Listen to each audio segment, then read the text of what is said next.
God. God rises before you, a pure being, visually angelic. They're perfect. They rise amongst a great calamity, their presence signaling the dawn of something inherently greater. And the people before such a thing, all there forgot to breathe. They sensed their desired one had come. Yet it's fake. This is a false god who clawed his way to the pedestal, built on a pile of bodies and a sea of blood. He's backed by cosmic forces impossible to understand. He forces everything to submit to his will. Even the very world distorts in his presence. And he does it all for a dream. I will get my kingdom.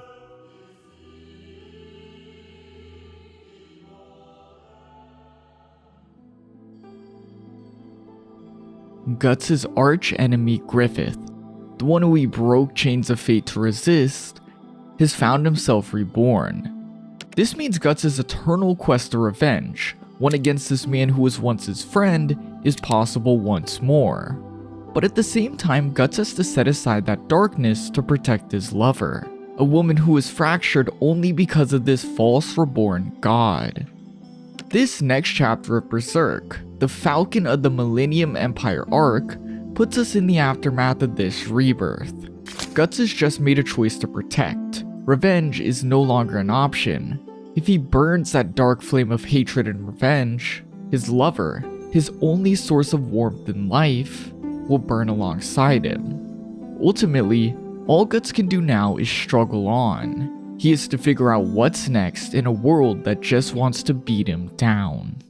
The Falcon Empire arc is Berserk's biggest yet, featuring many tragic moments, an uncountable amount of beast slayings, and if I say so myself, it features Kentaro Miura's best art in the whole series. The last volume is just nothing but insane spreads.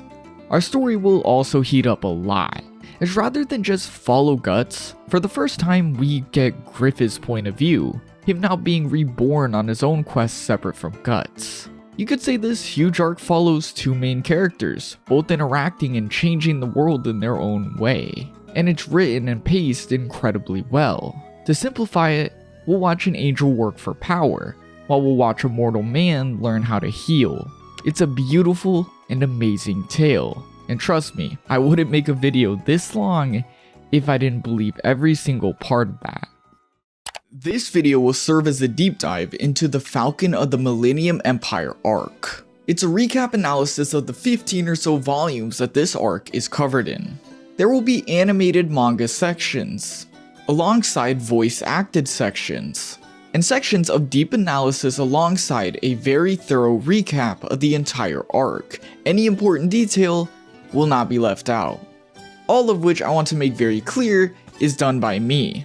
There is no AI voices, no AI generation, the script was completely written by me, all 70 or so thousand words alongside the numerous pages and notes, whatever, I read this arc like 3 times. Things like the voices have been commissioned and paid for out of my own pocket for the sake of this video. This is like 3 months of my life into one video, so yeah. This entire project is made of nothing but love for this series. And so, without further ado, I have to say I hope you really enjoy. I really do. I did my very best.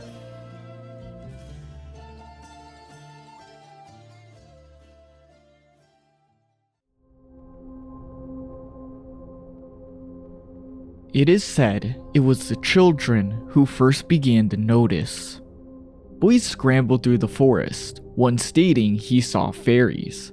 And while this remark is ridiculous, another boy understands. Things seem weird lately. They can't explain the ominous feeling, but it's there.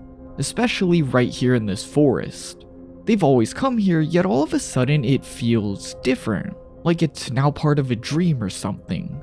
Wicked laughs echo as the wind swooshes. A beast soars through the sky. Secretly, the hollows of trees, the ground beneath graves, the whispers of winds, the lull between waves, the depths of wells, the darkness of attics.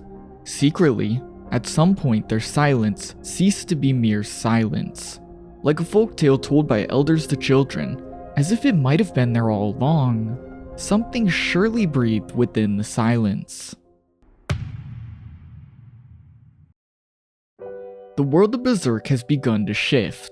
With the previous Conviction arc, we just witnessed Griffith's rebirth into the mortal plane. A god now walks on Earth. And as you would expect, such a thing causes change. A change children are attentive to. And this makes a lot of sense. We've already seen through the Lost Children arc, children are very susceptible to the otherworldly. And well, we all know children are naturally more aware and curious. If they state something is changing, it probably is. And in this case, what's changing is literal monsters flying across forests. We cut to Erica before a grave. It's her father, Godo. And appropriately, Guts appears, though not alone. He's succeeded in finding his beloved, Casca. The girl cries in Casca's chest, Guts realizing they took too long to come back. But it's okay. Godo stated he was lucky enough to see Guts before he passed. Besides, he didn't want Guts to see him dead. Erica then states they'll all live together here, but Guts can only think of Griffith. He's very self-aware. Guts knows before he even states it that he can't think of peace when Griffith walks. Erica suggests how they'll fix the area for Casca. If Guts is here and treats her well, she won't run. And Guts states, yeah, that's probably true. And Erica takes this as a yes. Puck then asks Guts, can he make that promise so easily? Yet Guts states he only half meant it, as Guts was fully committed to getting Casca, to swinging his sword for her. He saw him, Griffith. He didn't appear as a demon, he looked so human, as if he was taken from the past, the exact way he once was. In that instant, Guts forgot his urge to kill, and that can't be.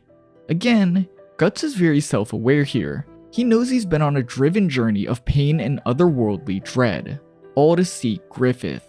But now, Griffith walks among them, on the same exact Earth, the mortal plane, where Griffith is physically reachable. He should be more determined than ever. But the Griffith he saw, as he said, looks stolen from the past. The past where there was no such urge to kill. Out of nowhere, Guts is then taken from his thoughts and told something strange. They have a guest. It's someone Rickett knew way back, and the place they stand is the Sword Cemetery, a memorial for the Band of the Hawk. Erica describes the guest. A soldier, long silver hair, so pretty she couldn't believe he was a man. He was someone out of a fairy tale. Rickett speaks to the man. He had no idea what happened that day. Guts wouldn't tell him. He thought everything had ended. But here they are, all alive again. In the background, Guts rushes through the snow, everybody now appearing before the man. It's Griffith. Nothing different from when he was a human soldier, still graceful and angelic, the same as that very day. Though if anything, somehow even more bright. The darkness consumes Guts. He dashes forth as Rickett jumps into him. Why is he serious about attacking? That's their Griffith. Guts knows it's not the Griffith they knew. His brand is proof. It oozes with blood. It cannot be him. It's a demon. As Rickett cries, the angelic demon speaks. You never change. You always swing first, talk later. No, rather, you're the way you were when we first met. Guts stands speechless, thinking that Griffith too is the same. He grows angry.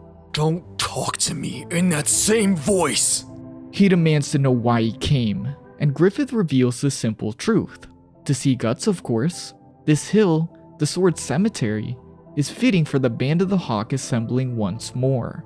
Guts yells for him to not say that name. Griffith goes on. I came here to know for certain whether anything will shake my heart. While I stand before you in this new body of flesh, it seems I am free. Guts has had enough. The words dig deep. He shoves Rickett away as his brand gushes blood. You mean after what you did? After all those you betrayed? You don't feel anything? I'll not betray my dream, that is all. Enraged, Guts dives in. His sword blocked by none other than Nosferatu Zodd. Guts stands shocked as Griffith watches and the wind whirs. And though far away, even Casca and Puck notice the disturbance. Interestingly enough, when meeting, Griffith is honest about his reasons to seek Guts. He had to know if anything would shake his heart. He then gives his answer to that statement. He is free and he will not betray his dream. What this means is as simple as it sounds. He needed to know if he's free, he needed to know if there is any feelings attached to Guts, now that they still stand on the same mortal plane. They now again exist in the same place. While Guts is very angry at Griffith, he has not one day stopped thinking about him since they last saw each other. Griffith had to know if he felt the same, and the answer is no, he is free. During the Golden Age, the last Griffith stood on the mortal plane, he was driven to complete his dream being to get his own kingdom. He was willing to do anything, sleep with kings, make sacrifices, and to treat his group especially well. But he also made sure that with all this, they understood they were a step to his very own dream. The dream was all-encompassing for Griffith, nothing got between him and that, except Guts. For some strange, ultimately unexplainable reason, Griffith felt different when it came to Guts, and this led to him risking his life for him opening up to him, and when Guts left, he fell apart when it came to him. This leading to the loss of his dream. You could simply say, the spot in his heart that felt for Guts led to his downfall. Presently, Griffith seeing if anything would shake his heart, and him responding that he's free, means that the spot that felt for Guts is no longer there. Though the worst part of this entire interaction is that Griffith basically states he feels nothing for the eclipse as a whole, as he will simply not betray his dream, the eclipse being another step towards that dream. This makes him seem all the more evil, like, wow, like he really just said that, but in reality it is nothing new. Griffith was always throwing people under him in order to ascend to kinghood. The price to becoming a god hand being his allies was just another one of these many steps. And now back before Guts in the mortal plane, ready to continue that dream? He states he will not betray it, he'll just continue making steps. Guts' fury grows as Zodd smiles. Rick is standing shocked that such a being can even exist, all while Zodd is happy Guts survived to fight again. He slams Guts back, but he responds in kind. Their monstrous swords equal in strength. Zodd declares that Guts is magnificent as he fails to understand why he defends Griffith. He tells him move aside, but Zodd yells back that he needs to force his way past. Zodd is sided with Griffith, without a doubt a byproduct of the loss he faced at his hand last arc. Zodd has always been built up to seek out strength. He craves the thrill of battle, though above that, he's always been loyal to the God Hand. He is strong, not stupid. He knows that he couldn't beat them and win. Upon facing Griffith's immense strength, he not only respected it, but knowing he couldn't oppose a god, he swore loyalty. And so he fights for him right here. Guts dives in and strikes Zodd's sword down. He dodges, responding with a blow that would kill anyone that isn't Guts. He truly is a monster. He slams into him as they clash. In the blink of an eye, Guts could die. He can't avoid this. It's the same as the last time they fought. But this time he can fight. He can fight back. He spent all this time searching for Griffith, and now Zodd is simply in his way. Rickett watches everything. He's never seen anything like this. Guts is stronger than ever, but why is that strength directed at Griffith? Guts cracks Zodd's blade, him taking the blade grave markers one by one in an effort to finish this. Guts is driven back and forced into a corner as Zodd strikes again. But in the blink of an eye, he kicks a blade into the immortal's side, sending them both back. Rickett again can only watch. Death. Guts has done unbelievably well braving death. Griffith also watches. While he was unaffected up to now, he can now sense a faint throbbing, one that echoes at the sight of Guts' fury. His blood should have been frozen. He attributes these feelings to the infant he used to be reborn. Remember, this is all but said to be Guts and Casca's child. Of course, it would feel for Guts. Though it's interesting to note Griffith can feel what it feels as well. Zodd compliments Guts. It would seem his sword isn't enough. Guts' sword is splendid and his technique is great, but Zodd won't end it just here. I've not yet tasted enough. I've not yet had my fill. Zodd fully transforms into his apostle state, roaring at Guts as he dashes into battle. A single strike throws Guts back. When he dodges and counters, the monster is unaffected, thrashing his horn to send Guts flying. Zodd crashes forward at Guts, destroying everything and demolishing the mine. Thankfully, Casca was no longer there, but this is because she's wandered and appeared before Guts. He panics, but his words don't reach her.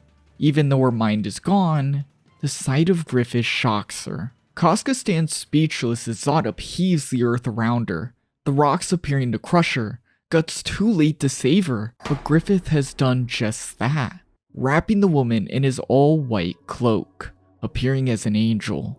Casca shakes, becoming fearful. Her brand explodes. She cries and becomes wheezy. Yet interestingly enough, Griffith backs away, telling Zodd that with this, that's enough, and leaving. Like he never cared to save her, he had just did it. Like how he had felt seeing Guts in pain, the demon baby's vessel's feelings leaked out. I think that same exact thing happened with Casca here. The baby felt like it needed to save its mom, so Griffith acted. But when he returned to his senses, he realized this is crazy.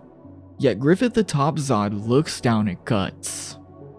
I told you once, I will get my own kingdom. Nothing has changed.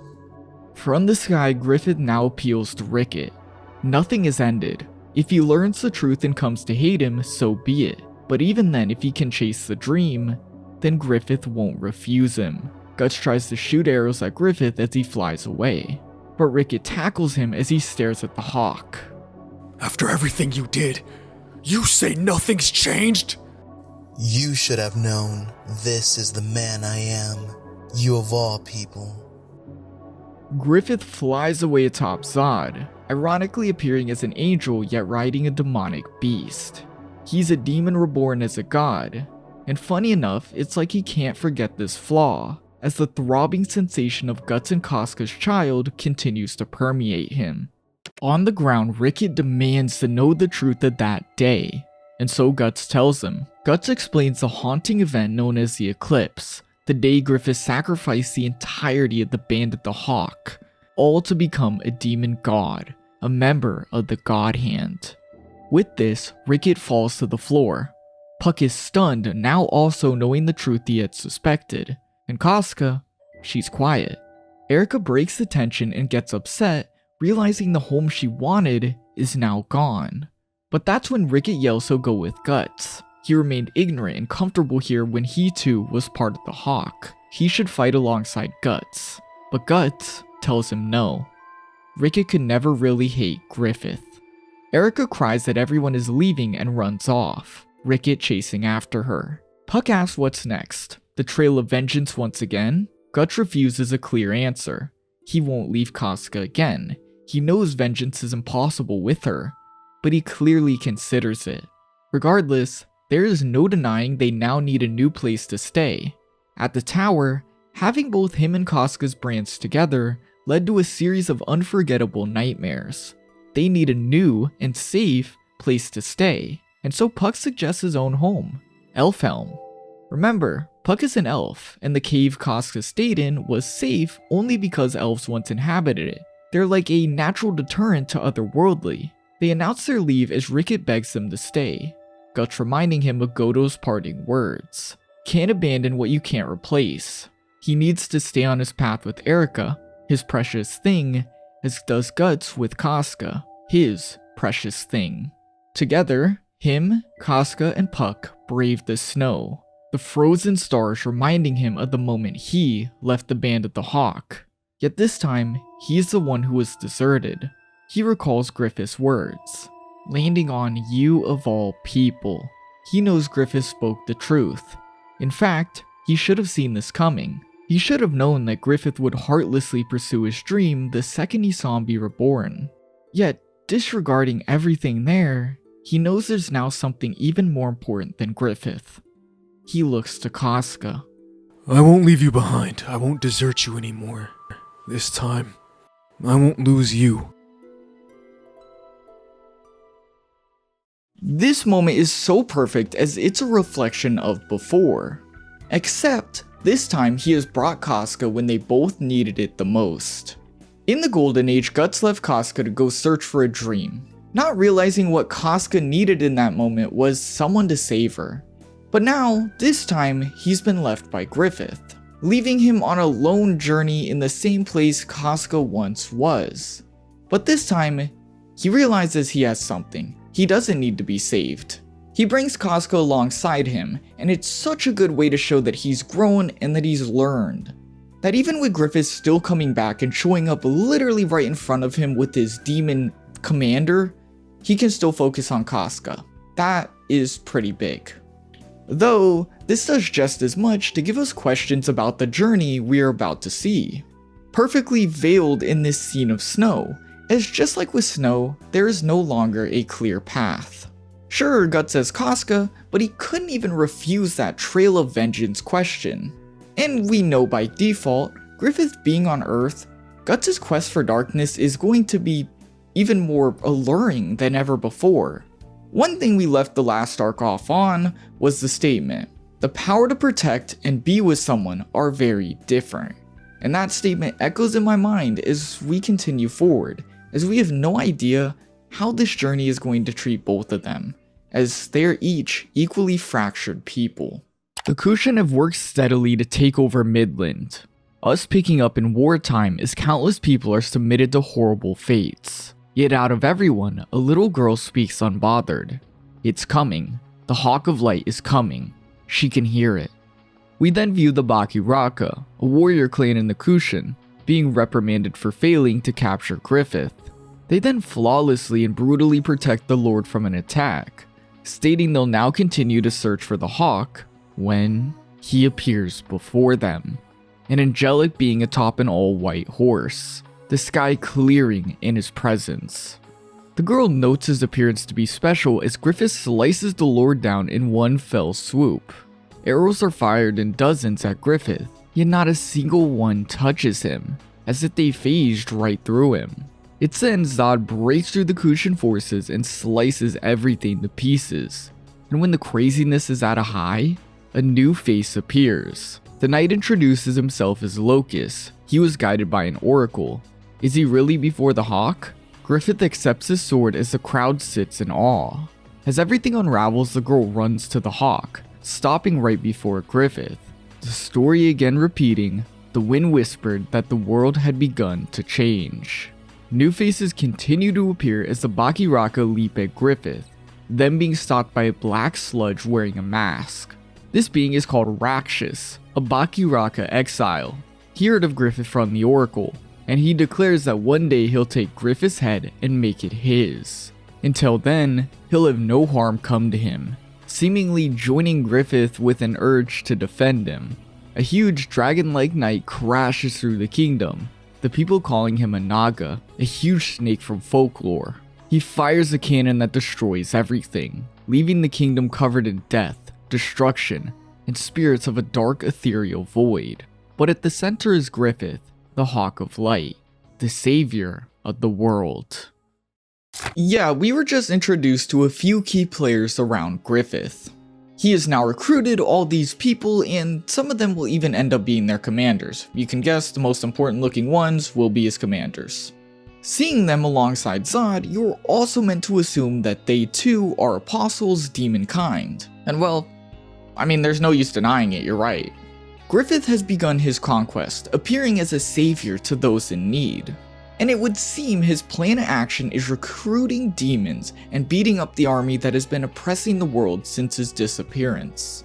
Basically, Griffith has came down and is right back where he left, except he's gotta do a bit of rebuilding before he can basically get what he wants. Though he's also now a demon god with unfathomable power wearing an angel's skin. Very scary to say the least. We follow a small white bird outside of the fortress. It lands in a little girl's hands, her appearance instantly telling us she's a witch and that she was controlling this bird to watch everything. The girl is joined by an elf, calling her Shirka, and Shirka repeats something we've heard so many times. This angel is the Hawk of Darkness, the master of the sinful black sheep, the king of the blind white sheep, the one who shall call down the world an age of darkness. Yeah, she's a witch, and knowing about the otherworldly, she sees right through Griffith now that he's made his move. Perfectly placed to tell us that he is not as bright as this scene is making him out to be. But back to the forest, we followed the girl before Griffith. She stares to the scene. It's horrendous in every way. However, instead, it was like a painting to those before it. In the sight of the chaos, all there bowed to Griffith. The girl is sure they're in the midst of an extraordinary tale.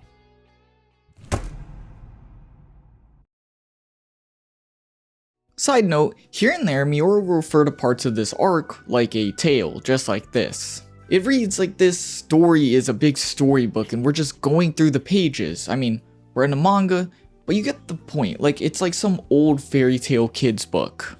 I think it's a very subtle but ultimately very cool way to frame this arc. And therefore, I'm going to refer to it in a similar way here and there pretty often. I just think it's cool and fits. We finally then get to catch back up with what Farnese and Serpico have been up to. Remember, these two and Ishidro met Guts during the Conviction arc, and there they all chose to follow him. While we have no idea where Ishidro is right now, for now we catch up to these two struggling on their cold journey. Starting off with Serpico wondering if they should just return to the Holy City.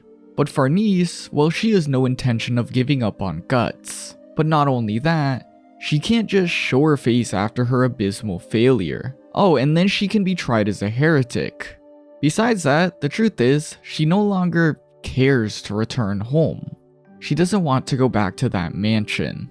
You can tell Serpico is not happy in the slightest to be on this journey, as he's the one who suggests returning. And here, we see him heavily thinking of his allies from back then. It's clear that this is because he heavily cares for Farnese. He wants her to be protected by a lot of people. She then gets him to sit next to the fire. Remember, Serpico really hates fire. And this night, the snow, everything, reminds him of the night he met Farnese.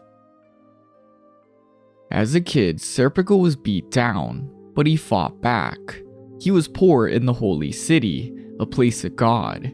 Everything there existed for God, and for those with none to offer, it was harsh. At the edge of the city he spent his youth, constantly opening a door to his sickened mother, a sight that reminded him of death. She scolds him for his injuries, calling him an aristocrat. He must not fight with commoners, he has to have pride. She calls Serpico her hope. One day his father will come, and Serpico must not disappoint him. Apparently, his mother was a maid for a nobleman. Serpico was a product of infidelity. Still, she gave him this apparent real locket to hold on to. It should prove his claim to royalty. Though this is quite sad. Every day she instilled pride in him based on her sickened memories. Pride that was robbed as the second he left that room, he would have to fight to survive. And him being a kid, he couldn't do very well. How could he? Before he knew it, Serpico could no longer feel anything. This is a harsh reality that happens everywhere. A kid is to be a parent and never really gets to be a kid, so they spend their childhood holding themselves to adult expectations while still being a kid. In Serpico's case, this is made even worse with his mother's words of royalty, one she went on and on about. He heard about what he should be every day, not what he feels like or what he clearly is. Of course, this can result in all sorts of issues, but in Serpico's case, it resulted in silence. He clammed up and found himself rather numb. Though this day was different. Lying in the snow, a noble girl looked down on him. Strangely, she asked to bring him with her. She then took care of Serpico, him attributing this to a little girl finding a wounded puppy she'll soon lose interest in. Of course, this is Farnese, and she demanded that because she saved him, he belonged to her now. Serpico couldn't fathom it, yet he became her servant. soon learning that everyone in the mansion fearfully treaded around Farnese, a little tyrant as she was known. Her parents were never around. Their form of parenting was things, not love, leaving Farnese alone in this huge mansion, a mansion that seemed designed to look down at her in the most gloomy way possible. This does even more to tell us about the type of character we knew Farnese was. While it was easy to assume, we are now literally told she was left alone as a child, and considering we know she was quick to search for attention, that appearing in the form of heretic burnings, it now makes sense why she wanted that attention. I think you could even say her picking Serpico up off the streets was a cry for attention, like she's noble and especially kind and just great looking for taking in this wounded puppy of a kid. As you would expect though, considering one's childhood molds every single part of them, Farnese given free reign with no love leads to issues, ones we see through this wounded puppy, Serpico.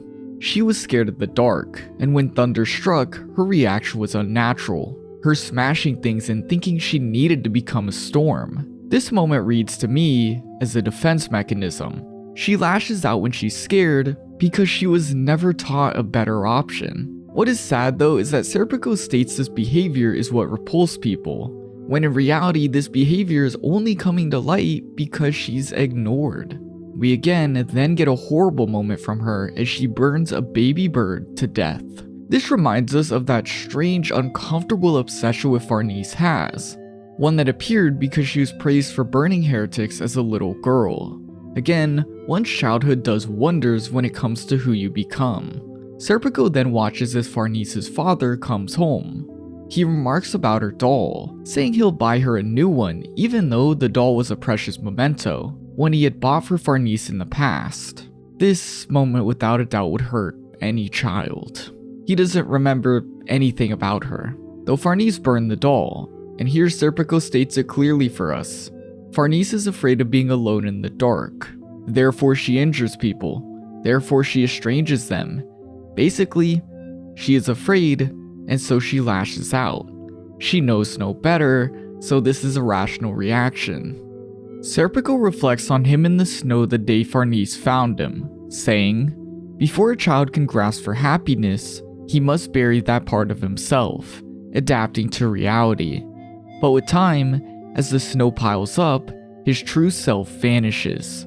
Serpico's trauma has led him to numbness. He feels nothing. He's buried the parts of himself to feel emotion as a coping mechanism, which is shown as he finally meets the man stated to be his father. All along, it's revealed his mother was right. He is indeed royalty. What should be everything is explained by him as underwhelming. Though learning Farnese was actually his half-sister shook him. The conditions his father gave were that if he kept it a secret, he would be dealt with appropriately. Yet even then, the man wouldn't meet Serpico's mother. Even though he's moved forward in life, he's still acting as an adult to his mother, trying to care and meet her with his father. Again, this has an effect on children. Thinking of Farnese, he states they do not have the power to melt that snow, but perhaps they can feel the warmth between each other, something him and Farnese have in common. They both have clear childhood trauma that brings them together, though they react differently. Serpico is quiet while Farnese will outburst. With time, they grow. Serpico accompanies Farnese everywhere, and even when dueling for her, he fights just well enough for a draw. Farnese later whips him. He could win duels easily, yet he doesn't. She bites him, leaving Serpico to wonder when she came to have real feelings for him. Serpico's mother then got worse, her sent to a sanatorium, an old special hospital, and in the end his father never came to see her. Around this time, Farnese's father told her that she must marry, and even though she said yes, it was clear she couldn't accept such a thing. That day, Serpico found her in the forest nude. She ran up and held him.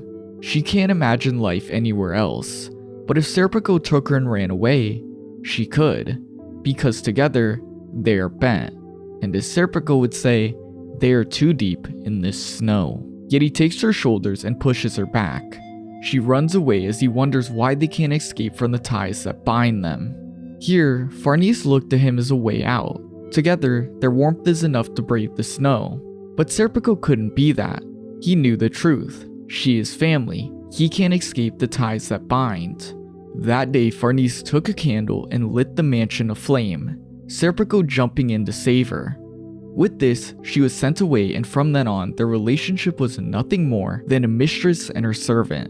In this moment, Farnese lashed out again. She knows no other option after all. The one time her father finally pays her mind, speaking to her and thinking of her, it's forcing her into a marriage that benefits himself and only hurts her. It's horrible and something she doesn't want to do, but she seeks for attention from her parents, so she agrees. Though in her heart, she wants a way out. She goes to Serpico. She finally tries to do something for herself, but he says no. I truly believe that feeling like she was in a corner in every way, Farnese was likely trying to end herself here. From there, everything we know began. Farnese found herself leader of the Holy Knights, using religion as a way to avoid that darkness she is fearful of. And even better, she was allowed to indulge in her sadistic fire-related desire. Serpico ponders that maybe she found the place she belonged, burning, quote, heretics even if they weren't all terrible people. He knows this because they're who Serpico once was. But even that couldn't shake him, till then. His mother was on one of the stakes. Him, beyond shocked, quietly muttered, "Mother." Farnese and those around them are speechless. What did he say? While Farnese defends him, he stares at her. Is this because he had left her? He fulfilled her wish, but at the cost, he hated her. He hated the bonds that tied them. Is this why? Is it revenge why she appears? Farnese demands he throw the torch, light her aflame to prove she isn't her mother. Swear once and for all she is her mistress, now and forever. He throws the torch. What did they burn away? What were they delivered from? What were they enchained by? They've now left that city. They left the snow-covered labyrinth they never thought they'd escape. Farnese will follow Guts. Serpico will follow Farnese, searching for a flame to melt the snow. Alone, their footprints continue on. Farnese and Serpico's tales are interlinked. You literally cannot have one without the other, and therefore I'm going to start with Farnese. Also, I've since learned making the other videos that her name is pronounced something like Farnese. But I've recorded like 3 parts of this Berserk series up to now, and I've said her name probably like 1,000 times. It would be way too much to go back and correct. Plus, I had to say her name like 300 times in this video, and I don't trust myself to not make mistakes. So, I'm trying to say, I'm gonna go with what's comfortable. I'm gonna just say Farnese, and I'm sorry if that bothers you. Farnese's childhood is one plagued with abandonment. Abandonment no child will understand how to ever deal with. This explains her throwing torches to burn the heretics. If you want to fit in, following the crowd is something everyone does. But without a doubt, such a thing is going to leave a traumatic impression, explaining her, well, strange lust involving fire. Childhood trauma often reflects in such ways. Alongside this, Farnese would act out and act like a tyrant, an attempt to get attention. One such situation is unique though, when she picked up a certain boy, Serpico. Serpico in a way was the other side of Farnese's coin. His childhood horrors had numbed him, meaning he could deal with and view Farnese's erratic actions with no reaction. Something Farnese desperately needed. She just needed someone. They became inseparable. Their darknesses complemented each other. Rather than each be stuck in the pile of snow, they trekked through it together. Though even numbed, Serpico struggled with his own issues. The mold his family place kept coming back. He cursed it, but it reappeared. And of course, Farnese too became such a thing. He learned she was family. This wouldn't be an issue, but of course Farnese fell in love with him. She had confidence to ask about running away in a critical moment. She viewed Serpico as the warmth she needed that she could trust, but he couldn't reciprocate. From here, Serpico quietly follows Farnese, burdened by the chains his family left him in. But the second he saw his mother on the stake, facing the idea that she will die, freeing him from his chains, he hesitated. Farnese here puts everything together. Of course, she urges him to do it, so well, he can't be considered a heretic himself, but she also urges him to do it to free him of those chains, and so he does it. He burned away his past and the ties that bind. Farnese and Serpico are the same, both burdened and impacted by their familial trauma. They're stuck in the same snow together, and therefore they're inseparable. Serpico knows he suffers the same as Farnese. He knows what she feels, and so he aims to protect her and shield her as much as he can. He has taken that up as his role. He knows that he cannot be more to Farnese. He cannot be the warmth that melts the snow from around her, and so it leaves him only able to protect her as she looks for the warmth that melts the snow. The last page is especially notable. They've left the snow-covered city, the place they were traumatized, and they left so that they could follow Guts, hoping to melt that snow with his warm flame. Farnese believes that Guts is the warmth she's been seeking, that by following his journey she can grow past the darkness she fears, and so Serpico, being Serpico, will follow her to protect her on this brand new journey. Their whole story is a testament to Berserk's big central message, that camaraderie heals, that you find warmth around all the people around you, and that this warmth, this idea of having people around you, it can heal you. Though Serpico couldn't be the warmth to Farnese, she is the warmth that has given him a purpose, and so he will protect her as she looks for her own warmth, that being Guts. Perfectly enough, after such a somber tale, we switch to Guts and Casca. And you know what? I don't know why I put that in the script. This might be an equally somber tale. Demons and braving the cold, on top of protecting Casca, proves to be more difficult than Guts expected. He hands Casca his cloak to keep her warm, the sight of her body being nostalgic yet sad to him. Being around the shadow of her former self reminds him of those shattered days. Puck worries for his cursed friend as Guts asks about his homeland. It's clear Guts is in worry too. He describes Elfhelm, an island in the west full of flowers, birds, and elves dancing. It's basically a paradise of eternal spring. Also, Puck left because he got bored, saying maybe it's a bit too great. The conversation leaves Guts with a surprising statement. He never thought he'd rely on Puck, but he has to cling to any hope right now, which tells us a lot. Guts is very much in doubt, and I dare say he's actually fearful of this path ahead. Guts catches some sleep next to the fire, yet in the flames a familiar beast appears. Guts' beast of darkness has returned, though now far scrawnier, not anything like the normal beast. Now more like a house dog, a dog mirror you would have. This is a clever and visual way to show that Guts' darkness isn't that high, so to say right now, but it also tells us that it never leaves. Even if it's a small dog, it's always there. It questions everything about Guts' dark desires. Griffith, he met him. Why doesn't he chase after him? Give him a heap of raw iron. The beast then focuses on his other desire, Casca. He can leave her to chase Griffith. Could she be more precious than him? She's no longer even the woman he knew. Could she only be precious because she's the wound Griffith left? She's a reminder of the pain and hatred he has for him? Guts tells the beast to go away, yet it tells him that if she's nothing more than a sacrifice, there's a better use for her. It shows him Casca being killed. If she dies, he can get close to Griffith. Before saying, Guts desires this. Guts wakes up to kill a sleep-invading demon on his neck.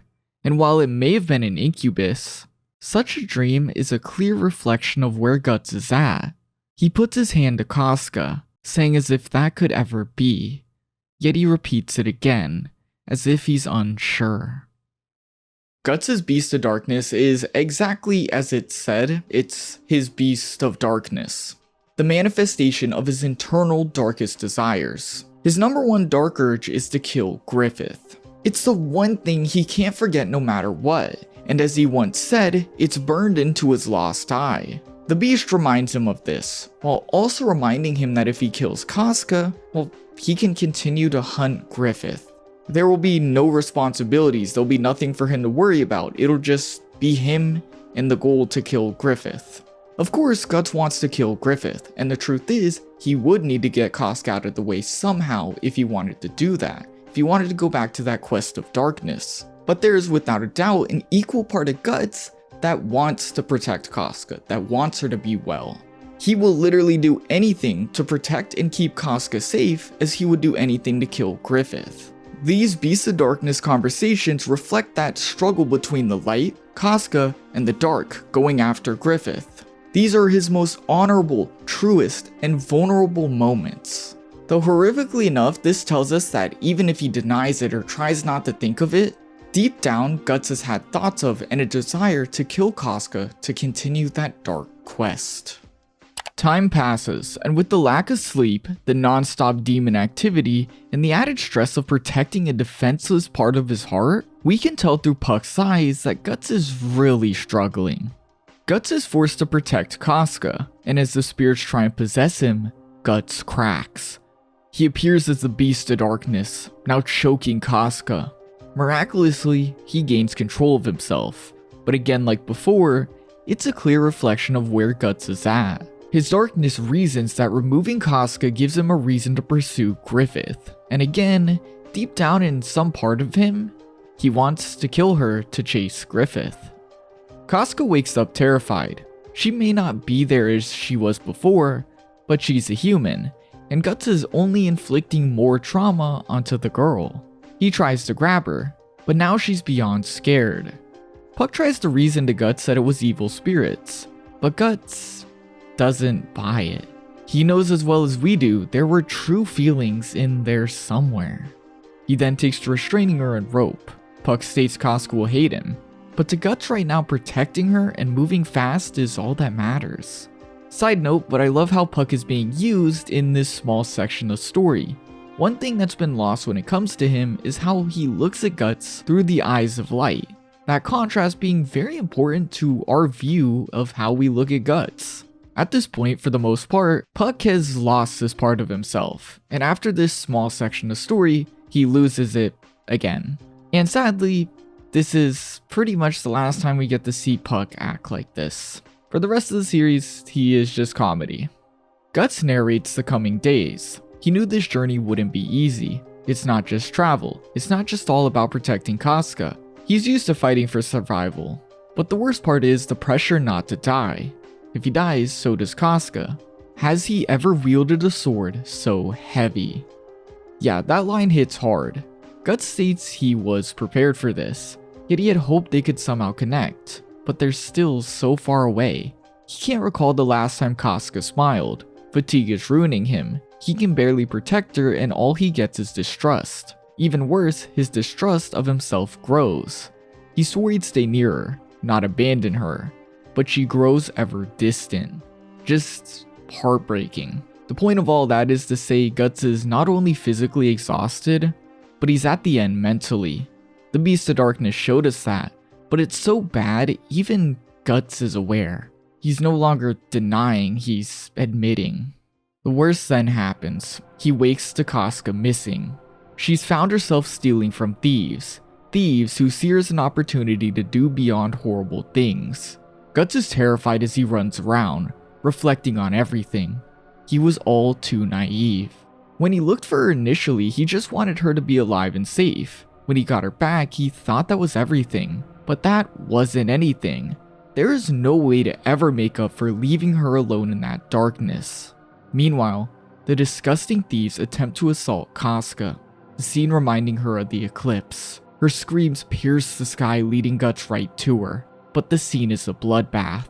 In instinct, Casca took a sword and killed the men. Guts standing shocked as she turns the blade onto him. He instantly disarms her and pins down the bloodied naked woman, kissing her as the Beast of Darkness returns. It tells Guts to rip her to shreds in the same way Griffith did. She's a sacrifice. To go after Griffith, he must again lose everything. Make everything food for his malice. Guts comes to his senses and backs off. Casca left numb, nude, Guts' teeth having damaged her. There's no denying his actions have left physical and an indescribable amount of mental damage on the woman. And God, I hate this scene so much.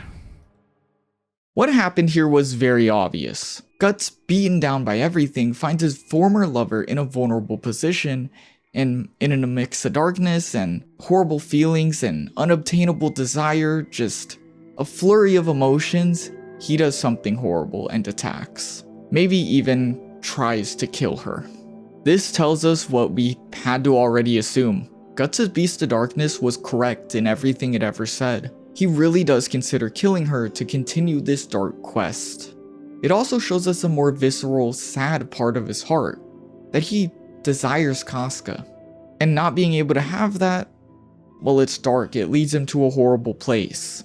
I really do not love the amount of sexual violence that happens in Berserk because, well, it's something that you should never be happy to look at, and I'm always uncomfortable looking at it. That's completely normal. But understanding it is a different case, and especially in this moment, I understand it, and I understand why it happened. This is the most brutal yet honest way possible to show where Guts is at in this moment. And it's an even worse, more sad way to show how gone Casca is at this moment. Finally, this scene tells us one more horrible truth. If things go on this way, if they continue their journey in this matter, the worst is actually going to happen next time. Next time there will be no excuse. Guts will become the despicable monster that Griffith is.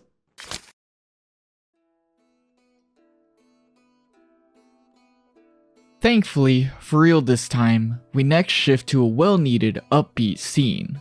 Finally finding out what's been up with Ishidro. Puck finds him running through the meadow, learning that he's stolen something, and as fate would have it, the one he stole from was Serpico. Farnese catches up and tries to get Serpico to cut Ishidro's arm off. He stole from royalty, which is obviously just being silly, but Farnese is very immature, and this kind of shows that. She left royalty, she is no longer a knight, but she still wants that treatment. Anyways, Puck appears and distracts her, more like makes her faint. She's just not fully on board with elves yet, I guess. Puck brings him back to Guts' camp, him not really surprised to see them. They ask about Casca, telling us she's again tied up, but now she won't even look at Guts. It's important that we do feel for her in these moments. I want to take a second to just think of Casca. Miura purposely doesn't show us what's going on in her head, so it's easy to brush her off. But we've been shown that she recognizes trauma, she recognizes what she's been through, and even if she can't really voice it, there's pain there.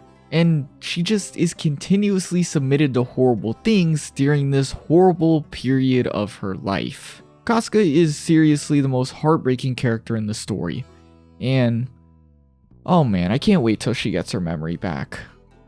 In the background, Ishidro then begins to act like Ishidro. Guts is gonna teach him yada yada, but he doesn't really pay no mind. Instead, looking to Farnese, asking, are they still after him? Farnese then bows to Guts, simply asking, can she accompany him on this journey? She basically makes Serpico bow too, her going on to say she's already severed herself from and abandoned the church. She wishes to learn the truth and for a way to survive in the darkness the order doesn't reach. A way to make it past the darkness in her heart. She asks Guts to show her the way, and Ishidro won't shut up, like, please be quiet, but his point is clear. This is very weird for how she treated them before. How can they trust her? So she decides she'll prove her resolve. She cuts her hair. This is all she can do for now, but one day she will make amends. Guts tells her to do what she wants. He doesn't need payback. He's killed her comrades, so they're even. But forget showing her anything. That's not him. She's gonna need to learn on her own. Though Guts leaves her with one statement. If they come with him, there'll be no more restful nights. And Puck notes what we're definitely thinking. It's weird Guts is just accepting people like that. But in his own way, Guts goes on to explain it. If he was alone, if he was the usual him, then he'd refuse it all. But now he gives up. For the first time, he's counting on strangers for help. He shudders at his own sinisterness, and he's beaten down by his own powerlessness. He can't help but wonder, when was the last time Casca smiled? Guts is scared, falling apart, and all too aware of this downfall. It's hard to see him like this, but to be honest, he's better than before, everything considered. Before he would have ran away or instantly given in to the dark. He would have resorted to it instead of facing the pain. But at least now he's looking forward and accepting it, if not, actually asking for help. This provides some well-needed relief, not only in the story, but to us. As I said, if things continued as they were, Guts was without a doubt going to cross the line and become a monster. But now he should get some relief, something Miura goes on to show really well. Remember, a central message of the series, camaraderie heals, being with people brings warmth, and warmth makes everything easier. The Kushin continue to invade Midland. We watch a Lord Mule, stand near his forces intending to attack. Yet he then hears that a White Hawk, Count Griffith, has returned for Midland. While a rumor, this seems to have stirred up a newfound determination. He runs into battle fearlessly as we switch to Griffith watching it all. A white apparition without detail. And I'm like, why don't people speak about these panels? Right here, I think this defines Griffith perfectly. It's like he's not there, but he is. He's real, but he isn't. He's a ghost, but he's clearly on the ground. It's like Griffith has appeared in a place he shouldn't be. Exactly, basically what he is. Lord Mule's forces go on to be decimated. Though when defeat is certain, arrows rain upon the battlefield. An archer squad is signaled to counterattack, knights soon riding in behind them. And as you've already assumed, yup, this is Griffith's new army. Zodd confirming this as he too joins to fight alongside them all.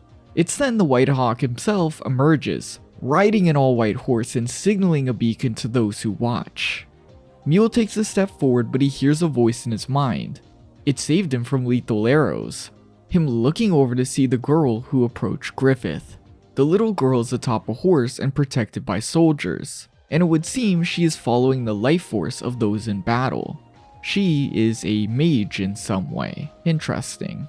With this, Griffith kills the enemy leader, signaling victory as he unmasks to appear as an angelic savior to everyone. The remaining Kushin forces retreat, yet while before enemies would have made it away, they are devoured by demons. This isn't the same Griffith, remember. This battle is opened with a ghastly apparition, one that made Griffith seem fake, and now it's ended with demons. Things appear similar to before, but they are not the same as before. After battle, Mule finds himself before the girl. She states they're all able to smile due to Griffith. It's like she read his mind. She confirms it. She is indeed some sort of medium. Before saying, "I'm Sonia, welcome to the Band of the Hawk."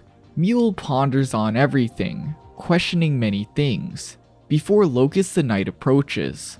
He corrects Mule's thoughts before explaining something to note about the band. Even though their enemies are the Kushin, they take all that oppose and give them a chance to join or death. If they join, they become normal soldiers. They can be promoted and whatnot. While it might be a hard pill to swallow, the truth is it reduces many casualties. Locust explains the Kushin as people with grudges, perfectly contrasted by Mule yelling about how their people hurt his. Both sides have grudges, and in the end, this just means they're both human. Locust states if Mule joins, he'll come to know his enemies are not that different from him. Mule then asks Sonia who that dude was, and upon hearing the name Locust, we get a lore drop. He's known as the Moonlight Knight Locust, a warrior with an undefeated duel record, never settling under a master. His story spans all across Midland. He's a living legend. Mule follows Sonia into a dark forest, one she seems to see through with no issues. Also, she keeps reading his mind. She's kinda creepy, I'm not gonna lie. He follows her into the hollows, and right away it becomes clear this forest is one of demons. Her declaring, these are war demons. Mule watches them creep around and eat the flesh of some dead human. It's a disturbing sight, something he's never seen. Though this is contrasted to one just picking Sonia up and her not being scared at all. This then happens to Mule, yet Sonia still isn't scared. She states she'll just tell Griffith, illustrating the idea that she really is very important. Though that's when the demon is stopped. That Naga warrior appears. His name is revealed to be Grunbeld, and the demon holding Mule is then shot by an arrow. The mysterious archer is also named. He is Irvine. Grunbeld looks down. These two are guests of their master, Griffith. And again, Mule gives us a lore drop. Grunbeld, a giant hero from a northern country who protected his land from invasion for a decade with only 3,000 soldiers. His fire-like hair and strength gave him the nickname Great Flame Dragon, but he was said to have died in battle. Grunbeld is also a bit notable because there's a whole novel on him. He's like the only random character to get a novel. It's weird, but I don't know, I'd like to read it. If you want a video on it, just say so. Honestly, I'd be down. Back to it. Grunbeld tells Sonya to be careful. She's the Hawk's medium. And funny enough, she tells the demon she'll bring a corpse next time, getting Grunbeld angry. Leaving the forest, Mule asks if they are human. Obviously not, but Sonya states he'll eventually understand. The truth is, it's like before, everything is trying to tell us this. More capable soldiers prevents casualties. Griffith has never cared what you are, just as long as you can fight. As Mule debates this fear of the unknown, they then emerge into a clearing, facing Zodd, before we see Griffith, sitting atop a throne-like mound and surrounded by spirits. The spirits of those who died in battle. The related to the dead pray before Griffith, saying farewell to their loved ones. Some even meet them for a final time. And with this, the last souls leave. Griffith looks down to them, Sonya declaring it's over as she jumps up to Griffith. He tells her she did well, and the girl thinks that Griffith's existence made her power stronger. Mule asks where the lights went, Griffith simply stating to where they all become one. And when Mule asks for clarification, he states someday he'll know. Griffith introduces himself as leader the Hawk, Mule bowing in response. Griffith thanks him, and Mule can't help but think of how angelic Griffith is.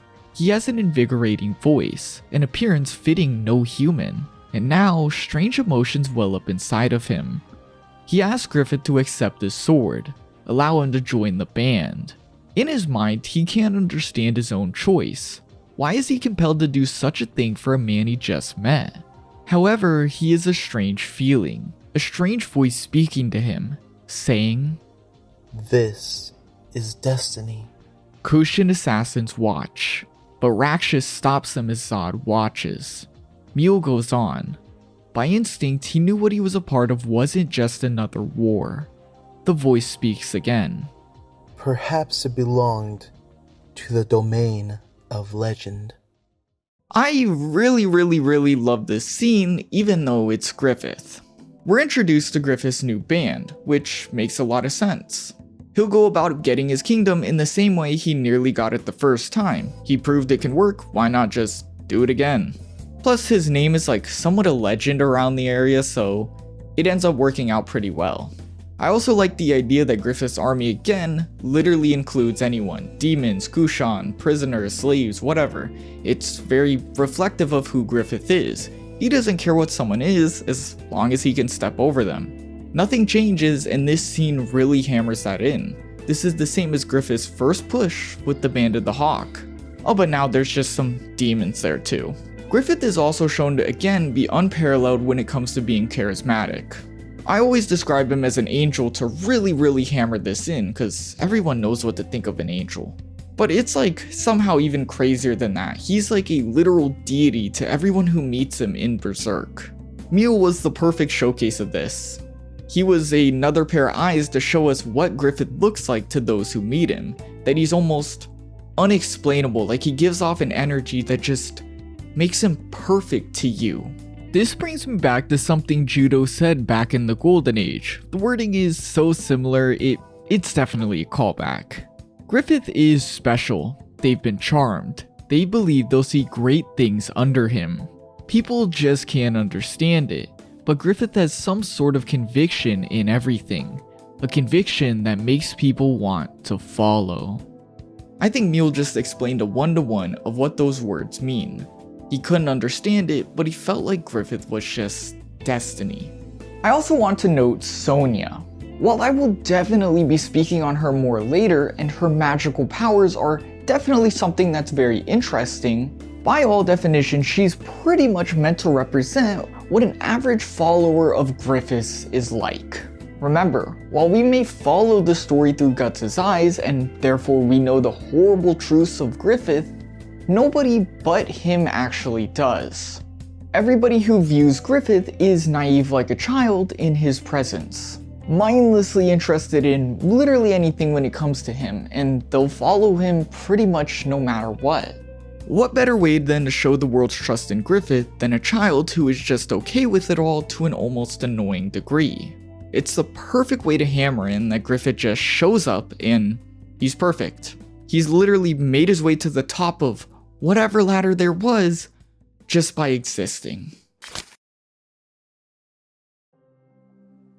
Back to Guts and his new crew, they're braving the nights together, the days consisting of traveling and training. Also, I guess Serpico is a good cook. It's kind of adorable to see him and Puck be so friendly. Farnese has pretty much been kept around Casca. During the night, she's delegated to staying near her and holding fire, leaving her with thoughts of uselessness. She's realizing she can't do anything on her own without servants. She thought going to Guts would change things dramatically, but it hasn't. She apologizes to Casca, finally, and we see the two of them bond as they play in the leaves. The scene leaving Farnese with the realization her worldview has been so small. Good thing to note is that people realizing there's an issue is the first step to growth. Farnese has just done that. She's completed the first step, realizing that by all definition she is useless. But that means she can only grow from here. Farnese spots a rabbit, failing to catch it as night sets. But Casca has ran off while she was busy. She's messed up. She runs through the forest as night bares its fangs, the darkness reminding her of a deep abyss, her reaction being the same as it always has. She's scared of the dark, so she cowers. Thankfully, she's saved and Casca is alright, but Guts is clearly upset. Farnese stares into open air and speaks to Serpico. She's a burden. Serpico asks, should they return to the Holy City? Farnese cowers. She never said that. If she goes back, she'll be buried in the snow again. Right now, even if powerless, she's discovering herself for the first time. The simplest way I can describe this is that Farnese is growing up. What she needs to escape her issues is experience, and through warmth, melting away the snow the Holy City created, she finally has the opportunity to get that experience, to grow, no matter how hard it is. They then come across an old man who gives them directions on top of describing the state of Midland, notably speaking of Princess Charlotte, now to be queen since the king's died, is apparently missing. This is important to note because she's basically Griffith's lover. Her being missing the second Griffith is back? Regardless, he warns of trolls as we pick back up with Ishidro stealing apples from an old man, who then knocks him down. The man tries lecturing him when Ishidro slams him, leaving the guy bloody, before throwing an apple at his head. Ouch. Just cruel, man. I mean, Ishidro's a kid and he's clearly immature, it's meant to seem that way, but please chill, bro. Guts and Ishidro train. Ishidro gets on a roll, but Guts strikes him down. Guts actually encourages this. He used his small size to attack from below. He's actually getting better. He questions if he should be learning improvised tactics like that, but Guts pretty much says they'll be on the battlefield all the time. There's no time to train for decades. Improvised tactics are what you should be thinking of. Guts goes to look for firewood with Serpico as Ishidro is left on his own, recalling when he ran out of his village before smiling, thinking he has to use others, forget relying on them. He then has a dumb moment with Puck that ends with him declaring his ultimate goal, being the ultimate swordsman. Yeah, Ishidro is purposely childish, insanely childish. I'll be clear, he's honestly not my favorite character, but like everyone else in the cast, well, he does have a serious purpose. Ishidro is meant to be normal. He's meant to give us a look through normal eyes. He reacts to things in a silly way, he freaks out at impossible things, and he has ambitious goals, like wanting to be better than his idol Guts. He's kind of taken Puck's spot at being a light, and I get it because being a human is a lot more relatable than an elf, but R.I.P. Puck, he cannot do it as well as him, and I miss when Puck wasn't a comedy tool. Guts follows Serpico and demands they get started. Serpico is confused. Guts thought he wanted to fight, settle the score. Serpico insists he just wanted to gather firewood to deepen their friendship. But to be clear, it would be nice if Guts died. He blames Guts for Farnese being in constant danger. He wants her to abandon her mission of following Guts because it brings her to dangerous places. But if it's what she truly seeks, then he knows he can't say nothing. He explains Farnese is defenseless, Guts changed her, and as long as they follow one another, that means he has to get along with Guts. But if she dies, then Guts should know what happens.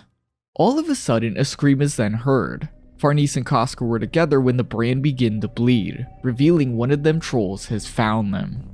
It chases both of them as Ishidro pelts it with rocks, but this does nothing. The creature faces all of them, leaving Ishidro determined to battle it. It instantly smashes him away and throws him to the ground, breaking trees as it chases, eventually cornering him, death in his eyes. Berries hit the beast? It runs? Ishidro looking up to see a witch. The small witch demands they be quiet, revealing they're surrounded by numerous trolls. She demands they come close and crouch, her whirring a circle around them. No matter what, they cannot leave it. Puck reveals this is magic. Farnese surprised as another elf pops up. Her indeed repeating, the girl is a witch and she's using magic. The girl is casting a spell to protect them, and with that, it's complete. The force of a lock of hair enough to send the trolls away. The witch is revealed to be a little girl. Matter of fact, she's the little girl we saw watching Griffith not too long ago. Guts runs up fearful and listens to what happens, though the witch has already left and watches from far. They were able to understand and see her magic. Strange. But she's more worried about Guts and Casca. Who are they? They're attracting distortion. Guts thanks Ishidro for keeping the girls safe. He doesn't believe Guts means it, but he really does. He's beyond fearful of what happened before happening again. And even if it's Farnese Casca is taken to, something is better than nothing. If someone other than him saves her for now, it's okay. He would only hurt her. At least he acknowledges he's the problem. Like I said before, that's growth. Our group then comes across a fallen injured old man. He's the last survivor of a troll attack. He introduces himself as Morgan, belonging to a nearby village. He explains the area. It's known for fables and folklore, and it was that till trolls came out on the first night of winter. Remember, Griffith emerged when the snow fell. Otherworldly creatures appear when an otherworldly god comes to Earth? I'd say there's probably a pretty big coincidence, keep it in your mind for me. He explains how his village has no hope, but he is an idea, a legend for a legend. Since trolls are appearing, he'll find a witch and request help. As he explains a tale of a witch mansion nearby, they seem to pass through a force field of sorts, and on the other side, well, it's that mansion, a place straight out of a fairy tale, a clearing around a huge tree, a beautiful mansion built into it. In its beauty, Morgan cries, "It wasn't a dream. The place he saw as a kid really wasn't a dream."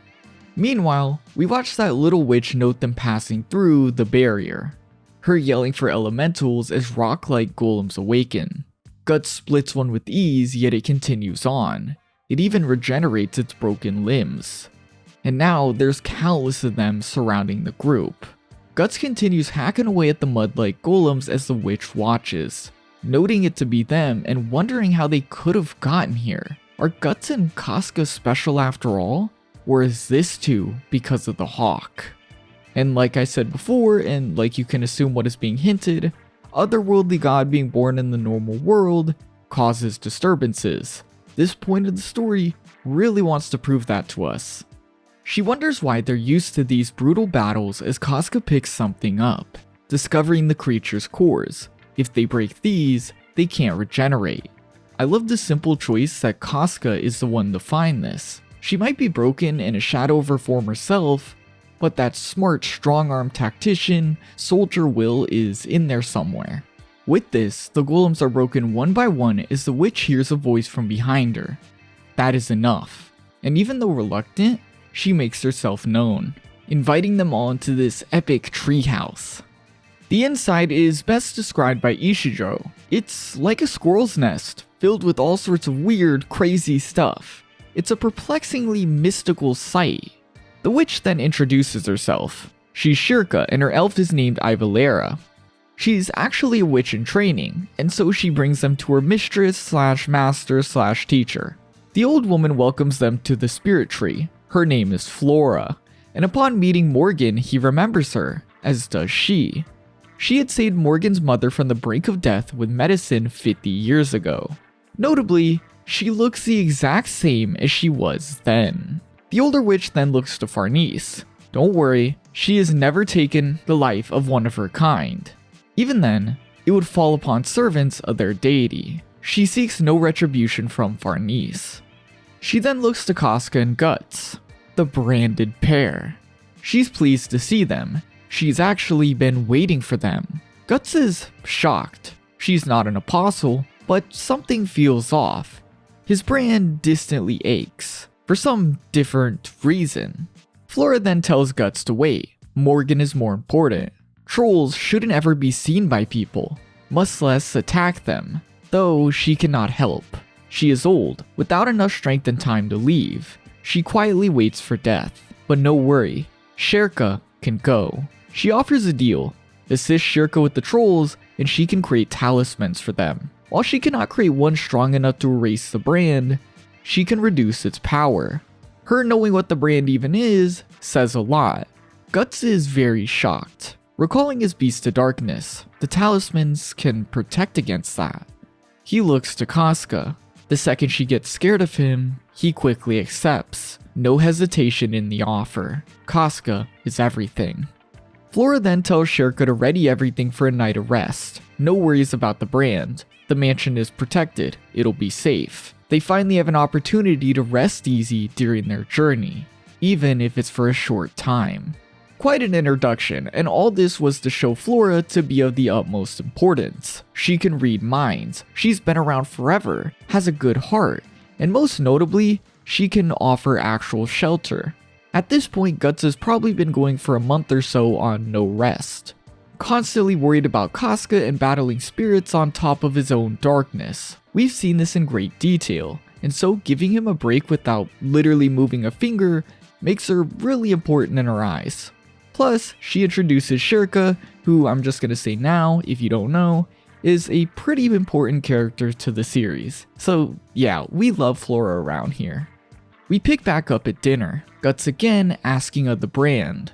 She tells of an oracle from the astral world who stated they'd come and Flora needs to help. The astral world itself is then explained, putting proper terms to what we assumed. It's basically the afterlife otherworld. And because of the brand, they can keenly sense bodies from these other realms. Elves and trolls are inhabitants of the astral world, and because elves have widely been recognized as reality, it explains why people can normally see them. Though for example Farnese, people who are raised with no spiritual talk cannot comprehend the other world. Magic users, magi, mages, witches, they practice the idea of delving into this astral world. Flora then explains the astral world. First comes the interstice, where various creatures of legend exist. Think like elves. This is also where ghosts and such would wander. Then comes the deep layer, where things become unnatural and incomprehensible. Think like the demons Guts fights.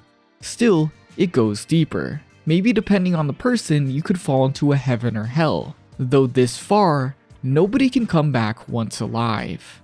Flora states that maybe in the abyss, the world doesn't exist in two dimensions. There are profound depths within yourself. You can never explain the world in a materialistic way. Accept the great mysteries and explore the entire universe within your own world. That is the way of magic. Couple of things to note here. Guts has seen this abyss, that very deep layer. It's the same place souls are taken, like with the Count way back in the Black Swordsman prologue. It's also explained to be unescapable, yet Guts has seen it and be near it. I also think it's apt to say Flora is saying look into your own soul. there are such depths within you that you cannot comprehend. And from everything we've seen, like Guts' Beast of Darkness, your internal self can definitely appear in ways that defy everything. It's good to just get a simple explanation of everything in a simple way. And by labeling it all as magic, well, I love it. It tells us this fantasy series is about to get even more fanatical, if that's the right term. Later that night, we watch Casca and Farnese bathe. Also, Puck is back there chillin'. Nothing much to say, but I just wanted to note how much they've grown. From trying to kill Casca for being a witch to protecting the woman with their life. That's a pretty big step for Farnese. This journey is changing her in great ways. Outside the room, Guts approaches Flora with the Baylet in hand. He asks if she knows of it, but first, she asks, does it belong to him?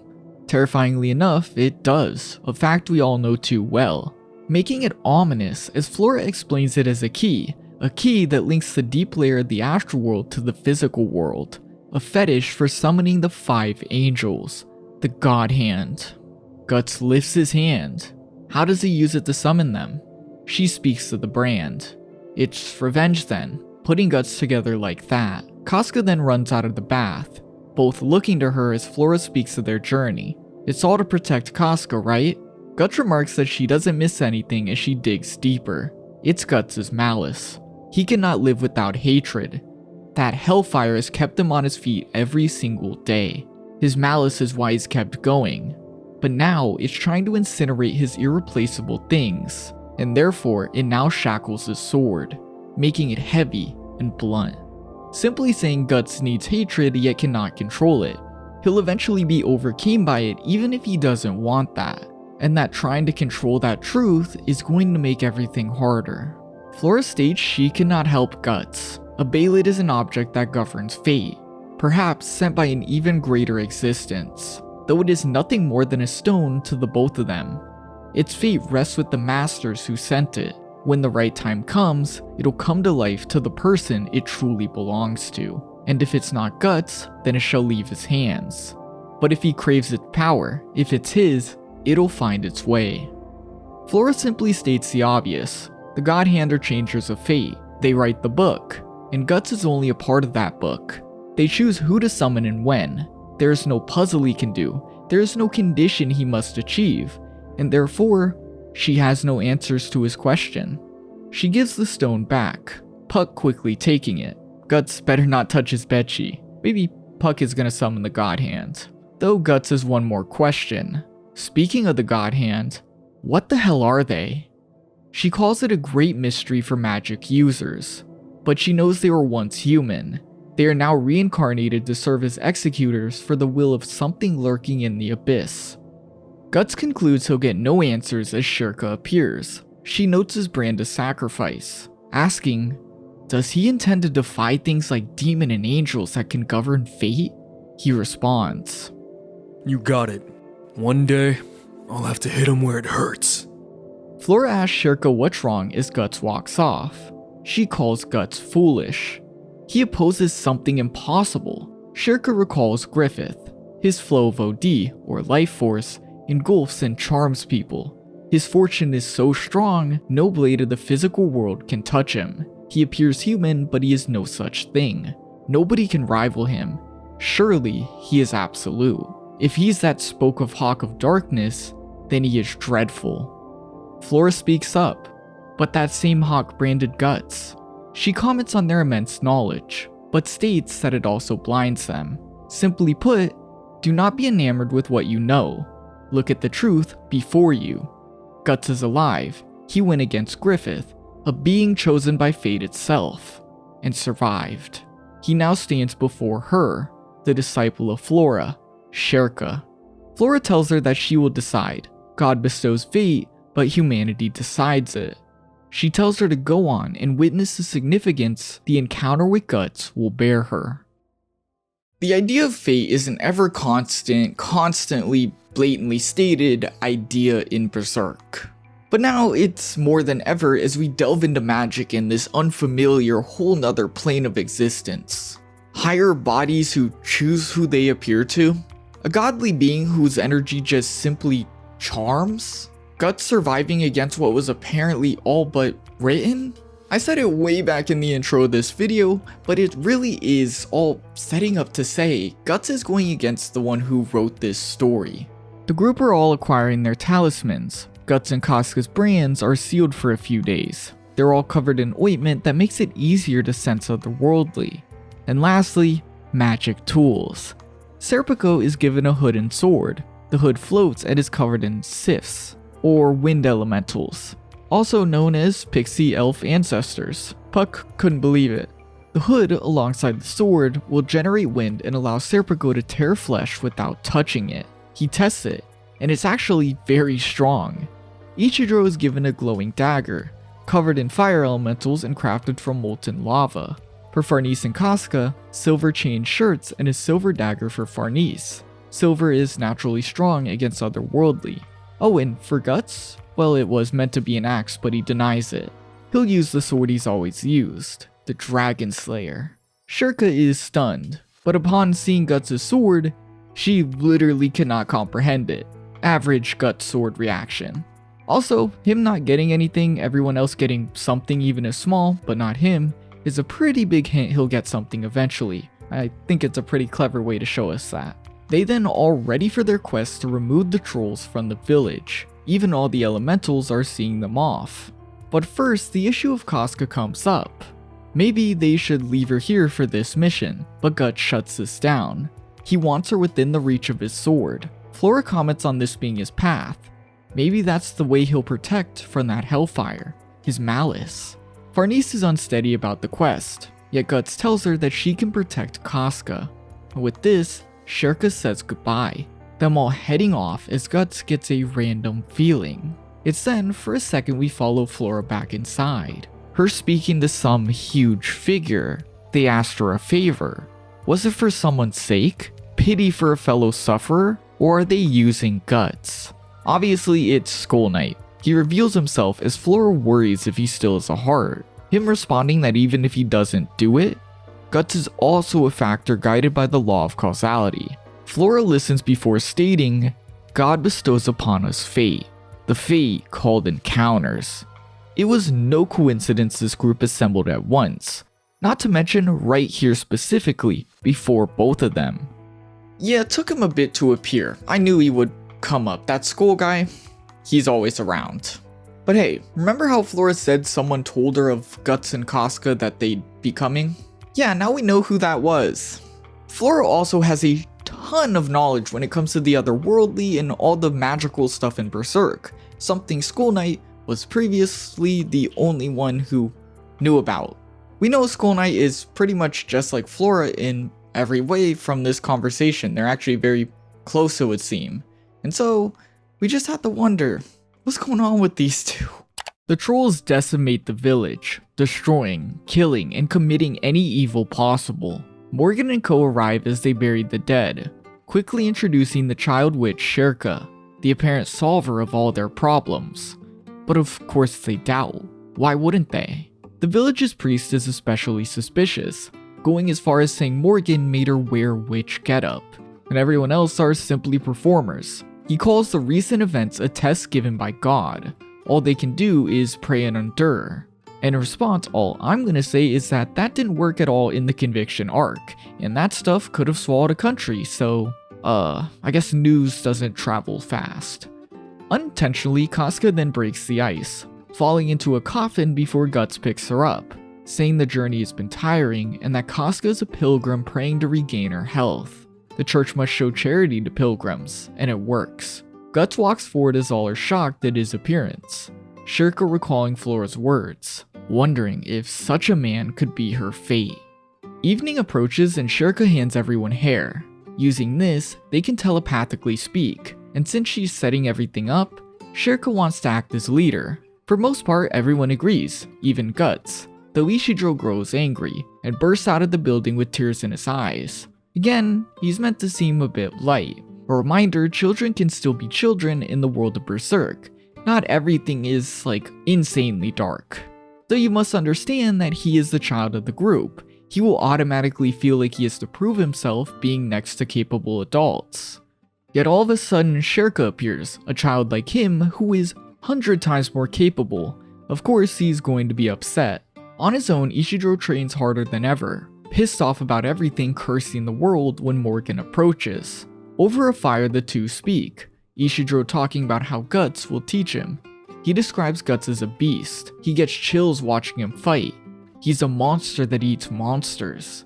He admires the hell out of him. Morgan can see it. But Ishidro tries to go like, nah, he's using Guts, that's all it is. And like, sure. Ishidro goes on with this act, trying to sound edgy, cool. He left his village, the village is shabby, and he's just trying to be cool, play himself up. But Morgan, in response to all of this, simply states he has no family, yet he's thankful. His dream was fulfilled. His dream was to see Flora one more time. As a kid he daydreamed. Like Ishidro, he wanted to sneak away and set his sights high, but his mother fell ill. Before he knew it, he wandered around a forest and brought his mother life-saving medicine. Tons of time has passed. With normal living, his memory is all over the place, but he's never forgotten that memory. And the fact that Flora really existed, the memory was confirmed true, and all of it, Flora was still the same, well, that was more than enough for him. Ishidro grows very angry about this story. It's too depressing. Morgan grew old holding on to this pretty little dream. He's not the same. Not the same at all. But I think Ishidro has Morgan all wrong. Morgan's story isn't to compare himself to Ishidro. He's just simply saying it's okay to be simple.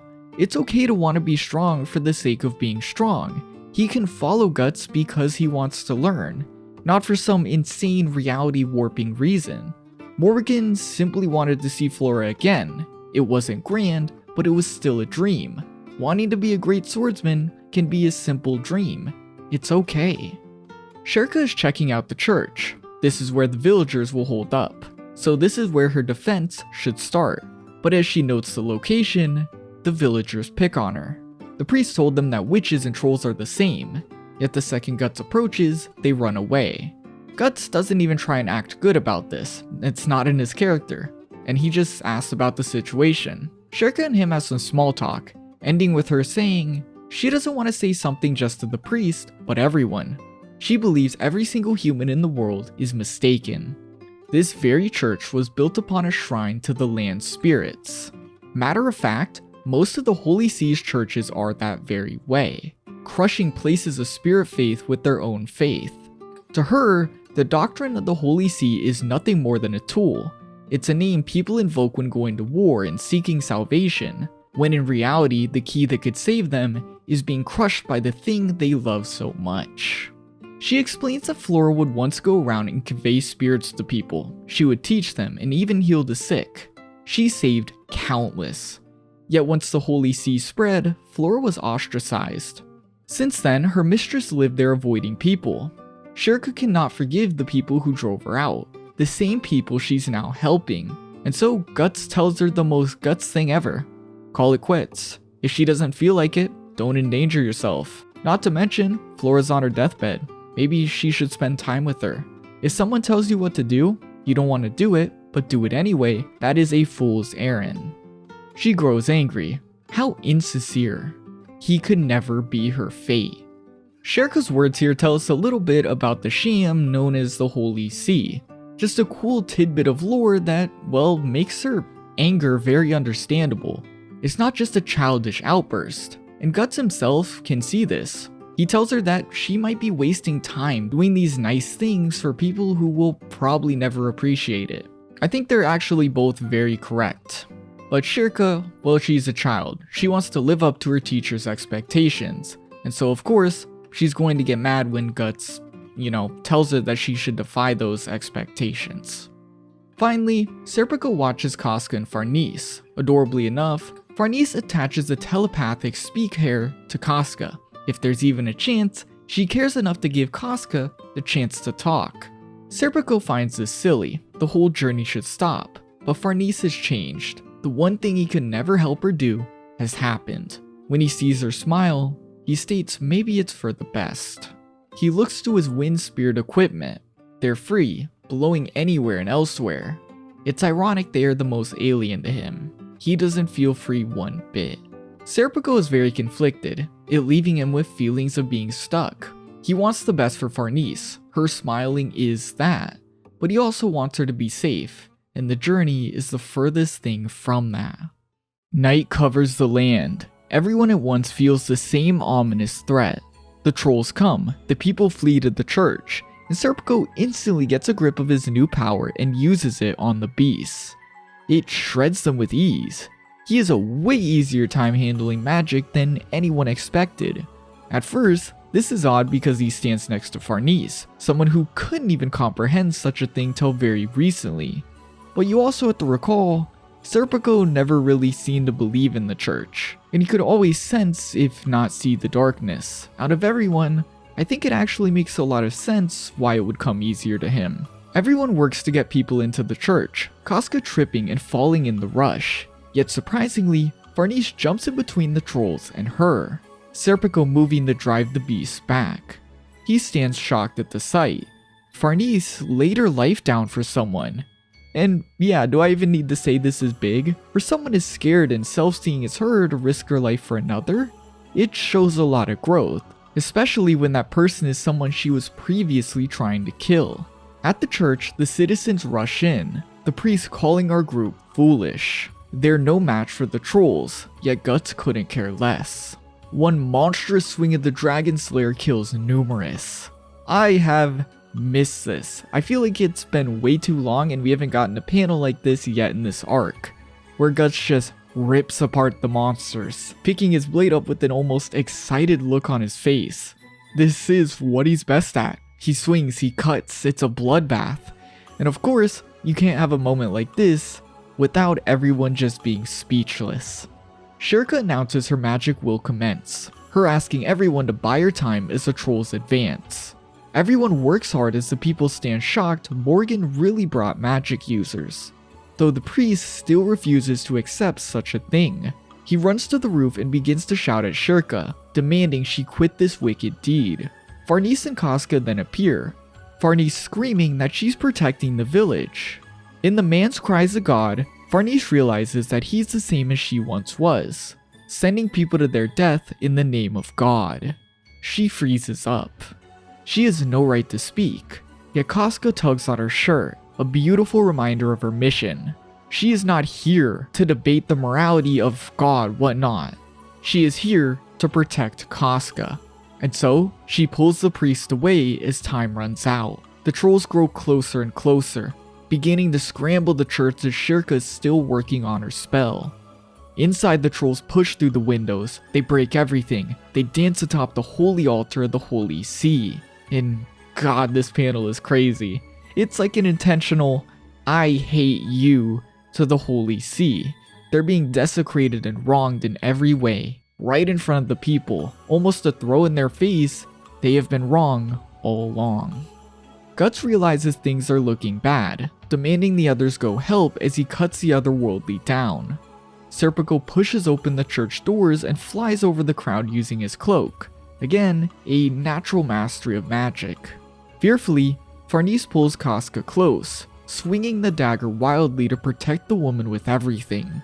Ishidro takes his lessons with Guts to heart, using his agility and small size to throw the trolls off, though he falls and Morgan takes a devastating hit to protect him.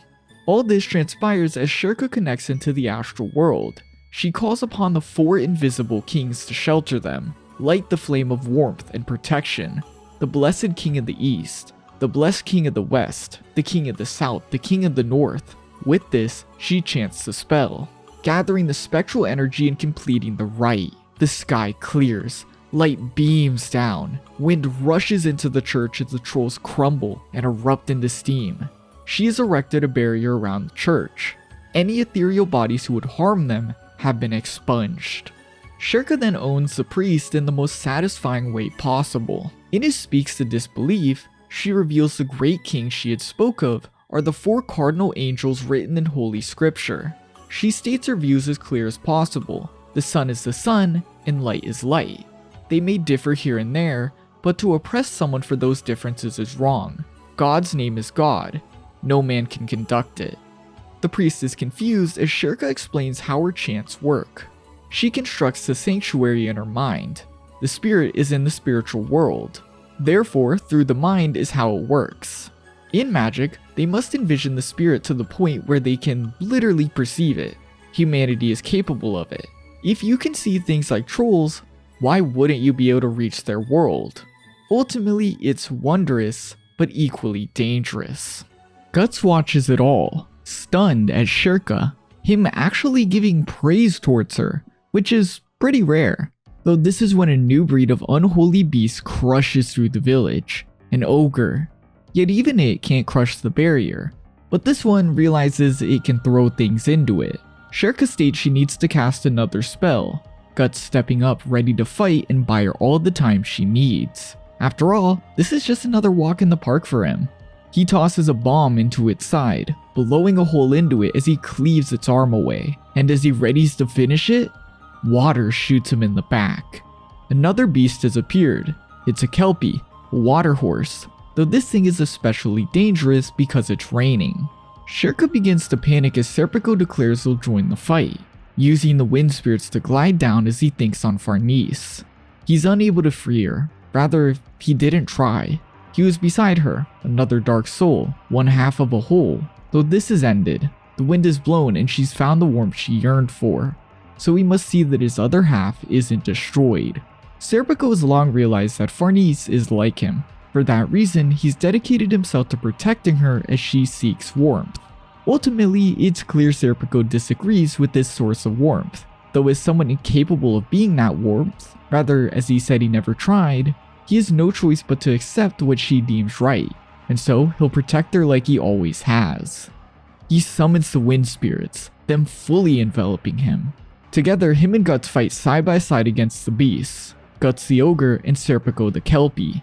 Guts slices clean through the ogre while Serpico has a bit more trouble, the kelpie surrounding him in a water bubble that threatens to drown him, yet he cools down and instantly further masters his magic. He was slicing with high-speed wind before, though truth is, wind can just blow stuff around. He blows the water away to land a critical hit onto the kelpie. Both beasts still just barely stand, the battlefield becoming more and more unstable as time goes on. But this is when the water flies into the air. Shirka's magic has worked. She's made contact with the water spirit and allowed it to possess her. She's mentally become water, and therefore she'll gather it, surge and flow, washing everything away and knocking down every beast. This allows Guts to finally kill the ogre and Serpico to barely finish the kelpie. Shirka has saved the day again, though Ishidro is beyond upset. But right now there's a bigger issue. Shirka can't end the spell and they can't jolt her out of it. She's become one with the spirit. If they add shock to the mix, she might not return. Ivalera then suggests a trick from Flora. Tap the wand in a set rhythm. That way, Shirka will have something from their world to focus on. We cut to Shirka in the astral world, one with the flow, water itself, though she is continuously falling deeper and deeper, soon to reach a point of no return. It's then the rhythm meets her ears. She looks up through the void to watch everyone, recalling the lesson from Flora about the wand as she realizes. Though this is when Casca falls. The building has crumbled and she's slipped. Farnese grabs her hand, and together both are washed away into the flood. Guts cries in fear, Serpico yells, and the sky clears as Shirka returns. She saved the day, but everything has been destroyed and both Guts and Serpico have lost their precious things. Shirka does her best to make up for this. It all happened because she fell too deep. She blames herself. But Guts tells her to calm down. If you're that tense, you won't be able to do anything. He reveals that she surprised him. She did great. She saved the entire village even if it was rough. And there is no doubt that nobody blames her for any missteps. Yeah, if this isn't the proof having people around him has actually changed Guts, then I don't know what is. When Rickett lost Casca in the conviction arc, Guts yelled out instantly. I thought he was honestly going to kill Rickett, but now in this situation, where Casca is also lost, he's level-headed and trusts Shirka. It is very different. It's moments with stress that build character, and here Guts is shown to have grown after all that stress. It's a very big testament to a very big part of Berserk. That camaraderie heals. As I said, people around you bring warmth. And this arc shows that so well. This is, to be honest, the best we've seen Guts since the Golden Age. It's the best we've seen him in like 100 chapters. And coincidentally, it's right as he finds allies again. It's very perfect. It's then, having been calmed by Guts' words, Shirka is able to sense both of the women, them having been taken to the troll's den. Their next objective is now marked, but first everyone has to touch base. The village celebrates Shirka, though she's clear it was the angels in the shrine built before that saved it. She explains the river spirit situation, attributing it to inexperience. But the villagers couldn't care less. They're happy. Yet Shirka knows that it only got that bad because she was angry at the villagers. Shirka is young, of course she's inexperienced, and like her age suggests, this inexperience often arises in her emotions. It's incredibly understandable. She's a kid being a kid, though what she doesn't know is that this seemed to have changed the priest. Her emotions in this situation were also a good thing. It's not all bad. Ishidro watches blankly, upset and without a doubt jealous. Morgan approaches him. Ishidro thanks him before lamenting on the fact he really didn't do anything. He's a kid, but Morgan gives him a small blade. He'd never use it. Think of it as a gift from old to young. He then recalls why he left the village. He ran away. He ran away from his troubles. Dreams can be courageous, but they can also be escapes. He asks Ishidro what his dream is. The kid laughs. His dream is different. He holds the blade up. He'll prove that it's the real deal. Again, Morgan appears to speak of dreams, talking in such a way to make Ishidro consider the weight of his. Though this time he hands him a memento to prove it. He has pushed Ishidro forward in every way. It's a beautiful scene, a passing the torch moment. Serpico was heavily injured in the battle. He can't move much and can't join the rescue op, though he pleads for them to go, telling Guts Farnese is in his care. Guts looks at him, simply saying they'll be back. Oh, and Ishidro, he's gotta come too, making him feel just as important. Guts is becoming really nice. But Serpico had the trust to put Farnese in Guts' care. It's crazy. It reminds me of how Guts has been putting Casca in Farnese's care. As the group travel, they note the area is becoming weirder and weirder. The world seems to be ever shifting since Griffith has returned. It's only been a few days they've been out of civilization, but things are already noticeably worse way out here. It's then they notice a creature, the legendary Snoz. All I'm gonna say is Guts looks terrified. That says it all. Shirka then has a realization. They've entered the astral region of darkness, Clyfoth. And like its title insinuates, it's where darkness gathers, meaning tons of demons. She's shocked. Normally the physical and astral worlds cannot overlap. These creatures are all inhabitants of the astral world. She has no idea what would happen if they became physical. Yet one fact is already clear. The world would be transformed. No. Perhaps it has already started happening with the appearance of a certain person. Yeah, like everything has been hinting at, Griffith being reborn, a member of the God Hand, a deity of another realm, him arriving to the physical world has shifted the balance. And the other side is leaking out. It's the clear answer to why everything is becoming so strange. Inside Qyfloth, they find the troll's den, the world warping to its darkest point as they stare into the dark. Shirka tries calling to the girls. She reaches Farnese, who is right next to Casca, both protected by their silver clothes. As the girls move, things become beyond bizarre. Creatures beyond imagination appear, them both smacked in the center of it all. Farnese is horrified, though she takes initiative to protect Casca. She climbs and even strikes back at the things that notice them. When she gets a chance, she holds Casca in relief, looking to the dagger and realizing she's wielding a blade to protect someone else. It's growth. I love to see it, and I love that Farnese herself is finally seeing it. She needs the confidence. Though of course, things can't just be happy in Berserk. The girls look into the troll den, finding the creatures assaulting a group of taken women. There's countless dead, and even worse, the first survivor they find, her stomach explodes into a dozen of tiny trolls. A beyond horrific scene. Such a sight understandably makes Farnese want to faint. She wants to crawl into the darkness and cower, but she can't. Casca's warmth won't allow her to do such a thing. She's incompetent, but Casca is the only thing weaker than her ever entrusted to her. Casca won't permit her to be powerless. She swings wildly, considering the idea that this is retribution as the trolls up a farm tool. Yet her and Casca are then saved by Guts. Perfect timing. Before things get too serious, because trust me they will, I did want to mention something that is apparent and that bothers a lot of readers. This isn't really the right place to explain it, I just don't think I'll have another place to really explain it in this video, and I want to bring it up before it gets too late into the series. This being that, well, I'll say it in the memes terms, that Casca is a potato for the most part now. Casca is simply there, she does not do much else.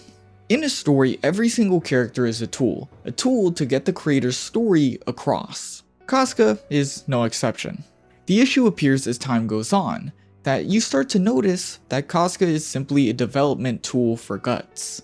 She's simply a development tool for Farnese, and in turn Serpico. She's literally there to make other characters grow, but she herself has been reduced and fallen far behind as a character. It makes her appear as a tool for others, and to be honest, that is something you never want to see in a story as a reader. It almost takes you out of the story, and as a reader of a big story, especially one as immersive as Berserk, you want to be immersed. It's very, very important. I think this is one of this arc's, and Berserk as a whole's, very big flaws. While later Casca does get some development, even after that development, she's not really improved upon. It's just very apparent that she is a story device, and that's not fun.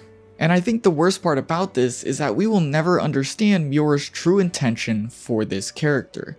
I refuse to believe he was just going to keep her this way. And I think that's just heartbreaking to think about. Guts has arrived at the perfect time, shooting a flurry of arrows into the beast. Driving them back as Farnese is so happy to see Guts. Casca, she's reluctant.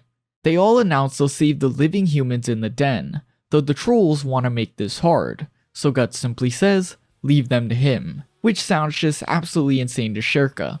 Guts then tells Farnese she's a very big help. He's grateful, making her efforts worth it and giving her the drive to work even harder. Guts is again becoming nice now that people are around him.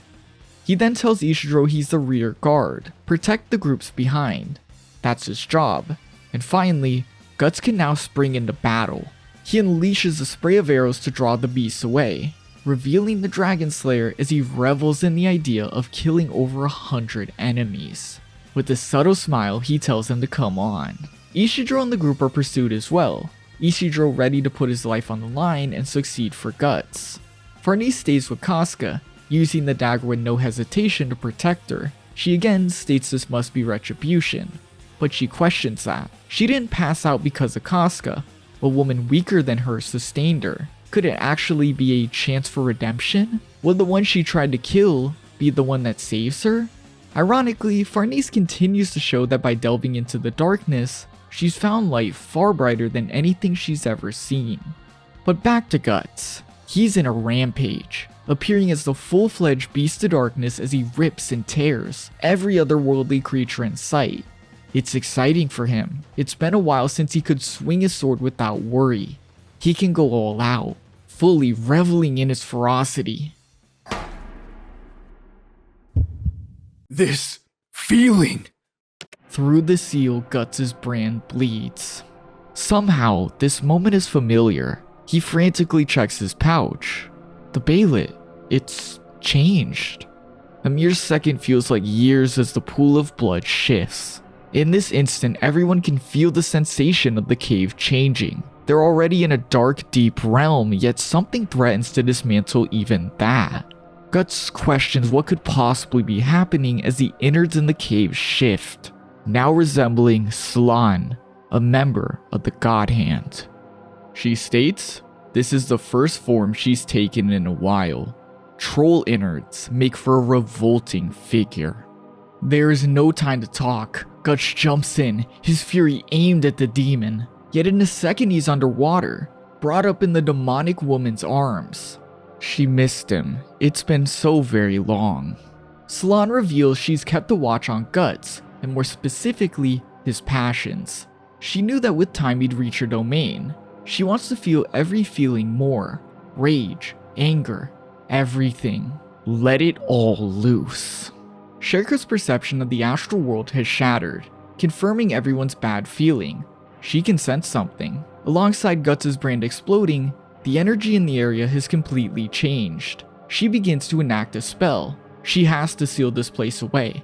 There is no choice. Guts needs to make it back in time, or he'll be stuck here. Slan holds Guts' pained body over her, lifting it up as she revels in the idea of Guts being in Quaifloth. She smiles as she slashes at him, destroying his armor, and impales his body over and over, the sight resembling death itself, one the she-devil becomes excited at.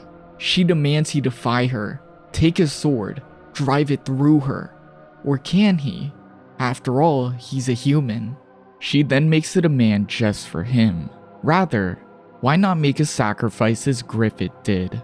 Even during the eclipse, Slan was infatuated with Guts. The idea of his emotions driving him so strongly, despite them all being painful, really made her like him. She's sick, and so obviously the devil loves the sight of pain. It's her thing. And now she pushes him to do the most painful thing of all, make a sacrifice like Griffith. An object is thrown at Slan as a horse steps forward. Skullknight has revealed himself, confidently standing before the god hand in this den of ethereal darkness. Slan tells him that he shouldn't interfere, though becomes seductive as she questions if his majesty will be joining them. Yeah, just another hint that Skullknight's that King Gaisric. Regardless, Skullknight goes on to call her the whore princess of the uterine sea, perhaps hinting at maybe how she became a member of the god hand. She questions being summoned. She actually came here on her own, further driving home what we assumed. Griffith emerging means the worlds are overlapping. Each one of the god hand are likely already melding into their preferred places. She then summons every disgusting creature to attack the knight, and like we expect from this resilient king, he gracefully dodges, splits creatures in two with ease, and in the blink of an eye kills everything. He looks to Slan. Is she enjoying this? She reveals this to be the uterus of darkness. This is the place where abominable spirits get their forms. She's able to create endless amounts of them, as if they were simply worms. Skullknight then states, the time is at hand, Guts aiming his mechanical arm and firing. Even the god hands somehow forget about this thing, and of course this doesn't kill her. She holds the spot, calling it hot, wishing for more, begging Guts to take the Dragon Slayer and ram it through her. Guts does exactly that, splitting her stomach, her writhing in pleasure before kissing Guts, all before disappearing and dispersing into a pool of entrails, leaving by saying, "May we meet again, dear boy," referring to Guts. With the god hands leave, the cave begins to almost eat itself alive, Skullknight stating that because of her leaving, everything is boiling into chaos, now declaring it's a good time to test the sword. Though this was only meant to be wielded to entomb them in that vortex. Skullknight takes his blade, shoves it down his throat, and pulls back a blade wrapped in ethereal energy. Not just that, but one clad in thorns and a Baelit-seeming blade. I refined within myself Baelits taken from apostles to form this blade, the sword of actuation.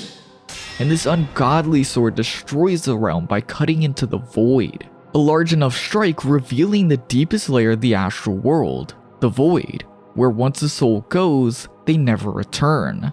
Skullknight has found a way to harness this power, leaving Guts speechless.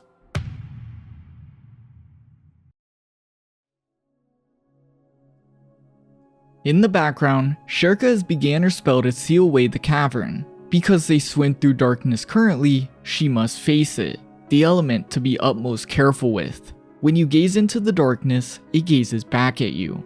Outside, Ishidra works tirelessly to protect everyone.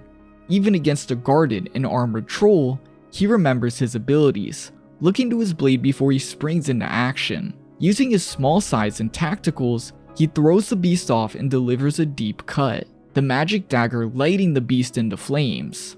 It's then, in this moment, Slan disappears. Sherka is able to move forward, appearing in pact with the Root Lord. She chants, "Rot." Everything crumbles and is engulfed in flames. It's then Guts just barely makes it back. Looking to Skullknight as the skeleton reveals he cleaved through layers of space to make it here. And the second everyone realizes what's happened, well, Skullknight is long gone. That's a classic with him.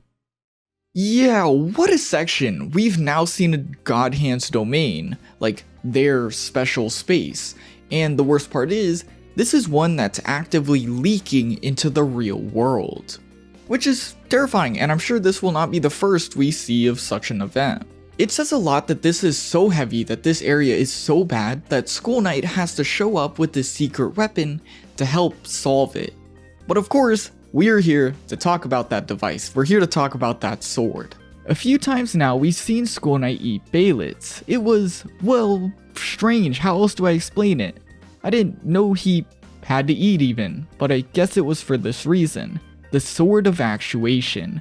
The sword literally crafted from the Baelitz astral energy. This is incredibly interesting, and with the showcase and realization it opens that vortex of souls we've seen before, well, it must have a lot of power. He notes that he wanted to use it specifically for the God Hand, but I just had to question, would such a thing even work on them? Are they too bound by the rules of that vortex that what goes in it can never escape? Well, I have no idea. We're not supposed to have an idea, but I do want to note one thing. Sherka specifically noted nothing physical can touch Griffith. Nothing physical. But Skullknight's Baelitz sword defies the realm of physical. It's made of the insane astral rocks these beings of the void control. I love that this is shown alongside Guts meeting Slan. She wants him to hurt her, and when he does, we're shown it has no effect. But then we get this astral sword. It has connections to previous things that have been stated. It's like we're shown an answer to a problem that was just introduced, which I think is clever if that's what it ends up being in the far, far future. The cavern is shut. The forest becomes clearer, and back at the village, all is finally well. This group has completed their first big mission together, and this specifically hits Guts hard. Companions. He recalls the Band of the Hawk, the last time he had such a thing he had realized was the most important to him after he had lost it. He thought he would never have this again, but now, it would appear he does. After leaving the Band of the Hawk and coming back, right after completing his first mission, Guts almost broke down realizing he'd never have this again. He stated, "Why do I always see these things after they're done and gone?" The Hawk was then sacrificed and Guts began his quest to darkness. Main reason being he couldn't face the pain of losing these precious things. The people he holds dear are above all for him, and now he's found something like that again. I cannot state how big this is for him. To Guts, this is literally his everything. Though this leaves one piece of the puzzle. Casca. He needs to get her safe, but that is guaranteed to be difficult. Curiously, the next page cuts to Flora adding talismans to a piece of armor. She calls it a big job, yet a nostalgic one. All as she looks to Skullknight, she never thought they'd need to drag this out. The word nostalgic is a big hint for these two. Flora and Skullknight aren't just acquaintances, they've been connected for a long time. This alongside her age, knowing she's been around forever, and now Skullknight, tells us that Flora isn't any old mage. She's got tons of secrets we have to watch out for. Hell, maybe she actually gave Skullknight the idea for the Baelitz sword. Speaking of this armor before them, Skullknight calls it dangerous. Flora is aware, but that's why it's necessary for the group. He calls it karmic, an object of karma, but she disagrees. People appear to make the same mistakes, but karma isn't a circle, it's a spiral. The group isn't bound to the same paths as them. It is heavily implied that whatever this armor is, Skullknight and Flora have used it, and considering Skullknight's state, being the skull guy, its effects probably aren't very good. Skullknight mentions karma, the idea that if you use this armor, something will certainly happen to you. Yet Flora refuses this. It's not a circle, it's a spiral. The effect will be similar to Guts, but not the same. Just because Guts uses this armor due to fate doesn't mean it will go the same exact way as it did for Skullknight. Both then notice a presence. The barrier is broken and demons ride in. Flora notes how much she's weakened as Skullknight jumps out. He lands before the threat. Flora is surprised by this. She is going to die regardless. Skullknight responds that he wants her death to be at ease. She thanks him. She won't forget this devotion from her old friend. She thinks of Sherka. She wishes she could have seen her smile once more. Switching to the little witch, she's hard on herself for everything. She didn't do much in the cave at all. She summoned a great power but couldn't manage it yet again. This is when Farnese steps before her. She was moved, which doesn't read as much to Sherka, it's just normal niceness. But remember, Farnese couldn't even comprehend magic till recently. Saying something like that moved her is huge. Sherka reflects on her lingering thought. She cannot tell whether this group is fate. She completed a big job and messed up. But they all don't care for this fact. They believe in her. It's weird. Yet then Guts falls. They all panic. Guts' physical wounds have healed, but he has wounds on his ethereal body. Left alone, they'll constantly injure him, in turn also reopening his physical wounds. Guts stands up. He's just a bit dazed. Sherka is stunned. That is a wound of the spirit, pain to the point of trauma. One should not be conscious. She also knows it wasn't a troll that did just that. They couldn't. She then notices the brand.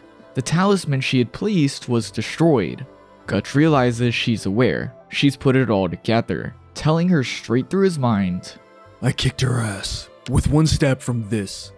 A monster who pretends to be an angel. And that would explain everything, except for how Guts survived. She looks to the Dragon Slayer. Maybe with how many astral beings it's cut, it's unintentionally been covered in power, which would be awesome. She thinks of Flora's words. Look at the truth before her eyes. Guts again faced the God Hand and lived. It's then things darken. Sherka senses the mansion in peril. Not just her though. Casca's brand is in pain, and Guts' is also bleeding profusely. Apostles have arrived. The mansion is up in flames, and the great big tree is being reduced to ash. Sherka panics as she worries for Flora, while Guts confirms his hunches. Apostles. He cuts one down quick, yet is thrown back just as fast. He shakes as he rises. He can barely stand up straight, but thankfully Skullknight saves his skin. Surprised, Guts questions why he's here, revealing what we've assumed. He has close ties with Flora. The demon then confirms who both of them are. Skullknight, he who invaded the eclipse, and Guts, their master's sacrifice. Note the word master. This tells us these are Griffith's soldiers. Zodd then appears, confirming what Guts is beginning to know. Of course, Griffith is all of their masters. It's then Grunbeld steps forward, the huge warrior towering over everybody. He states he wishes to fight Guts. He comments on how he's heard of Guts, before stating the mission to attack the witch, an old woman secluded in a forest, is dishonorable. Yet he must display his loyalty. But Guts being here means it's worthwhile. I, Grunbeld, as a warrior of the Band of the Hawk, call upon the black swordsman in single combat. On guard. This consumes Guts in darkness. Griffith really is assembling demons, sending them on missions. He's gathering powerful, unfathomable monsters like Zodd and making them swear their loyalty. And now he learns he's even called his group the Band of the Hawk. It's insane. Imagine how this must feel. Griffith did everything horrible to the human band. He left Guts alive as he watched the horrors, and now he has the audacity to begin anew as if nothing happened. Grunbeld lifts his warhammer, slamming the steel down upon Guts' blade to send him barreling back. Guts just barely stumbles back up. The hit was like a battering ram. Even though in human form, he can tell Grunbeld isn't a typical apostle. He tries to strike, incredibly rageful at the demon's mention of the band. Yet Grunbeld blocks and sends Guts to the floor. smashing his sword with his hammer again. Grunbeld acknowledges Guts' sword, but wishes he'd fight back, while Guts is in pain. Even worse, his wounds from before open again. This battle literally is not winnable. It's then Zodd steps to Skullknight. He'll fight him. The war demons contest this, but Zodd crushes their skulls. He doesn't care that the witch's head is burnt black. Bring it to him. He transforms into his apostle form instantly. Skullknight questioning why even chase the witch. Wasn't fighting everything to him? Zodd attests that he's the only one who can hold him off, meaning this is a fight they both endure for their own reasons, not just the thirst of battle. Skullknight fights to defend Flora, while Zodd, for the first time we've seen, is just following orders. As things become dire, Shirka breaks down. She cries knowing her mistress is likely dead. She tries to speak to her telepathically, where somehow the woman in the flames, the boiling heat, speaks, telling her to listen carefully. Get that armor to Guts. As the flames explode and the heat roars, somehow she gets her last wish across. The dark armor must reach Guts. Hurry. She tells her that a dreadful enemy is here. She should have known full well the time is upon them. Shirka calls his death cruel, but Flora states it's due. It's sinful to live beyond the extent of your allowed time. Shirka can't mourn. This isn't an end, but a change in the form of life. The little girl cries out that she'll be alone. She'll miss Flora, the warm sun, their golems. It's all going to burn.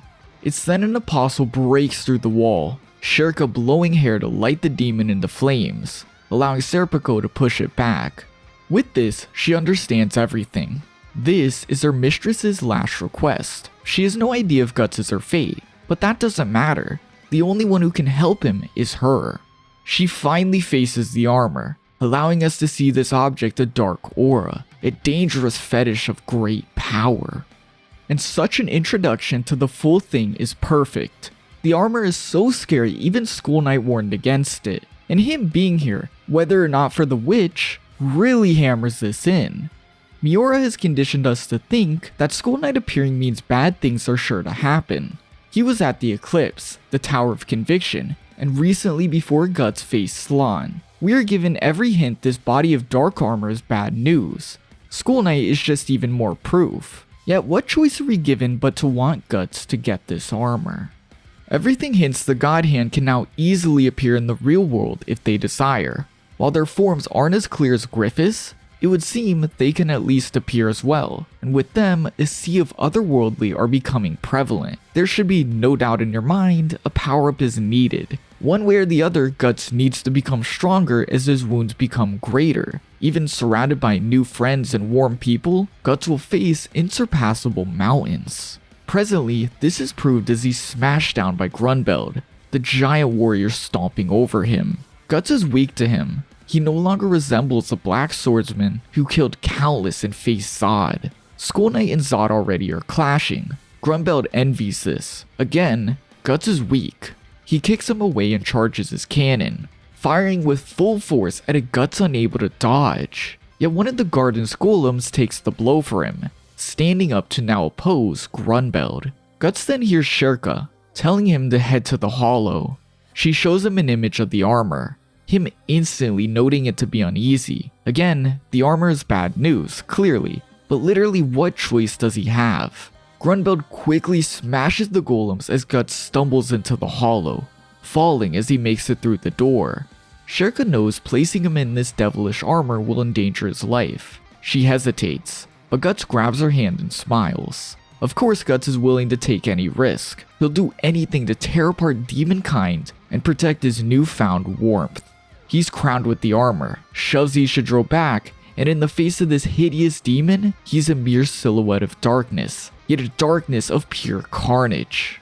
In the second, the demon is torn to shreds, a blood rain covering the forest as Guts stands over its corpse. A demon rises from above to swallow him whole, yet Guts rips it in half in a mere moment. He stands in the wake of it all, the armor appearing as a dark skeleton.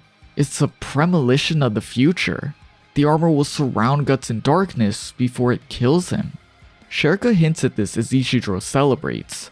The armor isn't as simple as making Guts stronger and healing him. Though it's not just her who realizes this. Even demonkind is aware. Grunbeld states Guts moves like someone else entirely even though it's clearly him. Zodd then recognizes it. The memories. My dear old rival. So, you would have him follow you down that same path into hell. Finally, Guts himself becomes aware of this sinister drawback. It took away his pain. It's as if it was never there. No, it's that the pain simply doesn't matter anymore. There's something far more important, an impulse. From the astral world, something ferocious seeps through. Everything distorts as Guts puts it all together. The ferocity demands Guts yield to it. Yield everything to it. Yield to the beast of darkness. The armor then shifts, changing its shape to reflect Guts. Rather, reflect his beast of darkness. In a second, he blitzes across the field, landing on Grunbeld and knocking him back. Guts wastes no time slamming in for another blow. Again and again he attacks, breaking Grunbeld's invincible shield. The Apostle tries to strike back as he shudders. No human could possibly move like that. Guts puts his hand to the demon, revealing his cannon and firing, sending Grunbeld backwards and crumbling his defenses. Everyone watches shocked, Shirka stating that if the fight continues, it will be dangerous. It's not that Guts is healed, it's that he feels no pain. He is now inside of the Berserker Armor, a fetish made by dwarves. If a person wears the armor and aligns with its ominous energy, they become a savage. Guts has forgotten about pain and fear in pursuit of violence. It's simple, the armor just made it possible. Guts is surpassing the limits of the human body at the risk of his own life, proved as wildly stronger. The seeps of his armor are deep red, streaked with the blood of the black swordsman. Guts is a man steeped in darkness. That is far too clear to us. Donned with armor that seeks that darkness, well, it's a perfect fit, but a dangerous one. Guts' inner beast of darkness is represented by a wolf. It showcases his darkest feelings of revenge, hatred, and his most savage urges. This being will appear in Guts' worst moments to reflect his consciousness, to show the scales between the dark and light in his mind. While we have seen Guts help Shirka and encourage her, that being an example of his light, we've also seen what the dark does, like him nearly killing Casca at the beginning of this arc. Guts is now wearing that being on the outside. He's made that darkness his power, and with how unstable his mental state has been, well, trusting that darkness can't be the best option. This armor is not only basically eating him alive, but is burning a very dark and risky flame, one that can destroy everything Guts loves. Grunbeld bellows that this is the black swordsman he wanted. He readies his monstrous warhammer again as Guts leaps down with his own strike. He shatters his invincible warhammer like that, all before leaping into air yet again and cleaving through the Apostle's arm. Guts' armor explodes into blood as Grunbeld smiles. Guts is the victor. He is a great warrior as the rumors said, but he has a mission. As an apostle he shall finish him. Grunbeld begins to change, ready to reveal his full-fledged apostle state, that being of a crystal dragon. It's an oddly beautiful look for an apostle, telling us that when he was alive, Grunbeld likely thought of himself as an insane, incomprehensible dragon. It's beautiful in a way, but as I just said, it's incomprehensible. It keeps that weird feeling that this just shouldn't exist. Everyone is speechless as the crystal dragon Grunbeld towers over everyone. Everyone but Guts, as he jumps into Grunbeld's strike, holding it off, and though his bones break, the berserk swordsman drives his sword into the apostle's chest, making a connection before he's thrown away. My skin of corridom, stronger than even steel, has been cracked. It's not possible. Yes, by a normal person, a normal human, even the strongest forces, this shouldn't be possible. This material is literally the hardest right under diamond. And we can see that delivering such a blow has destroyed Guts. His limbs are twisted, he can't walk right, and blood is pouring like a waterfall from the armor. Yet it fixes itself, It twists its limbs back into place, it corrects his posture, and it tightens the armor to lose the blood. It's obvious to everyone the armor is destroying Guts. Shirka explaining that it's reinforcing his broken limbs by piercing through his flesh and into his bones. Apparently the previous owner was devoured by the armor in a similar way. I'm thinking of you, Skullknight. You know I am, and I think it's fair to say we're meant to think of Skullknight here. Regardless, this armor is basically animating Guts like a puppet, yet instead of strings, it's fangs that eat his flesh, leaving Shirka panicked. It's all her fault, but then she hears Flora. Deal with it. This is something only a witch can do. Despite Shirka's cries of inexperience, Flora goes on to say she can appreciate the danger of drowning in power. For this reason, she should be able to do something about it. The swordsman, Guts, lost in the turbulence of power, only she can show him the way. And with this, Flora's words about her following Guts start to make a lot of sense. The witch somehow seen this coming. Shirka, with a little encouragement, is now determined to help Guts, beginning a magic circle as she proclaims she'll try. She'll try to reach Guts. Back to him in Grunbeld, the apostle roars before Guts. Not only is it unbelievable Guts could withstand his attacks, but he wounded him. It's then the other apostles wished to join.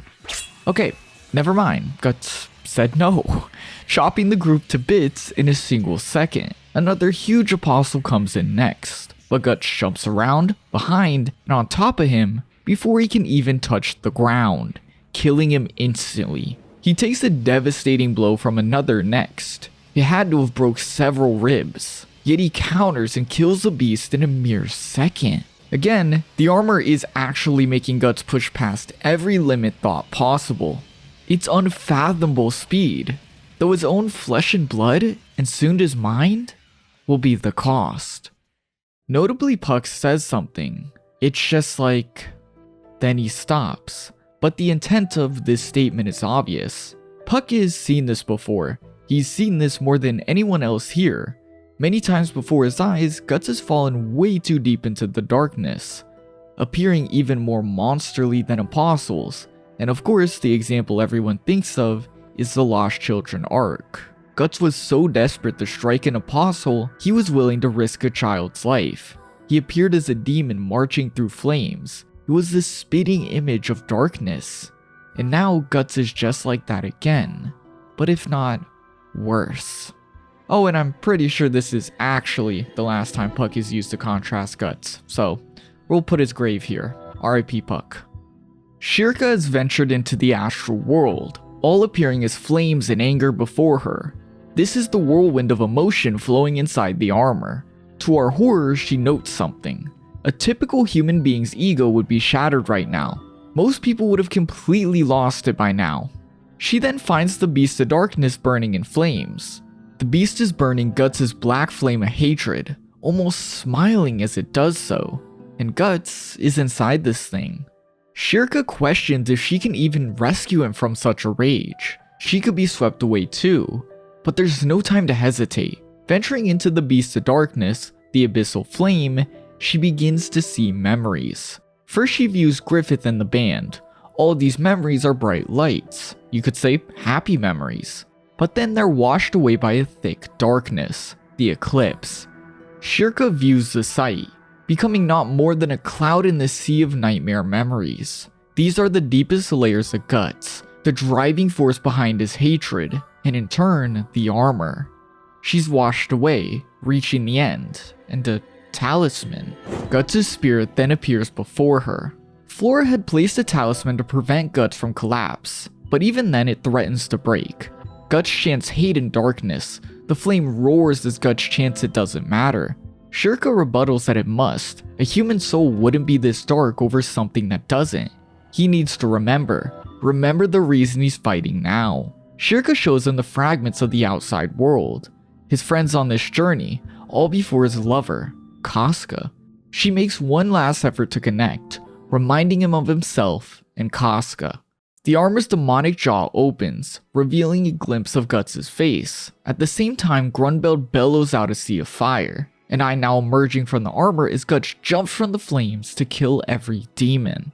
then protecting Serpico and Ishidro before leaping to Farnese and Casca, killing literally every single demon in the area in a single strike. Everyone questions if Guts is in control. The head then removes itself. It is Guts. He's back, though more injured than ever, and a patch of white hair. Grunbeld roars as he outputs another fire blast, yet Guts then hears a familiar voice. Against the Apostle's fire, another wall of flames stops it. Flora has emerged to step up to the dragon.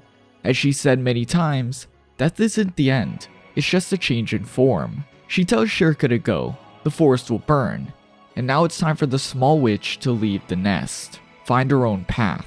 Flora states the days she spent with their student were short, but in her long life, they were the most serene. Thank you. Shirka cries out, scrambling as Guts grabs her. Flora then states her final words here. Her form will merely change. She'll meet Shirka in her dreams. She views her student in Guts' arm as she goes on. Now whether she grabs that fate before her is up to her. Farewell, her sunshine. And like that, we're formally introduced to the Berserker Armor, what I say is easily the best power-up in manga, at least what I think is the best. This armor becomes Guts' mainstay in his fight against astral enemies, and as we've seen, it works very well.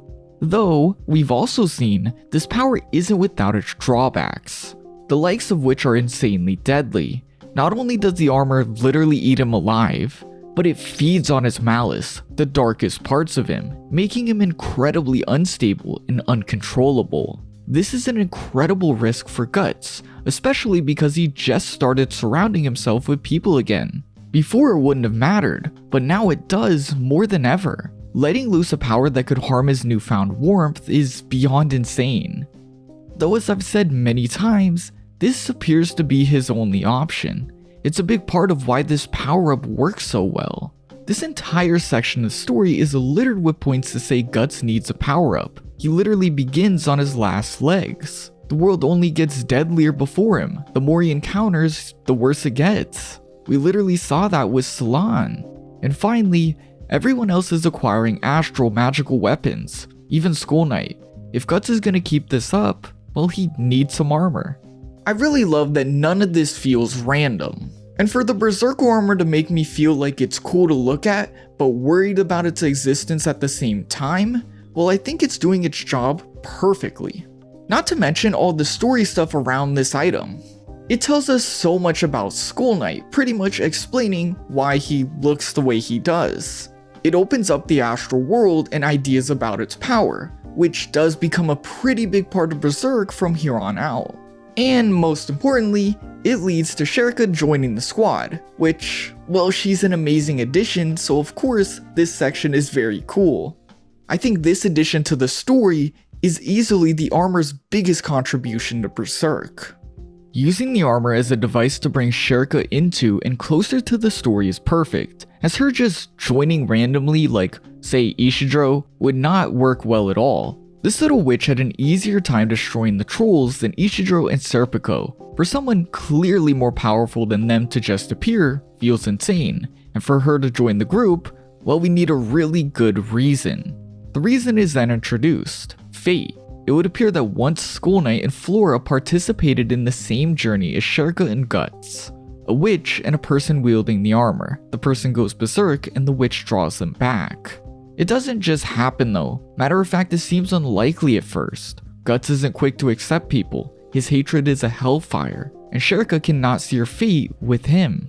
But over time, witnessing Guts defy fate, and him witnessing her light and strength, their bond grows into an almost perfect deal. A perfect deal that is sealed with Guts getting the Berserker Armor. Everything said, the Berserker Armor and the way it's introduced to the story is perfect. Not to mention, it's cool. I think we have to all agree that it's cool. Dead. Countless dead. The capital of Midland, Wyndham, has become a place of fog and death. We follow men in boats entering this city. They meet with others. The resistance movement. The man introduces himself, Laban.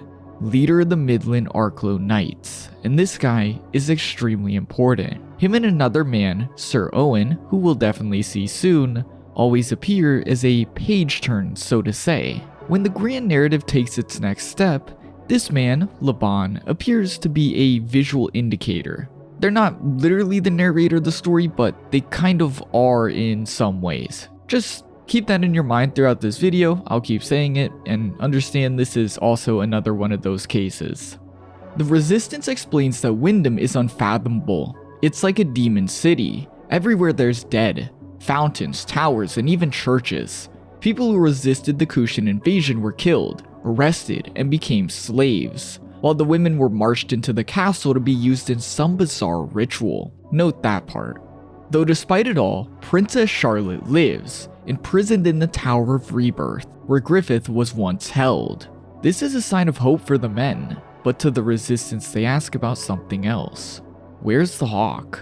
It's then the boat's rock, otherworldly beast rising. Everyone runs as it's explained to be Kushan sorcery. It really was not an exaggeration when Wyndham was called a demon city. To us, the situation is already clear. With the worlds closer than ever with Griffith's appearance, the Kushan must be using sorcery to reach these creatures, and somehow capturing them. Or at least, that's what I'd like to think. It's then an elephant-like beast trots through the area. More lizard-like monsters arrive, trapping the crowd. They just arrived and death seems certain. But from the fog, arrows rain. From a far-off tower, a lone archer stands. From behind, spears take down the elephant. A knight rides into battle. It's Locust. He tells the people to wait. The mist covering the city will soon be swept clean. But for now, he has a mission. Hide and make ready for the tempest the hawk brings. In this moment, Ganishka's capital city is under attack by Griffith's band of the Hawk, and so we cut away to a man we'll soon know all too well. The man can feel the inhuman presence of Griffith's army. He calls them futile. The fog around the city is his. He invites them to attack further. The speaker's chambers are lined with gold. The man sits atop a throne which the Bakiraka bow to. The huge man, sitting before a pile of skulls, questions the power of the Bakiraka clan. He dismisses their tenacity, but understands that with their opponent being the Hawk, it cannot be helped. He demands that from then on, they only report on the Hawk. His own army will seize him. The leaving Bakiraka speak of this crowned man we just saw. Not just the castle, but the whole city is one of death, as if it's one huge cursed altar. Were they right to entrust their fate to that dread emperor? Their leader, Salat, silences him. Restoration of the Kushan Empire's utmost importance. Yet in his head he agrees. The man we just seen, the great Emperor Ganishka, is indeed a dread emperor. Establishing the scene before the reveal of this current king is perfect. He has been shown in every way so far to indeed be a dread emperor. He rules for the sake of power, not for the good of his people. He cares not for the conditions his people live in. He doesn't bat an eye for the unholy beast roaming. And matter of fact, he's apparently conducting rituals. He's evil, and we're meant to see that in every way in his introduction. We then cut to Emperor Ganishka visiting the Tower of Rebirth, opening the door to Princess Charlotte. He immediately has her friend carried away, upset at the fact the princess has embroidery tools, yet she's only crafted them into Griffith. He asks, has she prepared herself? Prepared herself to bear his child. This is something all too common in war. She should know as princess of a great kingdom. From her eyes, Ganishka appears as a huge figure of darkness. The imagery couldn't be any more clear. Despite the already given nickname, Dread Emperor, we can see that before others, he really does appear as a man of darkness. Ganishka tells the princess that her lineage enables his rule without conflict. Does she want to be princess of a ruined kingdom? One that she's blamed for? Yeah, this is some real sick shit. Political marriages are not a new concept, but this guy covered the city in demons and made it horrible to live in. It's literally a nightmare for a normal person, and he's saying if you don't marry me, that'll basically fall onto you. It'll be all your fault. Though while this gives her the illusion of a choice, this evil man never intended to give her a choice. He pushes her down, towering over her, intending to do a beyond horrible act. It reminds Charlotte of her father, who had attempted the same sick act years ago. Ganishka rips away her clothes as she screams for Griffith, and this stops him. She's been sleeping next to an embroidery of Griffith. He looks around the room. Everything is about Griffith. He realizes, this girl is Griffith's lover? Though rather than be angry about this like you would likely expect, the woman he clearly wants another, he laughs. A demonic smile seething as he calls it interesting. This tells us that for whatever reason, Ganishka is interested in Griffith, something he feeds into for us, saying, the kingdom was easy to conquer, he's tired of war. He thought the princess would be entertainment, but who knew she had a connection to the hawk? The appearance of the hawk signifies the world shifting. The reincarnated know that instinctively, bowing to the hawk is paramount of inhumans. It's like being drawn in and embraced by God. But he makes it clear he's different. He is the great emperor of the Kushan Empire. He owns the biggest territory in the world. Even if blood smeared and defiled, the very world belongs to him.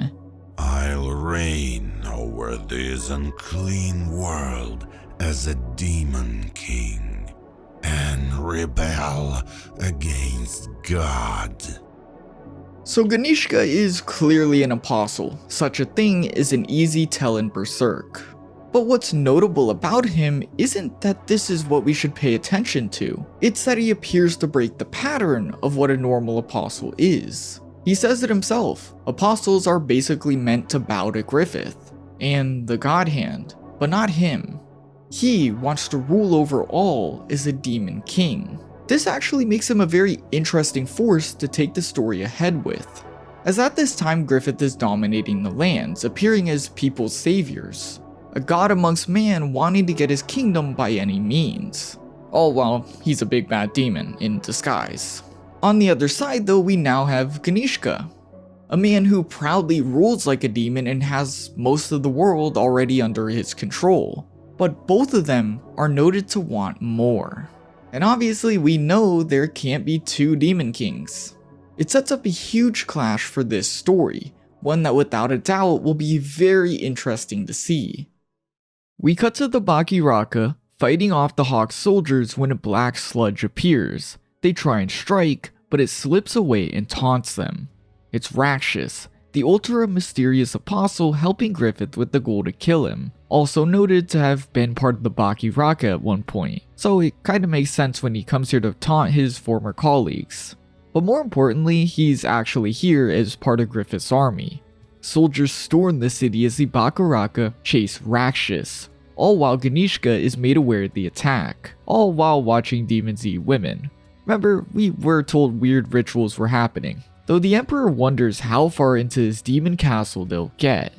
And isn't this all ironic? Demons storming a demon castle. Contrast this to the last time we've seen such a war, the Golden Age. The world has changed a lot, to say the least. Kushan soldiers fire at the Lancer squad. Their arrows do nothing. Clearly, it's inhuman soldiers they face. It's then the Kushan soldiers are barraged by arrows. An archer squad has taken them out. The Kushan city is rampaged, leading Ganishka to demand they face the Daka. The Daka are revealed to be his own personal demonic force, one he states he bore through secret arts. Locust then addresses him personally, where Ganishka calls their invasion foolish. Is it nothing more than to try and gauge his power? Locust responds with the question. When he states he asks as an apostle, why does he oppose the master, the God Hand? Ganishka bellows out in laughter. He is the emperor, king amongst kings.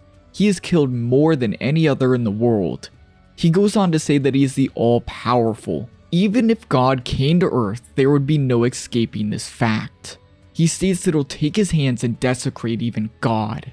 Real insane goal. One that clearly angers Locust. But in the background, Rakshas has been luring the Bakiraka to a certain place. While you'd assume it's for battle, in truth, the apostle wanted to showcase the misdeeds of their emperor, and the sight is unholy to say the least. It's grotesque, and there's no words you can use to explain this monstrosity. It's a mass of flesh made of countless changed astral beings. They all feed into each other. From the top, a woman is dropped. Countless Kushan monks at the bottom conducting sorcery as a demon emerges from her stomach in this fleshy void. Rakshas leaves the Bakiraka with the statement, "The one who keeps them is truly a demon king, not a man." Salah can only wonder, has his dread emperor opened the gates of hell? Yeah, Ganishka is up to some real sick shit to say the least. Even without being a member of the God Hand, he's manufactured a way to have his own demon army and followers. This is something we've never seen an individual apostle do up to this point. Sure, apostles like the Count were a king, but his soldiers were human. They were not other demonic threats, and if you ask me, there's a pretty big difference. This builds up the idea that Ganishka is really trying to become his own sort of demon god. He has his own demonic force he'll use to challenge the current one in rule, Griffith. On the battlefield in the face of such a threat, the commander Locust transforms, his lance spearing a dozen of the Daka at once, revealing his apostle form. A creature resembling a shining knight on a horse. It's almost beautiful. I have nowhere else to drop speculation, so I'll put it here. But Locust is clearly one of the most visually interesting apostles. His form isn't really demonic at all, nothing is scary, and the furthest you could say is that it's a bit unnerving in how unnatural it is. But I think even that is pushing it. Locust is also one of the most noble seeming apostles. He isn't brutal in his ways, he talks profoundly, and he seems to take honor seriously. Mule saw him as the Moonlight Knight, a legendary warrior who had an undefeated record in duels, and one who had notably never bowed to any master. While a good chunk of that makes sense, the bowing to a master part is interesting, as he bows to Griffith. Why? He honestly seems like a good guy. But of course, every apostle is default wrong. They're default terrible. At some point, Locust bent the knee and sacrificed something. Maybe he lost his first duel, maybe he was cheated in the arena and sought revenge, or maybe he simply grew bored of his strength, wishing to gain new powers in a horrific way. Regardless, demon equals bad. Still, he's a demon with honor, and from there, we can assume like Zodd, he lost to Griffith and served someone with higher strength than him. All I gotta say is that he's definitely one of the most interesting apostles to me. Other than like Zodd, he's the one I want to know the most about. But he's also, like Zodd, conveniently one we know nothing about. I just hope that one day we learn a bit more. But back to it. Locust states that the Daka cannot slaughter war demons, his forces all transforming into the Band of the Hawk's demon lancers. He shouts for them to rush forward as Ganishka brings forward his own demons, them crushing through the walls and beginning an all-out war. The sight is insane, it's like a fantasy painting has come to life. Salah views it as hell flooding over, and he couldn't be more right. He again looks to Ganishka. He truly is a demon king, not a man. Even more of the Hawk's forces then appear, the main archer Irvine shooting at Ganishka with his demon bow. Yet it simply moves him as if he was made of air. All of a sudden, an apparition of his face appears like a fireball, shouting at the crowd and causing havoc. This is our first glimpse of Ganishka's apostle power, appearing as a storm of mist across the battlefield. He yells out, heed his words. These demons are so proud of the little evil they have. They should be ready to feel the touch of true power.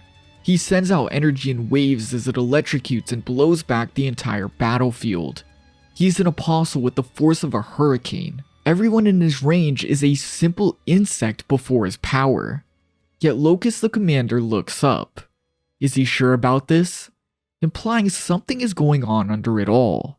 And that's when we cut back to Princess Charlotte.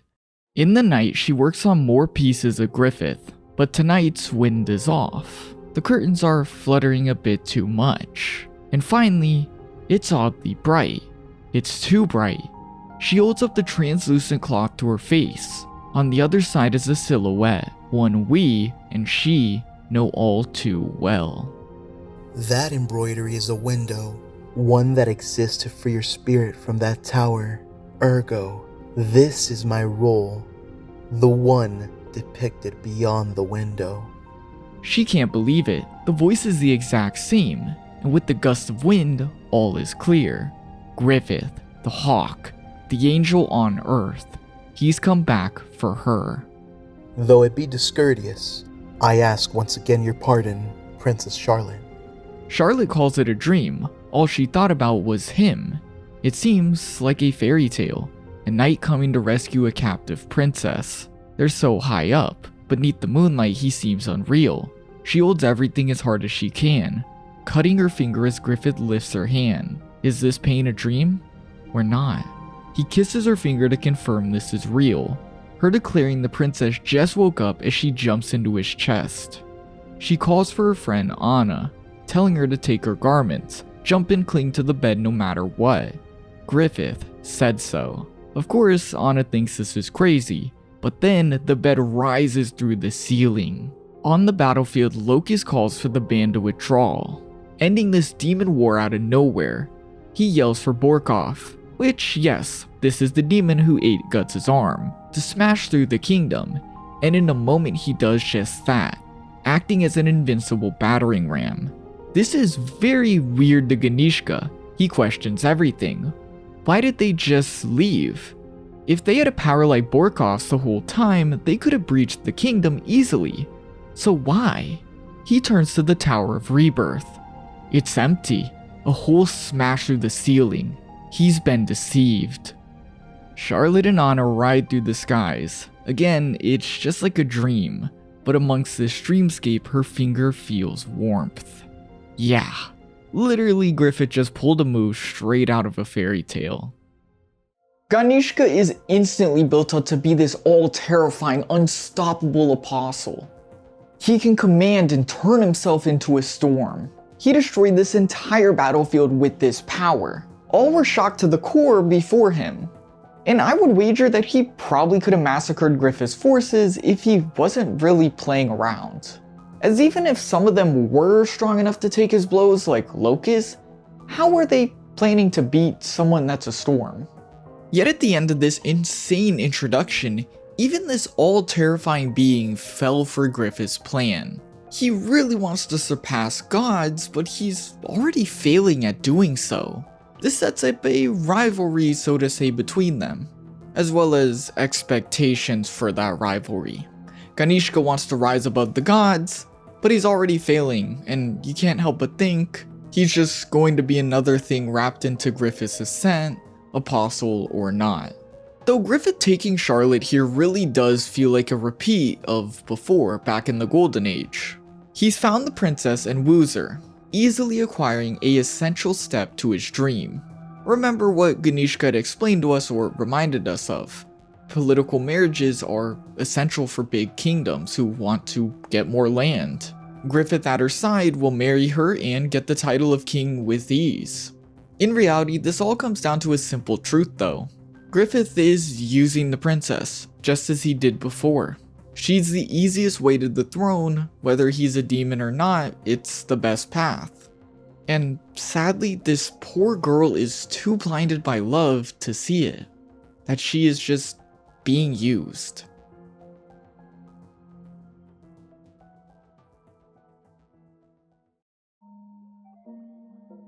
We finally get back to Guts and Co. as they reach a beach. Such a pretty sight compared to the horrors before, and a well-needed break for them too. Ishidro instantly jumps into the water and nearly drowns, but he's a kid who grew up in the mountains. I can't blame him for being excited. Just calm down, don't drown. Shirka though is kinda down. Her hat then blows away, but Guts picks it up for her and places it back on her head. She's distracted and worried, a fact that becomes clear as it's apparent Guts is still in pain. He assures her that it's okay, the talismans they have won't work forever. He's already rested a month, they can't delay their journey any longer. She warns him that the armor is cursed, he might go berserk in battle again, but he tells her not to worry, he now is a reliable mage. Still, of course she's gonna worry. It was horrible after that battle. The armor ate his body for days. When they finally removed it, the pain made him repeatedly slip in and out of consciousness, each time the wounds opening. She acknowledges that Guts may need to become a monster to fight such monsters, but his survival is not guaranteed. She doesn't know if this is the answer. Guts then pulls her out of it, calling this whole scene nice, everyone having fun on the beach, smiling with no stress in the world. I thought, never again. Never could I watch the sunset and be this calm. Never again could I sleep the night through. Yeah, while he doesn't straight say it, Guts really respects Shirka. I can't think of the last time he spoke to someone with such care and respect. Not only basically saying he trusts her to keep him on the right path, but acknowledging that due to her efforts, they can be happy like this. This is where Shirka's childishness comes in handy, as her smallness and worrisome mind compared to Guts make it all the more awing when he clearly and openly respects her. It's just such a cool feeling to know this tiny witch is truly that strong. It also works well for her mentally. She's very self-conscious and a worrywart, one who just went through something horrible. But hearing affirmation from this strong adult who she can tell has been through a lot, it's good for her. It's good for a kid in a world as harsh as Berserks. That night, Shirka removes the bandages. Guts has lost weight, and while she states he's made progress, she lies. The wounds haven't healed, and if the sea makes any noise, she knows Guts won't sleep. Guts eats food made by Serpico. I guess he's becoming the group's cook, and it reminds Guts that even his mouth is all cut up.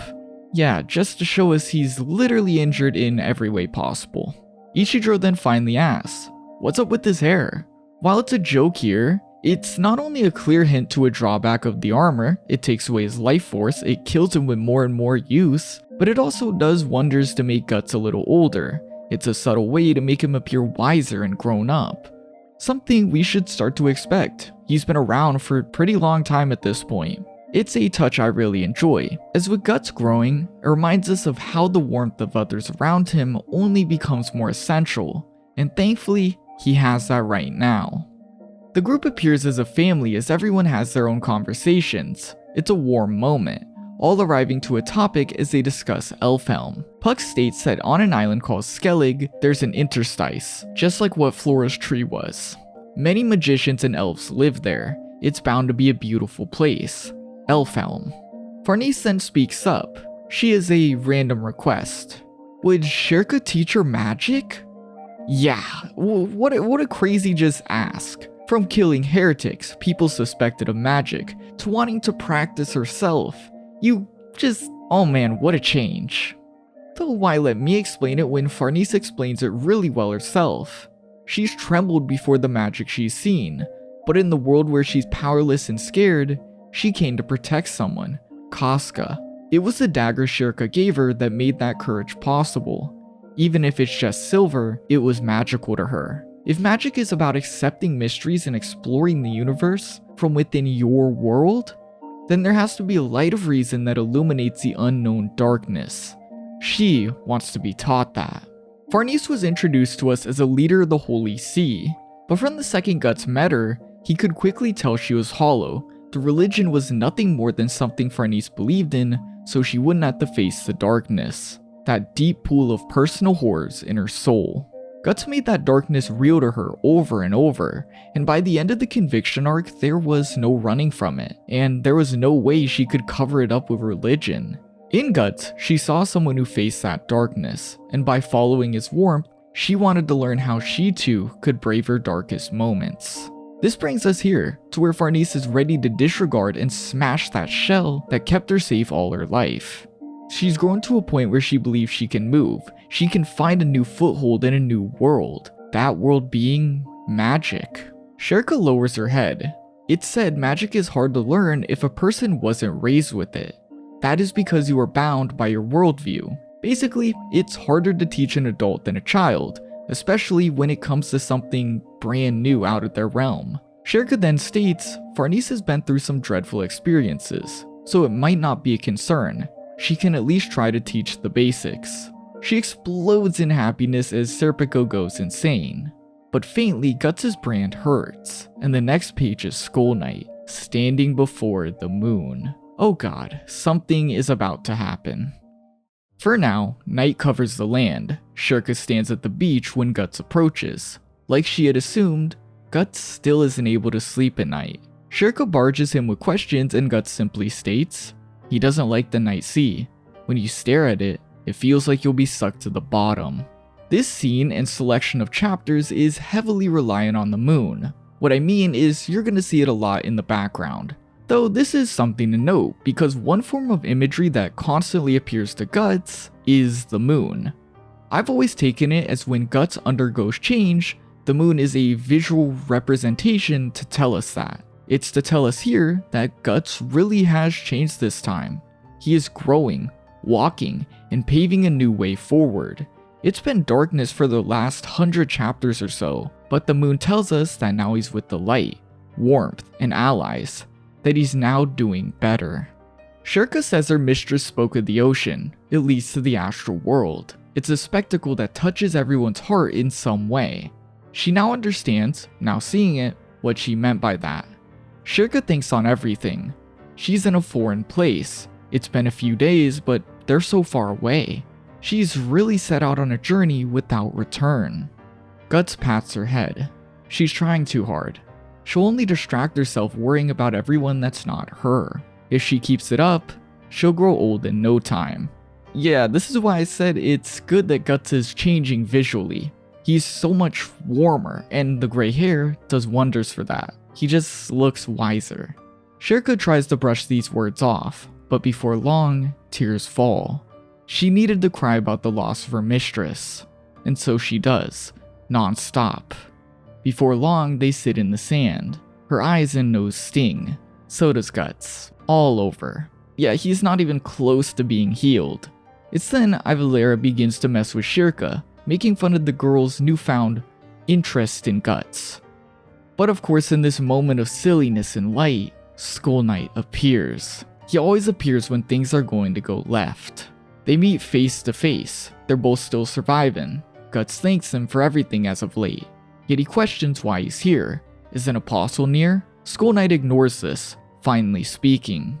Color fades from the eyes, the tongue loses taste. Shivering plagues the fingertips. Skullknight is right on the nail. Guts is surprised, and the ghastly warrior states it's an omen. Each time he fights as the Berserker, using the Berserker Armor, he will come to lose many things. Guts laughs. That sounds pretty bad, but of course it won't happen. He'll never lose himself that way ever again. Next time he'll show he can handle the armor with temperance. Shirka steps forward. She also won't let that happen, showing us these two really are bound by fate. She then asks what relationship did Skullknight have with Flora. Her mistress stated the Berserker armor was very dangerous and applied a seal, but she gazed upon it lovingly. Shirka asks, did he wear it himself? Skullknight confirms that to be the truth. When he was living, he wore it. Him and Flora were friends, the exact same as Guts and Shirka. Again, it's like fate. Skullknight goes on. The armor contains a flame that never dies. Even if contained, if given the chance it will become hellfire. Never make light use of it if you wish to continue existing as human. Guts then questions why the apostles even attacked Flora's mansion, and Skullknight states the obvious, the Hawk has one goal. He should know this. He exists beyond the reason of the physical world where no one in the mortal realm can threaten him. It would be akin to someone in a story challenging the one who wrote it. It cannot be done. To stand and confront the Hawk, one must also exist outside of the story. To fight Griffith, an astral god, one must too belong to that realm. This is the reason Flora was attacked. In Skullknight's words, that witch must have been a larger threat than 10,000. Shirka grows angry as Skullknight goes on. If Guts continues, he'll encounter apostles, and leading them will be the Hawk. And with this, everything kinda clicks for Guts. It's like he was in a form of denial up to now. But here, he can clearly tell Griffith is actually beginning anew. He clenches his fist, his darkness growing as he states he's coming. He knows Griffith is coming for his kingdom. He's coming for the world itself. The beast of darkness grows, the malice for Griffith. But hearing Shirka scream, Guts stops it. To protect or to contend, you will continue to query your own soul. It's your fate as a man who stands in the interstice. However, I offer this hope. Elfhelm, the land you seek, the lord of the elves who sits there, is called King Hanafubuku. Shirka gasps. She's heard that name. He is the king of elves, said to have insane power. His name isn't only recorded in texts, but he appears in stories and poems. This king is a figure of legend itself. Skullknight then reveals the reason for mentioning such a thing. With his powers at hand, it might be possible for your partner, for the branded girl, to regain her mind. Casca dances through the moonlight as Guts listens to his undead friend. She'll come back. He almost smiles as he laughs. It's such a bright thought, but it's one he can almost not believe. Skullknight disappears into the darkness with the warning. Not only is that chance only available after they pass through the next ordeal, but there's no guarantee. Your wish will be her wish. The story shifts to Casca. Her running along the beach till she finds a boy. She stares at this kid for a while, and before long, we follow the rest of the group as they find Casca with the child in arms. For simplicity's sake, this boy is referred to by everyone as the Moonlight Boy, so therefore when I say this boy, Moonlight Boy, it's specifically this child. Everyone but Casca is confused, even Shirka, her stating she senses a mysterious energy, hinting that this is no human child. This is driven further as Guts notes his brand. It feels like it should hurt, a demon should be nearby, but no such thing is around and his brand is intact.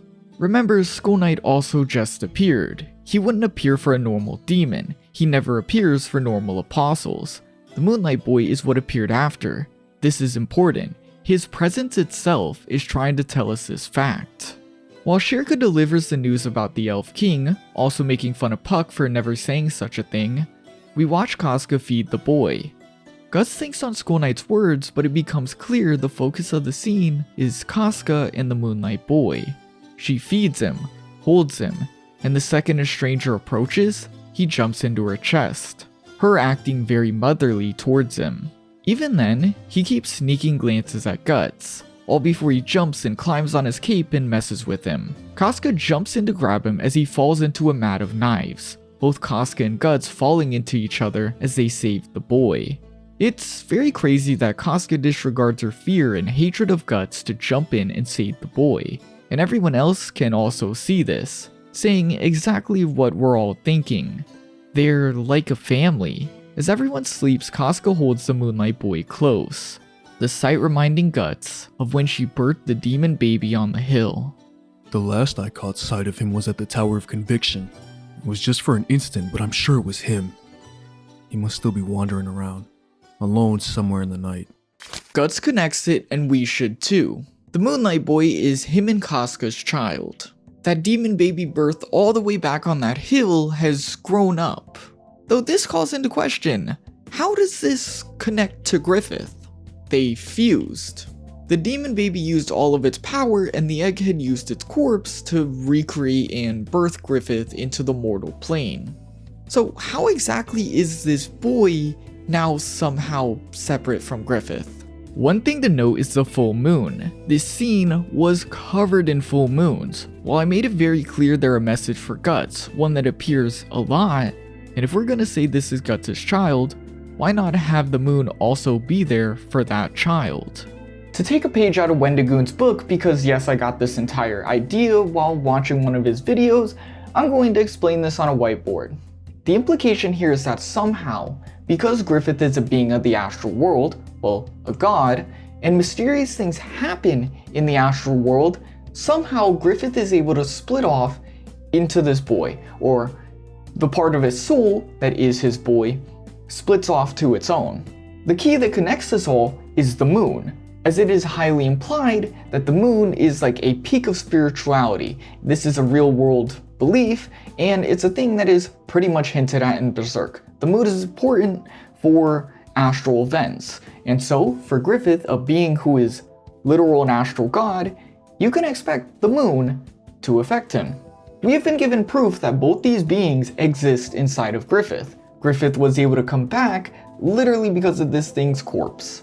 During the reunion on the hill, Griffith acted as himself, but remember, we got all those panels of him hinting that its existence was still inside of him.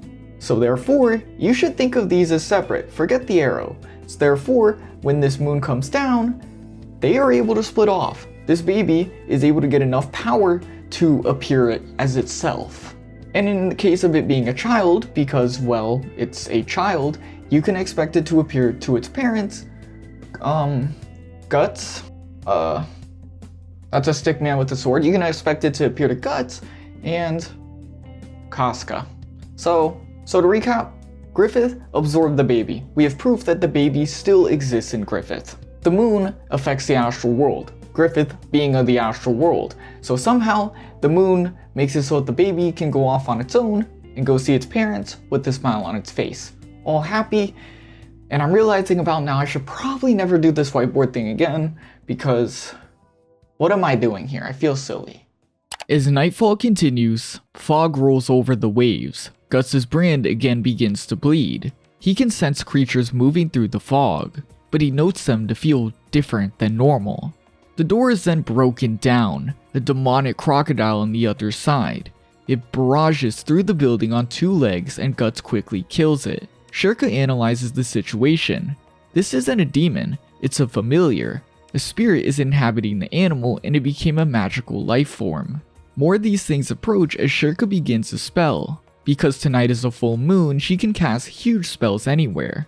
And so to buy her time, injured or not, Guts readies to fend the beasts off. Ishidro and Serpico jump out to help as Guts whooshes past them. Like a spirit in the night as one swoop shreds the crocodiles. Everyone watches stunned. Guts moves like he's in peak shape, but it's clear he's strained. His body isn't there yet, but to protect Shirka, Farnese and Casca and the newly appeared Moonlight Boy, Guts will do anything. His carnage continues as he wildly swings his sword, his form bestial and dark, and so he begins to feel it. The beast of darkness, the armor, it looks for a chance to be released. He knows he can't yield, he has to use the armor carefully, just enough to mask his pain. He has to hold the reins. It's then an odd occurrence happens. It's literally 2 pages so you can gloss over it. A crocodile comes into the hut, but one look at the Moonlight Boy and it goes away. Almost like it knew it was a greater power or something. This would make sense if the Moonlight Boy is indeed a fragment of Griffith. A member of the God Hand is a peak of the astral world. Shirka then continues her spell, completing it to secure the cabin. She then goes on to explain the beasts. They're familiars. They are of flesh but controlled by a spirit. Therefore, they cannot act on their own. There has to be spellcasters nearby. As everyone fights, Shirka scans the area. Things are getting worse for Guts. His darkness is growing, though this is when Shirka comes through, directing Serpico to the spellcasters. He dashes around the shore and finds a group of Kushan monks. Killing them reduces the beasts to mere crocodiles. Interestingly enough, energy dissipates from the monks, appearing like mini Ganishkas. He was controlling them, or at least allowing them to use his powers.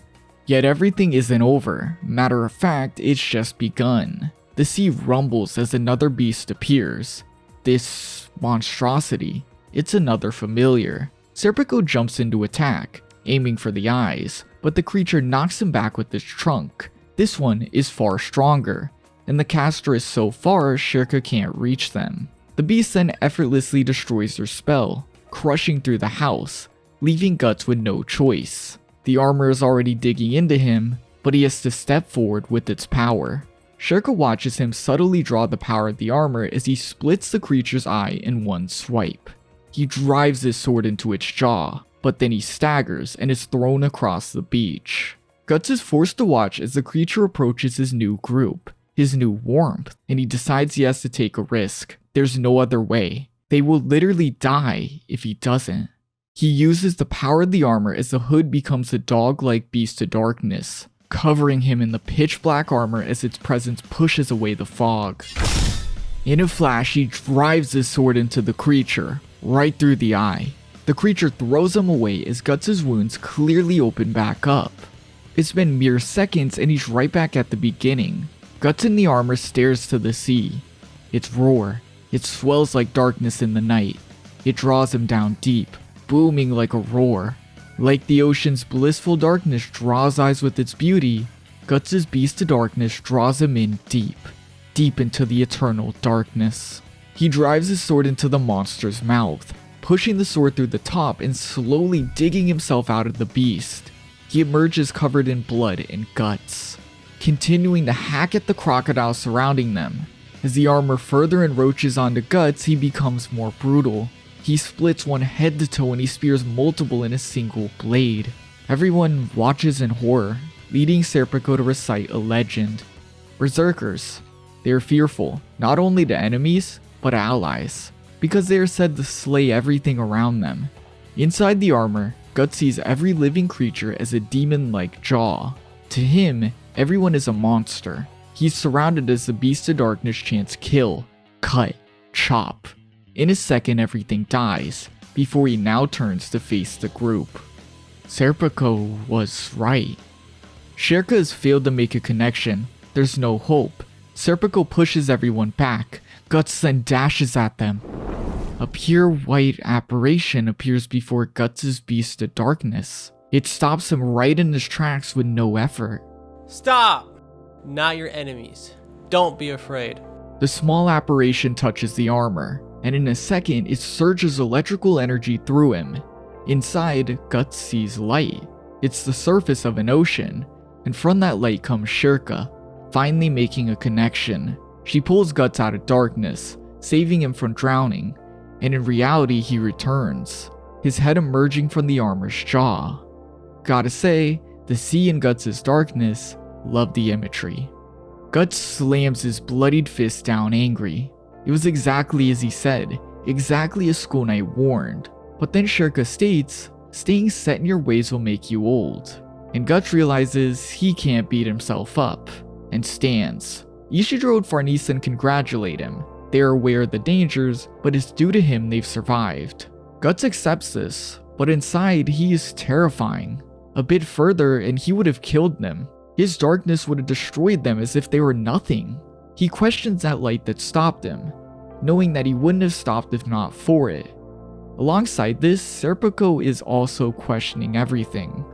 More than ever, he doubts Guts. Guts inspired Farnese to go on a dangerous journey, and now this man nearly killed her. Without a doubt, he can't accept this. Serpico's disapproval of Guts is at a boiling point. Finally, Casca then begins to panic. The Moonlight Boy has disappeared out of nowhere. They check everywhere and even Sherka can't sense him. Farnese consoles Casca as Guts connects the boy to the spirit that saved him. But it couldn't be, right? That would be outrageous. We then view where the boy went, standing on a far-off mountain before the moon, watching them as he finally disappears. We then cut to a huge Kushan ship, a monk reporting in that they've advanced to the shores. Using the beast, they're able to fully eradicate everything in the area. This reveals to us how Ganishka is dominating land so easily. He sends in black magic beasts to destroy everything, taking it all by force with demonic powers, showing us what we kinda already know, but even more. He doesn't want to be a good king. He could care less. He just wants to rule everything. The man spoken to then worries. One group was able to destroy the king's magic.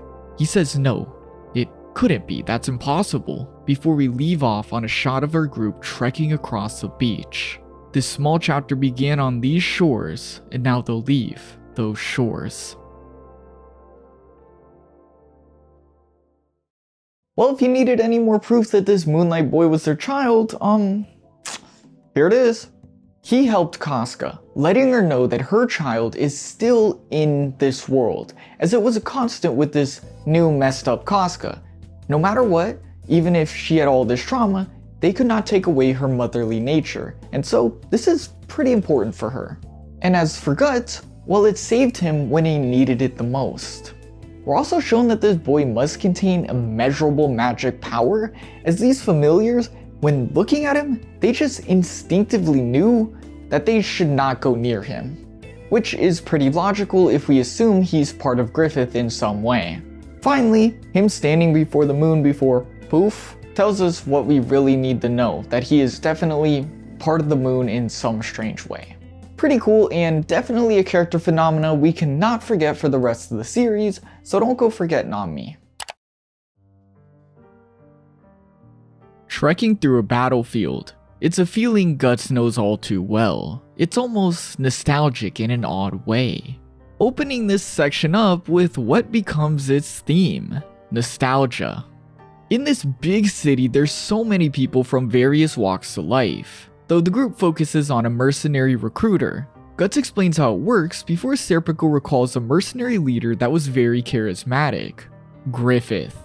He goes on to explain Griffith's feats as Puck and Farnese both realize Guts has said that name before, but he himself is silent. Ishidro presses further. Even he of all people knew of Griffith's legend, but what he really loves is that Raider captain. He slayed like 1,000 opponents. Fate works in mysterious ways. He really has no idea that guy leading him now is that Raider captain.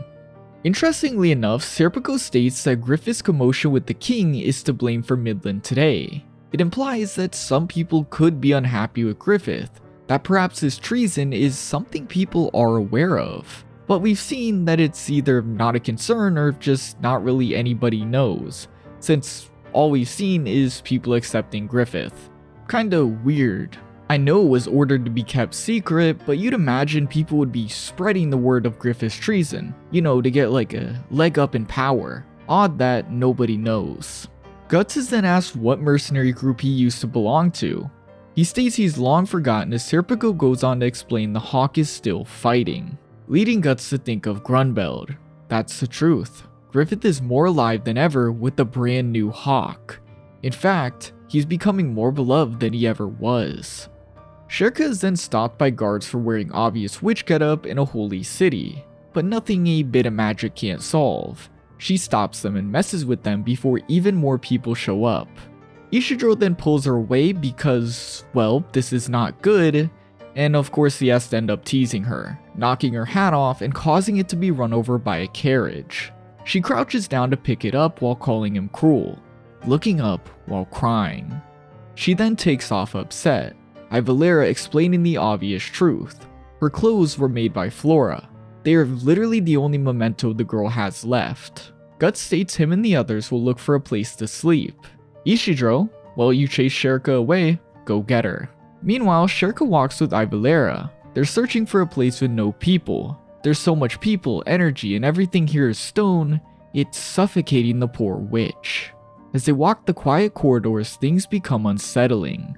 As they reach the depths of the city, it becomes darker. And this is when Shirka views a spirit, but something is off about it. She follows the dim spirit, finding a place of execution. The second she touches the rope, she views Kushan men led to their deaths. The spirits are small and shrunken because they died being suffocated, and all their small spirits wish for is to be let down. Knights then approach and question her. She controls them with magic and they explain all. These people in fact didn't do anything. In this city, Kushan are slaves, and these people were made this way to promote the war. They were simply picked to be a statement. Their deaths were nothing but unlucky. Shirka is stunned. People take lives just like that? This is desecration of the dead. She orders the knights to take them down and help her cremate them, releasing a cloud of bright spirits to the sky. A sight a familiar girl watches. We cut to Ishidro looking for Shirka. The sun soon sets and she's nowhere to be found. But in his mutters, another familiar player appears, Mule the Knight. He wishes to inquire about a witch. Ishidro assumes he's an aristocrat trying to be promoted, having Puck attack as Ishidro runs off. Says a lot about Mule that he lost to Puck of all things. But back to Shirka. She finds a warship. It's beyond huge, and there's so many of them. Why would people ever need these? Do they really need this big of a vessel to fit people and objects to shed blood? She thinks of everyone. This is the world they belong to. Grasping her hat, she thinks of her mistress. The voices of the spirits are drowned out by people here. And like I had said earlier, this section opens with an obvious theme, nostalgia. Everyone is being reminded of the places they once were, and they're forced to think on it. It's a clear setup for what this arc is going to become, the time to make a choice between the past and the future. I think it's such a perfect time to put this question forward as well, as with this setting, well, they're about to take sail to Elfhelm. Setting off into the sea is a big indicator of, well, you can't really turn back. It's a journey you can't just be like, well, can we turn the boat around? Yeah, you can't do that. Everyone just saw the danger of this journey with the otherworldly on the shore. There's going to be a lot of moments like that, and Guts with the armor, well, he himself, the leader, is going to get a little bit crazier. Things are going to get rougher. And so here they have to choose if they're really all in with that. We have Guts being reminded of his past through things like the Griffith mentions. We have Farnese in a holy city. It must be terrifying. It's a reminder of her dark upbringing. Serpico will follow Farnese. We can group him in with her, but you must remember, he's at his wit's end with Guts. Ishidro needs to grow. He's childish, and the sea is no place for a child the way he's been acting. And of course, the most predominant one we're being shown right now is Shirka. She's obviously still struggling with her mentor's passing. This alongside feelings of self-doubt, she clearly questions if going on this big journey is really what she's meant for. Everything is locking into place, so we're ready to see the confirmation of these ideas in this section. This section, as I just said, is all about nostalgia, so let's go look. As the sun lowers through the sky, Shirka surrounds herself with birds, speaking to them as they flutter and gather. It's then someone comes up. Witches really do exist. It's Sonia, the Band of the Hawks medium. She can tell Shirka's the witch. She's got the getup, she's speaking to animals, plus she's got an elf. Not to mention, she was the one looking at Shirka set the cushion free. It was a pretty sight, her releasing spirits and messing with the grown-ups. She asks Shirka why she's in the city, listening to her describe her journey before stating it's hard being different. She too has had a lot happen. The girl then begins to excitedly explain a fairy tale, or well, a backstory as you'll easily tell it's meant to be, starting with an ugly duckling. Of course, as the story goes, the duck was ostracized. She was in reality a swan. Wait, actually a kite? Yeah, she starts all over the place. I don't know why she's trying to be confusing, but the point is that one day the ducks were attacked and couldn't fly away. Yet the ugly duckling was a kite. It could fly, it just didn't realize that. It was then a white hawk saved the ducks. It brought dragons and finished the crows off. Sonia states hawks and kites are kinfolk, so finally the ugly duckling / kite realized she could fly. All because she had met this specific white hawk, a being just like her. The hawk went on to rampage the kingdom and bring down the crows. Everyone began to follow the hawk, and the kite could tell she was special. While everyone followed him, she could fly next to him. One day the hawk saved the duck princess. All the other ducks wanted the princess to be with the hawk so they would have a strong tie. Yet the kite was upset. She was the only one who flew in the same sky as the hawk, but it didn't matter. Owen then the kite looked to the sea, found a young owl with seagulls, she thought she was lonely, and you know what, the story is kinda like them now. Maybe they should just be friends. I feel like she didn't need to say all that to say they should be friends. But you know, you see why I said it was a backstory? It's pretty obvious now. This was all about Sonia, and it tells us that Sonia was different among her people and didn't belong. Her people were rounded up by the Kushin when Griffith freed them. You know, just some exposition for that situation we met her in way back. This also glorifies how Griffith's band is made up of unique forces. The dragons are obviously demons / apostles, and together Griffith dominated the land with these unique forces. Sonia states she's the kite that flies next to the hawk, or Griffith, because she's a medium. She can channel spirits, and Griffith is an astral god. They're both ones of the spiritual world. Concluding, she basically states she ran away because she got jealous of the princess, who we know Griffith just saved. Pretty simple story.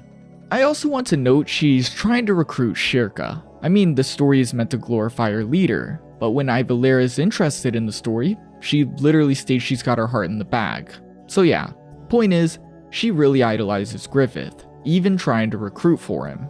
Though not just that, she also seems to be really interested in Shirka as a friend. They're both very different. While Sonia was a kite among ducks, she found Shirka as an owl among seagulls. They share connection in the way they've had trouble connecting to others in the past. Sonia then asks if anybody understands Shirka, and she instantly thinks of Guts. Both Sonia and Ivalera say it's love, and Shirka reluctantly states he paid attention to her and she enjoyed it. Keep in mind, this is a girl who just lost her only parental figure. She's just looking for anyone, and Guts has conveniently taken that role. The birds fly off as Sonya states, now that they've spoke their minds, they must go back to those who care. But first, they witness a group of Kushan children running away. The children are obviously slaves, and the men following are captors. But both Sonya and Shirka instantly stop this. The man reveals they're pirates in the slave trade, and as we guessed, it's more this town treating the Kushan terribly. Sonya then states maybe burning down the entire town isn't a bad idea. I mean, I kinda agree seeing this, but calm down. Shirka goes on to say she couldn't care less about laws and such, but this is wrong no matter what. She stops the lead man with the spell as Ishidro finally finds her. Shirka got into trouble just as he thought, and so he taunts the men before jumping in to protect her. Using the dagger he had gotten before, he rolls and splits open the man's artery, a fatal hit. Ishidro takes a deep breath. That's the first time he's ever cut a person down. Shirka readies to use her magic, but Ishidro tells her to stop. He views this as a vital moment for his development. He springs into action, perfectly using his size to dodge and cut the arteries of his attackers. He's actually doing a great job, but to be safe, Shirka telepathically tells Guts the situation. It's then another man appears, Mule. He had followed Ishidro, and it's now been revealed he's Sonya's ally, who's Shirka's ally, so him and Ishidro end up working together. Mule is no hesitation as he slays the men. It leaves Ishidro shocked, him realizing he can't be scared. He hops in and begins his attack, but this is when a new threat descends from a nearby warship, a pirate boss. He's a textbook pirate too, it's kinda funny. He lectures his crew. They should be teaching the children lessons. One of his crew then begs him to kill him, but he severs the man's drooping hand and bites it. Ew. Mule pushes the pirate back, now fighting on a wobbly boat. He instantly loses balance, but Ishidro jumps in, him being way better at keeping his footing. Still, Ishidro is eventually knocked down and tricked, leaving Shirka to begin casting her spell. But then, from the boat, a giant knight with a spear jumps out. Yeah, I'm sorry, this section is all over the place and I really cannot do anything about it. If you're confused, it's the manga. The knight spins his spear and charges the pirates, declaring a loud but good heart for good. Dealing with the rest of the pirates as Ishidro leaves the captain pirate to drown. Oh, and if you are making connections, this knight is exactly who he should remind you of, Old Knight Azan, letting you know now, he will be reduced to a laughingstock for the rest of Berserk. What a tragic and, without a doubt lazy, outcome for a promising character. The group then guide the children out of the city, with Guts keeping a close eye on them. They leave the city without an issue, and Sonya declares they'll bring the children back to the band. Can't ruin this good memory for him, plus their leader Griffith would have no issue with it. Sonya then looks to Shirka. If she'd like, why not come along with them? Silence plagues the moment before Sonya continues. There's people from every walk of life in the band, some who aren't even human. Sure, there's fights, but it's never about who you are like in this city. If Shirka doesn't feel like she belongs, their group would happily welcome her. Shirka is speechless, and I dare say she genuinely considers it. But before she can answer, well, Ishidro is punched by Mule. He was distracted during that battle. He feared to take an enemy's life. If he wants to help his friend, he needs to go the extra mile. He yells that Ishidro is not qualified to be a swordsman. In that fight, Ishidro finally cuts a person down for the first time. Yet even then, he hesitated, as if he's not ready. This is Ishidro's moment where he must decide if he's ready for the journey. He now has a feel for what it is, what he'll be asked to do, and so the choice is on him. Though this strange brawl gave Shirka a chance to spot something. From far off, watching from the castle, is Guts. He may act all nonchalant, but he came to check on them. This action alone speaking volumes about what they mean to him. Shirka thanks Sonya, but she is a place to go back to. And of course, Sonya connects that the guy she likes is Guts. Just silly. They then share names, because I guess they haven't known that the whole time. Also, Mule and Ishidro have been in a fist fight the whole time, so there's that. They all begin to leave and go their separate ways when Sonia has one final message. Get away from the city as fast as she can. And in the moment, she shows Shirka a vision. One showing the city in ruins, countless dead, and everything covered in flames. Shirka is shocked, but Sonia smiles. Until they meet again. Meet again because they're sure to see each other once more. Ishidro and his messed up face can't speak right, but he's clearly saying sorry. Shirka then apologizes as well. Sorry for being difficult. She then thanks him for coming for her. That night, the group eat dinner as Ishidro explains the story.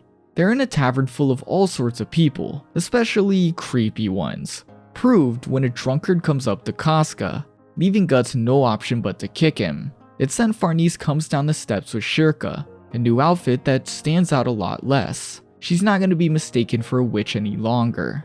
A new group of drunkards then come up, offering Farnese and Casca drinks which they spill onto Shirka.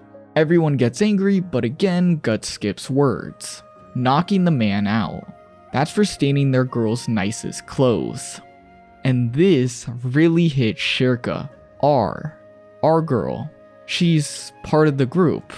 A bar fight then occurs, Shirka smashing a bottle on a drunkard's head. In her mind she thinks, this world is full of hopeless people, foolish and disgraceful. Although, despite all that, she can still smile. And like that, Shirka finds her place. That big smile is proof. She belongs on this journey now. She's made the choice that makes her smile. She's made the one that makes her happy.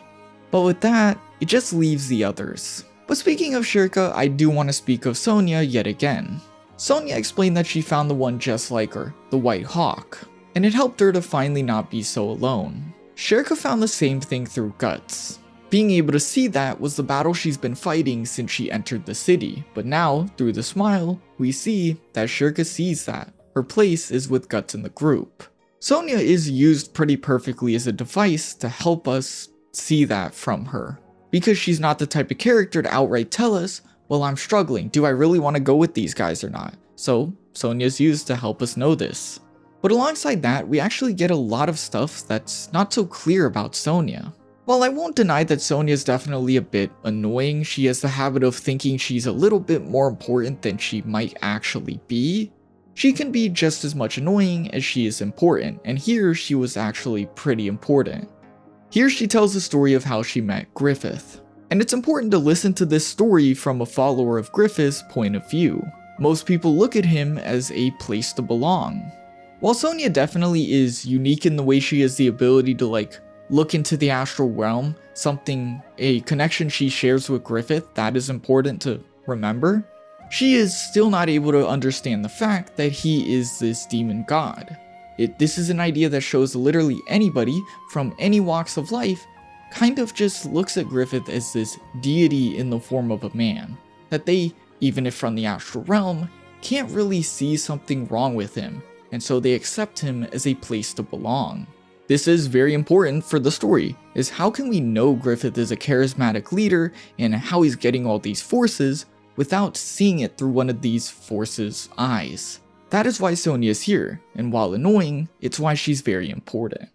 We descend into the Band of the Hawk camp. A small look into them. Princess Charlotte is baking for Griffith, everyone noting her to be way more cheerful than before. She walks up to Griffith on a hill. He's angelic in the wind. To Charlotte, he's like a painting, one she can't touch. Sonia then runs up to him and jumps into his arms. She tells him of her journey. Griffith states good work and that he'd later like to hear more of that city. Charlotte then makes herself known, nervously bringing out her sweets. Sonia is quick to eat. She offers them to everyone, and Griffith loves them. He never thought he'd get to taste such a thing on a battlefield, leaving Charlotte happy. Mule then drags Sonia away. Griffith is busy and never gets time with Charlotte, his lover. Sonia, who should be able to sense emotions, needs to feel for her. The girl blows him off, leaving with a blank expression. Like I said, Sonia is important, she has a special power, but she always thinks she's a bit too important. She heads into the woods featuring the otherworldly, finding Irvine, the Hawk's demon bowman lone warrior. She sits next to him as he plays the song, her asking about him being alone all the time. Isn't he lonely? He states he's a hunter. He feels calmer alone. While some hunt through the dark forest with others, he does so alone. By himself, he runs through mountains and rivers chasing his prey. He lurks through the forest. He lost track of time so many times, and before he knew it, he became a beast, the same thing he was chasing. Irvine is another apostle whose origins are never really explored, and one who I don't think we'll ever see explored. Though I think he's a unique case to look into, as while every apostle hungers for chaos, Irvine's hunger is just hunting. His origins are likely very simple. He hunted and hunted till he was killed, or he sacrificed something so he could hunt even crazier things. A demon is a demon, always. Irvine can't be an exception, but he's shown to literally just want to hunt. Simple, but bloody. This does offer up why he would join Griffith. Griffith gave an opportunity for an extraordinary hunt, the Kushan War. Sonia, listening to Irvine among the fire, states she was alone too. She could see special things, hear otherworldly things. Her world was different. That night she has a dream of a kite and owl playing in the forest, all before thinking of Griffith. Yeah, Sonia is a kid. The second Griffith has more interest in someone else, even with great reasons, she pouts, and this jealous feeling leads to her wanting a friend, Shirka, but Shirka didn't follow.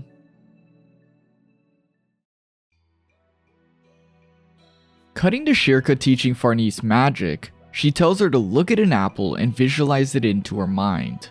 Farnese struggles, but it's okay, the first step is always hard. She needs to basically create the apple in her mind as if it was really literally there. Magic is the world of thought, so in order to journey into that thought, she needs to learn to manifest things before manifesting herself into that world. An idea Shirka calls a luminous body. Oh, and then Casca eats the apple. Serpico and Ishidro then walk up the stairs, looking to Guts in bed healing. They can't find a ship, and Guts realizes they vastly overestimated how easy it would be. But then Farnese speaks up. She asks, can this be left to her? Everyone is shocked and Serpico is clearly unnerved by what she suggests. She leaves as she carries a sword with her family crest. In a huge manner, we watch Farnese's father scold her brother, before he receives a sword that confirms who is coming to see him. Remember, Farnese was sent away after burning down an old manor. She has not seen her father in forever, and she likely concludes, well, he probably doesn't like her very much. So when she faces him and shakes, it's understandable. He states he's heard about her knights being wiped out.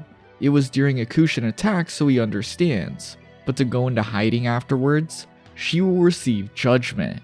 He goes on, no matter what, she's sullied the honor of the Vandemitten name. He instructs her to quietly abide in the mansion, and all she can say is yes, as she can't look him in the eyes and shakes, showing this to not only be fear, but likely reminders of her childhood trauma affecting her. As the man turns away though, she gathers the courage to turn around. She needs a ship. He ignores her and walks away. That night, Farnese is in the manor's bath. She hasn't taken one alone in so long. She thinks of Casca. It was one of the things they always did together. She worries about her. The house's ladies then begin dressing Farnese. She thinks that the others can do without her, but then she scrambles to find her silver shirt and dagger, showing the others really do mean a lot to her no matter what she says. Farnese then finds her brother, Magnifico. He comments on how their family isn't tightly knit. Farnese's troubles are a pity, but there really is no fault of hers. He then confirms what we can assume. He has troubles with their father too. He gave Farnese such a big job when he knew nothing. It was only just an excuse to send her away. He thinks on their childhood. She was like a ghost in the mansion. Why was he raising her in nothing but a pretty house? Was it to protect her?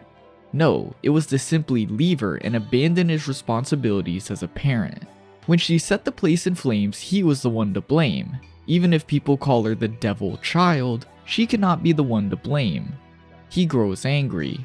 He thinks of his family as nothing but cogs. If you are a product that doesn't meet his approval, you are thrown away, like stones by the wayside.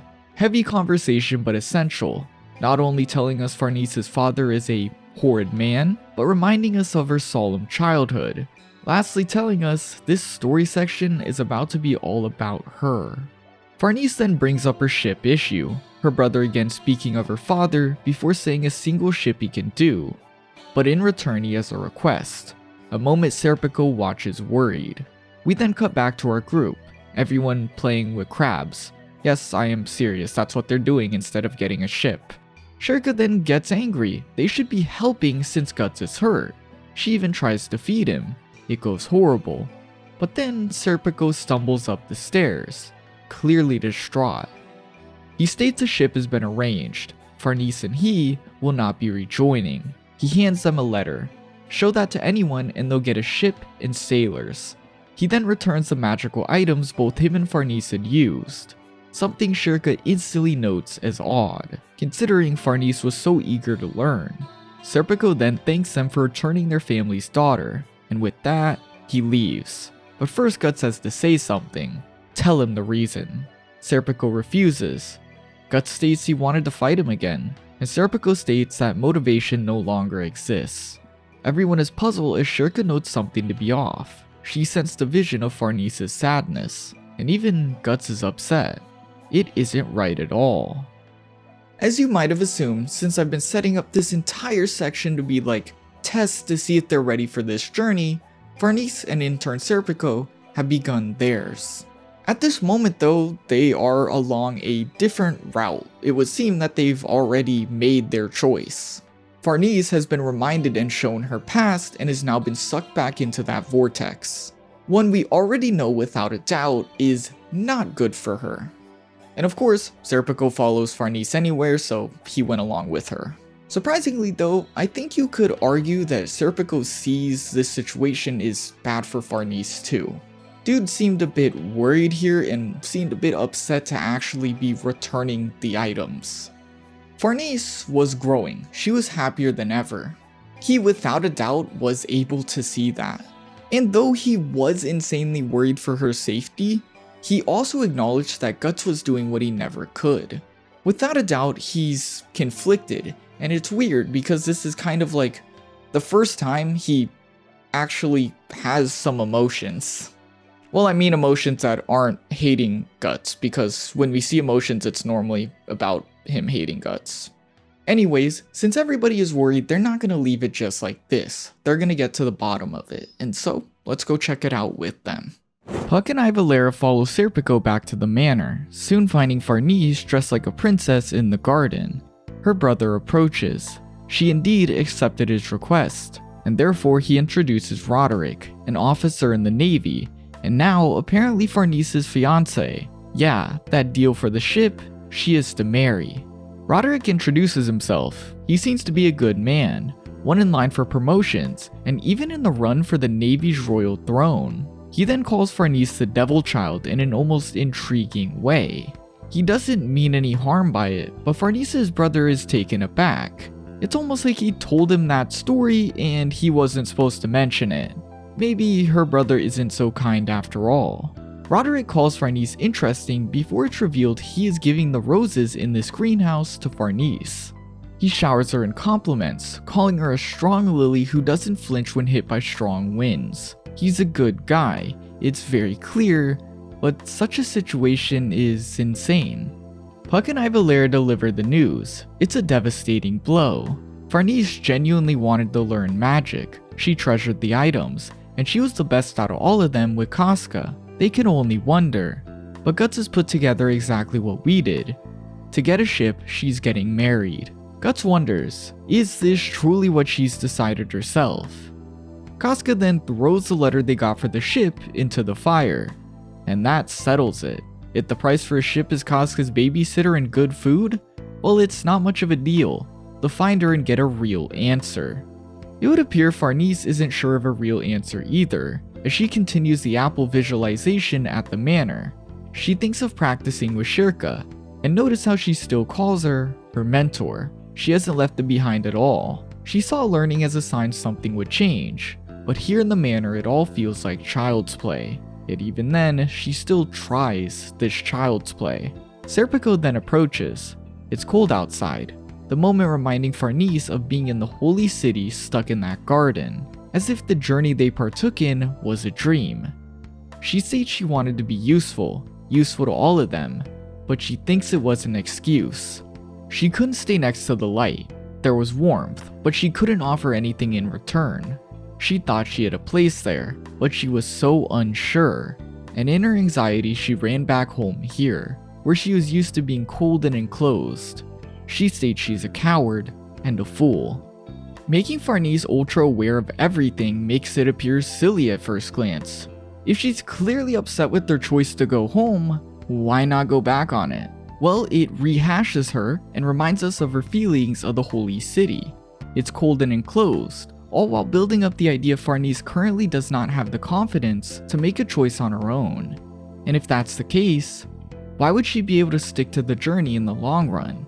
In meeting Guts, she has become brutally aware of her shortcomings, and following him, she was only shown them more and more. While we can all agree Farnese was growing, we can also all agree believing that is harder than just saying it. So the second she found herself in her past, what she is very used to, she went back to the comfort, even if the comfort is far worse. It's human of her. More often than not, we want to choose a comfortable or easy way out. It's then her mother appears, the royal woman surprised at her becoming engaged, and right away she seems a bit better than her father, asking if Farnese is alright with it and if she gets on well with the man. She then asks, does she even have a man she's fond of? Farnese thinks of Guts, implying she likes him in some way, but quickly states no. Her mother can see Farnese is out of spirits. She doesn't appear like the daughter who had the family headed a loss. She goes on, you didn't know? Her father actually fears Farnese. He's weak, so he wants everything in a way he can handle. To him, Farnese is an enigma, a monster, and she cannot believe it.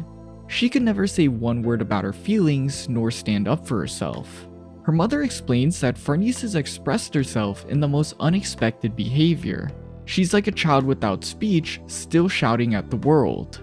Her father fears it because he doesn't understand. Her mother finally states she was raised alone like a beast. She never experienced a parent's warmth. Therefore, her heart is naked, and her feelings are artistic. So much so that she can never abide in a holy world.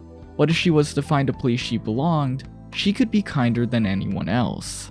Perfectly said. If Farnese believes she can belong to our group, comes to accept that, then she'll grow to be kinder than all, an act we've seen with how she treats Casca. They then speak of a ball Farnese and her new fiancé will be attending, and her mother is interested in accompanying her. So with that, the stage is set for Guts to find her. They'll be right at this place. Perfectly enough, the group is outside of the manor searching for a way in. Everyone tagged along, even bringing Casca. They can't keep her alone and magic may need to be used. Not to mention, Casca is a pretty good bargaining chip for Farnese. They were super close after all. They then witness Farnese riding to the ball alongside Serpico. They now know where to go and they just need to follow. At the ball, it's filled with exactly what you'd expect. People of power trying to get into the pockets of people with even more power. An argument then breaks out when a blonde man appears, Sir Owen. Like Laban, Owen often appears when something big is happening. When a page of the story is turning, it's like a simple heads up things are gonna get serious for the land. Owen proposes they work to restore Midland, an idea the nobles are unsure of, leading Owen to question if Laban was able to infiltrate Wyndham. Is Princess Charlotte okay? The subject of this talk hinting that whatever page we're about to turn is going to be a shift of power, one bringing change to Midland and its kingdom. Outside the ball, Roderick and Magnifico speak, the conversation being simple in idea. They both understand moving along the sea is essential in the coming age, and they'll toast agreeing they'll seize the age. Farnese then appears, Magnifico stating that if they announce the marriage publicly, his father can't say anything. Again, he doesn't really seem kind. It's like this marriage was just an idea to get a stab at his father from the beginning. Regardless, Roderick seems to not care at all about this. He seems to be a good guy yet again, as he takes Farnese's hand, calling her a princess as he proposes a dance. It's then Farnese's mother shows up. Magnifico panics that his father might know, and to tell us he's just like him, using people like stones, the woman tells him that Magnifico is just like his father. She goes on, "Be careful of Farnese obeying. She's not the kind of woman who is at the peace within the schemes of men. If he doesn't listen to her, he'll end up like his father." Farnese's mother then speaks to Serpico, him explaining his position at Farnese's side, and him concluding he must be warped as well. They cannot be separated because they cannot stand without each other. She smiles and states he will continue to look after her. Farnese's mother overall seems to be great. I just don't think we can give her too much credit because where has she been her daughter's whole life? She's just as much to blame for Farnese's trauma as her father. Meanwhile, our group begin their infiltration of the royal ball, Shirka using her magic to force the guard to let them in. It's then, at the same exact time, fog rolls in, Shirka and Guts noting an ominous presence. It's just like on the beach with all those familiars, and on cue, the guards at the front are tore apart. The group then turns back. From the shadows, a beast appears, though it quickly runs off. Odd.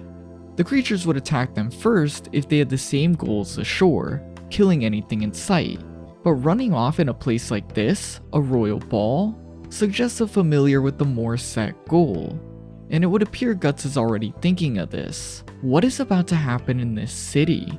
They approach the ball doors when Shirka hears a telepathic voice. She guides them towards an out-of-the-way entrance as she reveals Serpico spoke to her. They find him in a dark chamber with pillars at every arm's length. It was once part of an old Kushan palace. It was preserved as a victory monument. He opens his eyes as he apologizes for bringing them over here. Guts can sense what this means, yet Shirka just wants to see Farnese. Serpico states he cannot allow it to happen, as right now, he will be granting Guts' wish. And him, having already seen it coming, Guts grabs his blade. Everyone is shocked as Guts calls it something they can't let go of. They must all stay back till it's settled. Guts readies his massive blade, Serpico commenting on how it'll be tough to use that in this small space. It's lined with pillars everywhere. He knew he would not win head on, so he lured him here. Guts begins as he calls him cunning, slamming his sword against a pillar to shatter it to bits. The blade comes an inch close to Serpico's face, yet he knew the blade would be stopped by yet another pillar. He takes the chance to stab his sword forward, but Guts blocks it with his metal arm and pulls his sword back. Serpico keeps on the offensive using unlimited pillars as Guts stops to ready his massive sword. It's speed and tactic versus beast slaying strength. Ichijo watches shocked. It's a perfect strategy. Serpico has planned this battle perfectly like the last time they fought. Before, he waited to fight Guts on a cliffside, somewhere he'd have shaky movement and less space to swing. Now, this time he's put Guts in a position where he can barely swing at all. Even if he doesn't have enough space to move quick. Not to mention, Serpico knows Guts is covered in wounds. All to say, he has literally planned this to perfection. Guts tries to smash his sword overhead.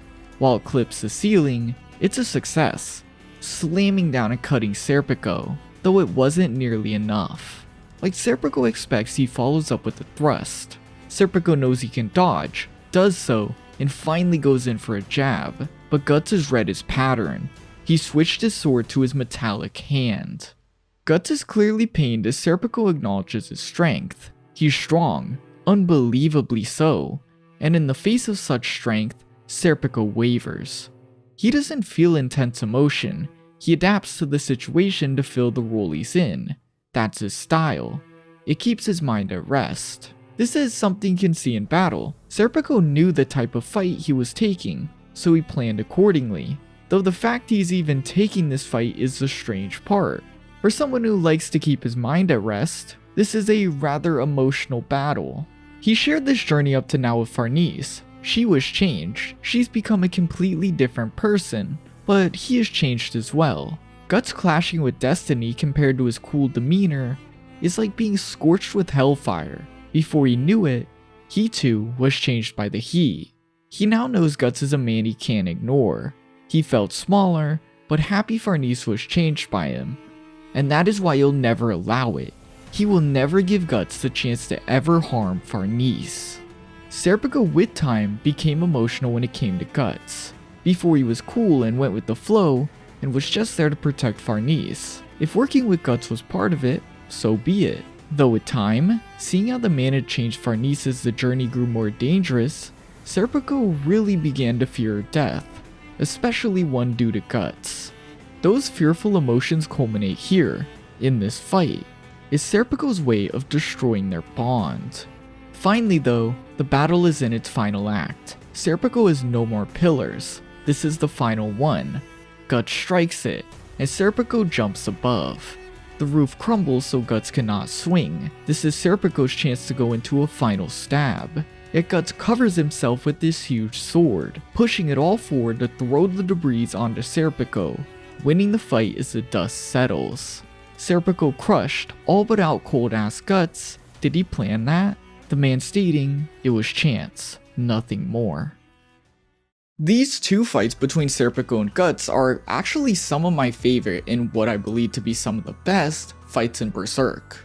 As sure, they're not epic super cool fights between monsters, they're pretty normal fights in comparison, but they're fights we actually get to see Guts from a whole different perspective. We see everything happen here from Serpico's eyes, not Guts's, and therefore it's very interesting and one of the most unique fights in the series.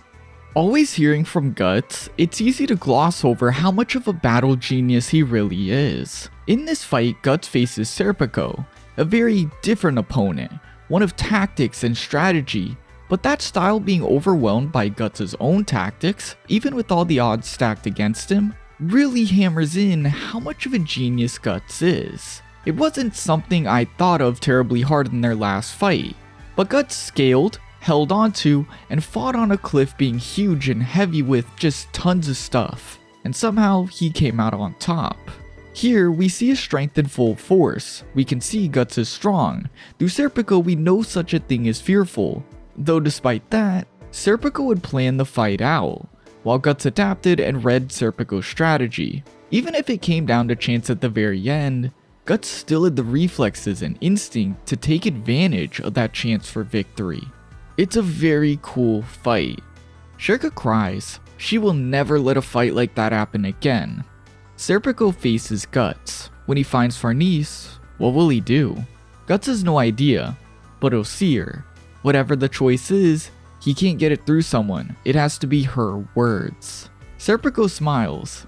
He really is one to leave things to chances. Ishidro then runs up to Guts. Was that fight for real? Guts says yeah. Him winning in the end was luck. Serpico isn't so weak, Guts can go easy on him. That's what being a swordsman is like. Serpico walks up. They were serious, but Guts agreed to an implied condition. It was a duel of sword. Even if he was disadvantaged, the duel must have been answered by sword. Serpico reveals something else he took advantage and strategized with, Guts' honor. He knew Guts wouldn't use anything but the blade because it's a duel, though maybe him not using the armor is because he was too weak. Shirka then speaks of that monster they saw. Serpico learning such a thing here puts it together with the Kushan War. It's a surprise attack of sorts. Now Guts has confirmed it. The city is going to be a battlefield, and without a doubt they head for where important people are. The ball. Meaning Farnese is in danger. They need to go now. But first, Shirka returns Serpico's magic items. How adorable. Serpico never disagreed with the contents of the journey, like someone else from Farnese's family might. Remember, they are very religious, they hate magic. This is proved as he's the second best magic user behind Shirka. He instantly had a good grasp on the coat and the sword. Though, of course, what Serpico disagrees with is Farnese being here. Serpico is a product of adult expectations on a child. The trauma has bent him in a way that has numbed him. Though before long he had Farnese, her complementing this numbness perfectly. As fate would have it, the two needed each other and they would become inseparable. If Farnese walked into hell, Serpico was following to protect her from the demons. He'd do it till his very last breath. It's important to note though that this protection comes from a place of emotions. It's not just because she saved in that cold day and gave him a house and whatnot that she wants to protect him. It's not that simple. It comes from a place of him realizing that they are the same. They are the same in the way they've seen the same horrors and they've gone through the same types of trauma. This makes it so that Serpico is extremely attached to Farnese's mental well-being. Anything that disturbs her beyond the physical, well, he cannot handle it.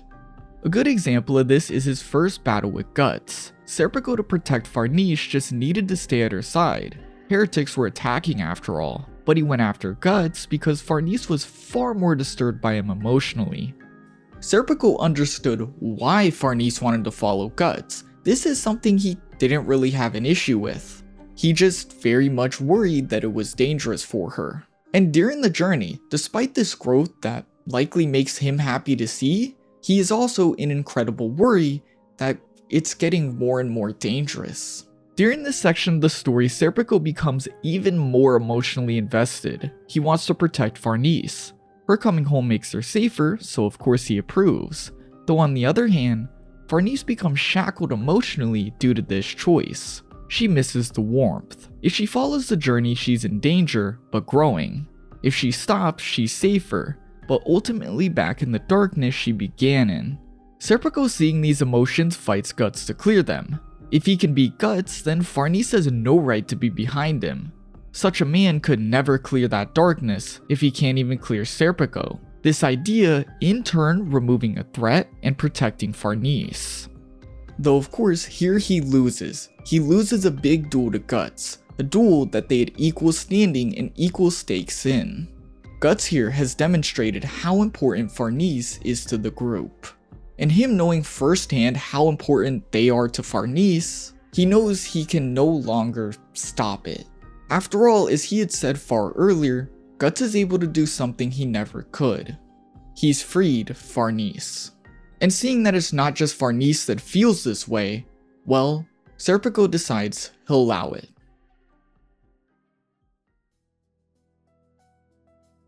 At the ball, Lord Vandamitten appears, Farnese's father. He's appeared to host this banquet, the last before a war against the Kushin. Therefore, you can assume everyone here is important. And so Magnifico walks up to announce something big. He begins to say Roderick and his sister are... Wait, where'd Farnese go? She's went searching for Serpico, humiliating Magnifico in front of his father and causing the man to get angry. Though unbeknownst to all, a beast stands on the catwalks, fog rolls in, and everything is about to become horrible. A gust of wind breaks the window open and all the lights go out.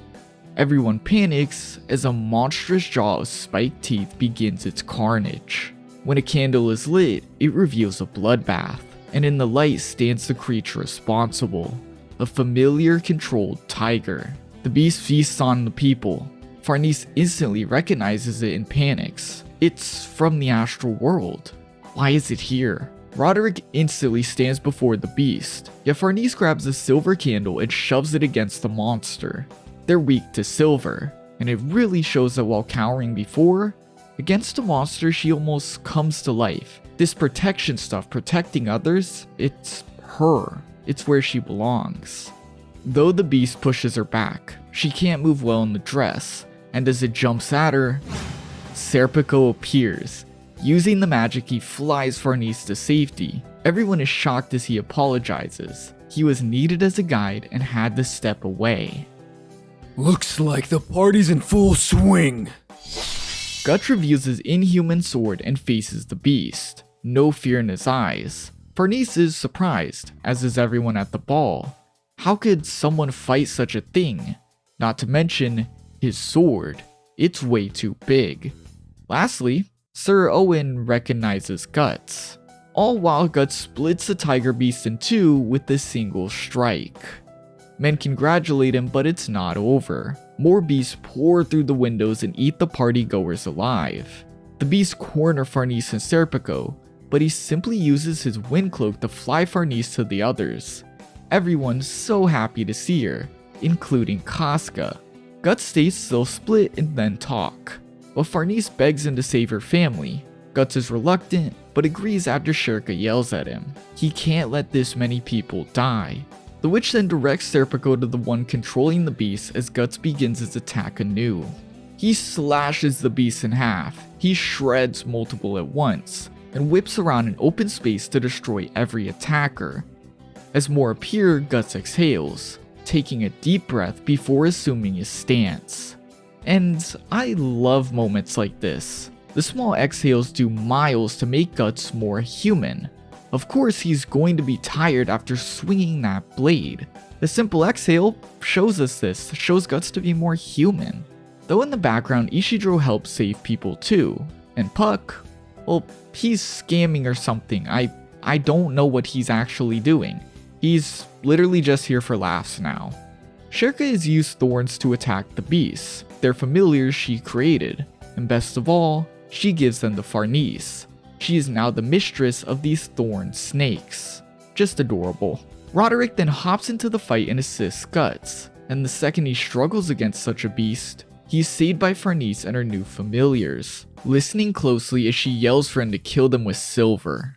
Finally, as the chaos ramps up, Serpico finds the Kushan sorcerers controlling the beasts, killing them and changing the familiars back to normal tigers.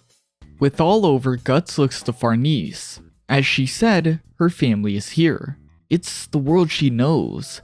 Is this the last stop on her journey? No, it isn't. With the look back at this cage of stone, she has realized she doesn't want to return. It's simply the place her journey began long ago. She missed it and wanted to visit it again. That is all. The sight of our group together leave the ball goers shocked. Even Farnese's mother. She never expected a witch. But look how Farnese trusts. She never saw such a thing in the mansion. No one cared for her. She's raised in solitude, but she won trust in her path through her desires, obtaining things her family could never bring. Beautifully said. And now both Farnese and Serpico made their choice. They're in this journey all the way. Farnese's father steps forward. He thanks them for controlling the madness, concluding it was a Kushan attack. Though rather than saying they're controlling the beast by magic, he thinks it's crossbreeding or substances. But the partygoers then ask him to explain the group's clear use of magic, especially Farnese. But he says, oh, of course it was an illusion, and like, the people just accept it. I guess it's... yup. The man goes on to declare all of this as a big Kushan attack. And to be honest, I wonder if he actually believed himself or if he said that to protect Farnese. Or is he just another one of those dumb people who couldn't believe such a thing? I mean, we know how these holy people be. Regardless, at least the event all seems to be over. But of course it's not. The fog begins to move again. Guts' brain begins to ache, as Shirka notices it instantly. Ganishka has taken the form of the fog, appearing before them as a force of wind and thunder. Illusions? That's what they say? The Dread Emperor shocks all before him. Guts is instantly able to tell he's an apostle. The roaring demon shouts. He is Emperor Ganishka, the great Kushan Emperor. This here is him, and he's come to declare war. Those illusions you saw. Know this, that they are the start of a nightmare without end. And like that, the turbulent winds disappear as fast as they came. Both Shirka and Guts can sense the truth. The ruler of the Kushan is an inhuman demon, an apostle. Guts questions his status as a ruler. Does that mean he's another one of Griffith's followers? Does that mean Griffith will be involved in this war? It seems like everything is answered for him as the sky is covered in red. The damn thing's begun. Ganishka's wrath is shown as the harbor is engulfed in flames. People running to the water are ambushed by familiars. Those in the city are hunted down by beasts, and the Daka have been unleashed. It's all a sight you or me would call the end times. This is another perfect showcase to how Ganishka does things. He doesn't care for honor. He ambushed the nobles at the ball. He doesn't care to leave innocents. They can all die. And he craves destruction. The city can be ruined. It doesn't matter, as long as he was the one who ruled over it. His era of power is one of fear, destruction, and absolute power. Our group panics knowing they will not be able to get a ship under such conditions. But then Roderick proves he was good all along. He can offer a ship. He tells him don't worry, he can do it. And even upon learning it's to Skellig Island, Elfhelm, he decides it's fine, he'll bring them onto his ship, no worries. Farnese's brother then tries to stop him, but he doesn't mind. He actually likes Farnese. He'd like to display what he's worth. He looks to Guts and turns around, tapping his chest and introducing himself. Guts reciprocates, and like that, they get going. They travel and a series of funny interactions commence. It gives you the vibe we're on our way to a less tense moment. But then, Guts is approached. Are you by chance the Raiders captain of the Band of the Hawk? Sir Owen has appeared to ask Guts his question. He's sure he knows the answer. He saw him several times next to Griffith. Guts tells him to let it go. It's history. Owen persists. Where is Griffith currently? Guts stops. He doesn't know, but he wishes. No. Guts knows he cannot wish to know where Griffith is. He has a goal. Casca.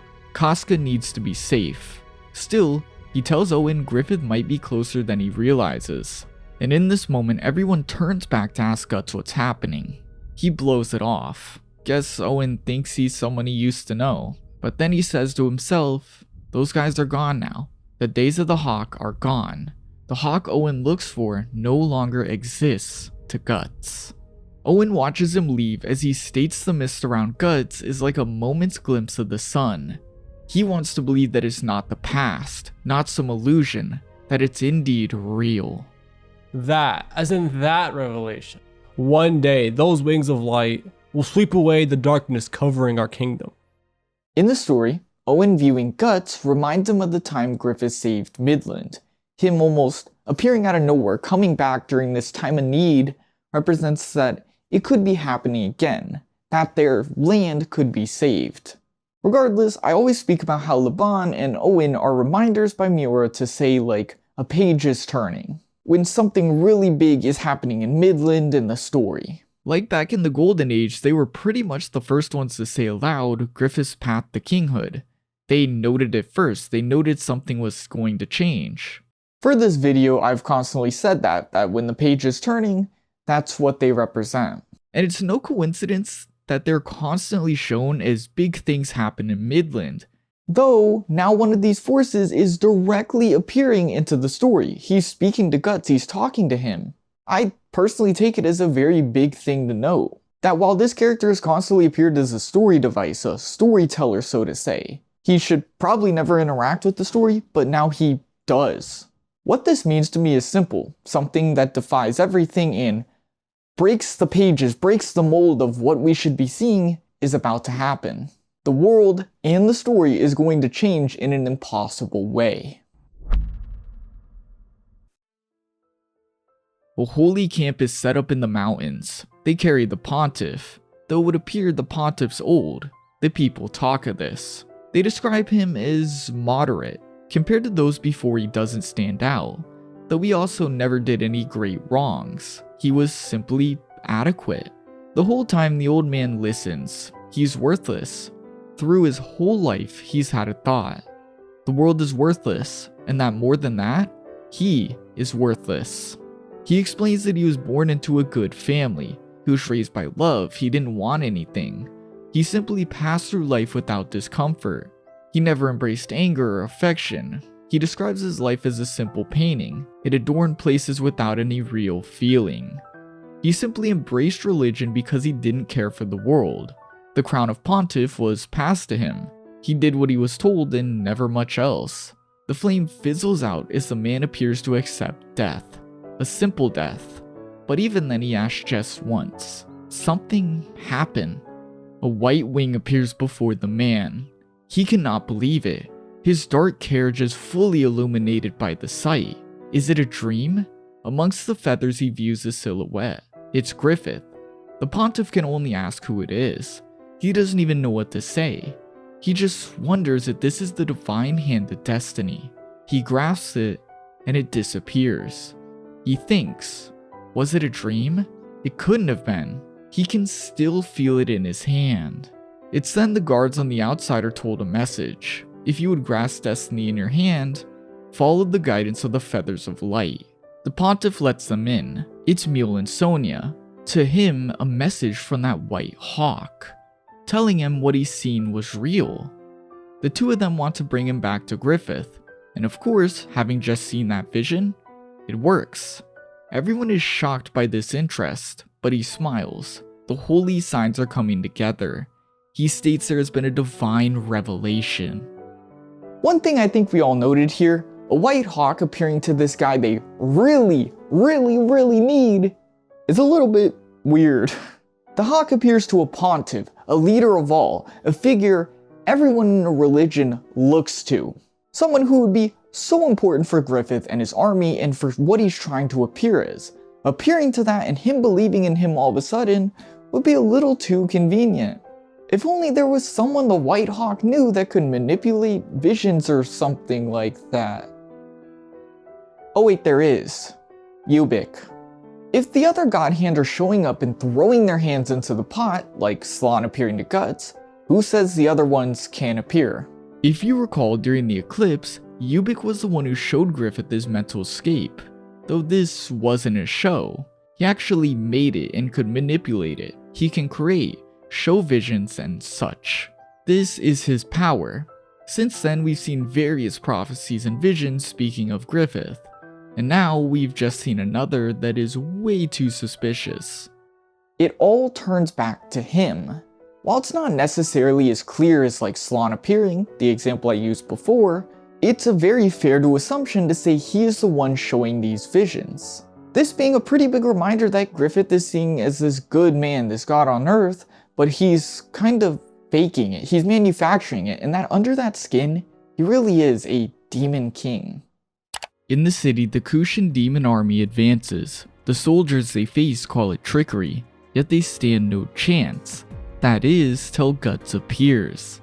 Intending to force his way through to the shore, Guts cleaves away the threats, Serpico jumping in to help alongside Ishidro. Also, Puck makes a Star Wars reference here. Just okay. Roderick watches them fight shocked, notably Serpico. It's magic. It's then Farnese uses her new familiars, Ivalera confirming to Roderick, yes, it's magic. I really do like the inclusion of Roderick here. His reactions to everything just make our crew seem legendary. Since everything's been so magic focused recently, you can forget how the rest of the world would react to such a thing. Him being here and just reacting, well, it does a lot to make everyone awesome. With time, the area is cleared enough for Guts and everyone to move forward. Shirka shaking as she realizes it's just like what Sonia showed her, but it hasn't even really begun. A huge animated sea creature pushes through the buildings, stopping right in front of our group. At the same time, more demonic soldiers push forward. The group is surrounded. Guts decides he'll take the big one, the others take the soldiers. If it gets bad for him, well, Shirka's there to do the thing, and so, carnage begins. Using the power of wind, Serpico ravaged the forces. Ishidro, having had a lesson on hesitation, works quick and effortlessly to fight. But thankfully, he has Roderick there for assistance. Owen, Farnese's brother, sits there and cowers. Screw this dude. Finally though, Guts jumps into battle, chucking an explosive into the beast's eye and slamming his sword to sever its trunk. The beast is extremely tough. Guts knows everything is bound to be a close call, and in the tension, his struggle with the Berserker Armor begins. Guts is thrown into a building. The beast charges and appears to hit him, but from the roof Guts appears. He took a hit to get on top, and now he can fall down and pierce a weak point. The beast shakes, but Guts keeps his advantage, now having dug through the creature's hide enough to blast his cannon arm through, killing the beast. As the group reaches the docks, they view a sight straight from a nightmare. The Daka are never ending. Every ship is in flames. Behind them roll in huge warships, and each one houses thousands of demons. Guts grabs his sword. Whatever happens, they must not reveal themselves. Shirka screams at him. He can't use the armor. It's not to be taken lightly.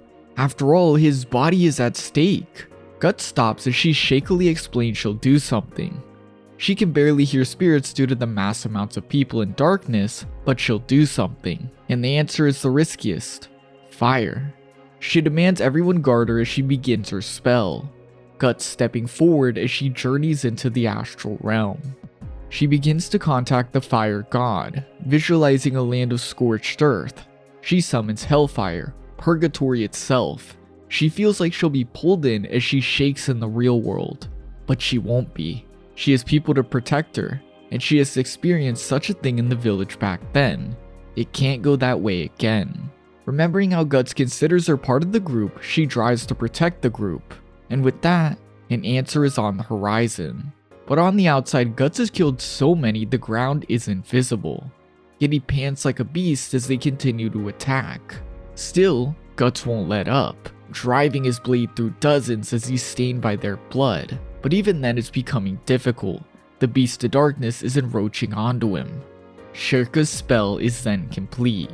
She's made contact with the fire god, intending to use the Wheel of Flame to burn away the battlefield.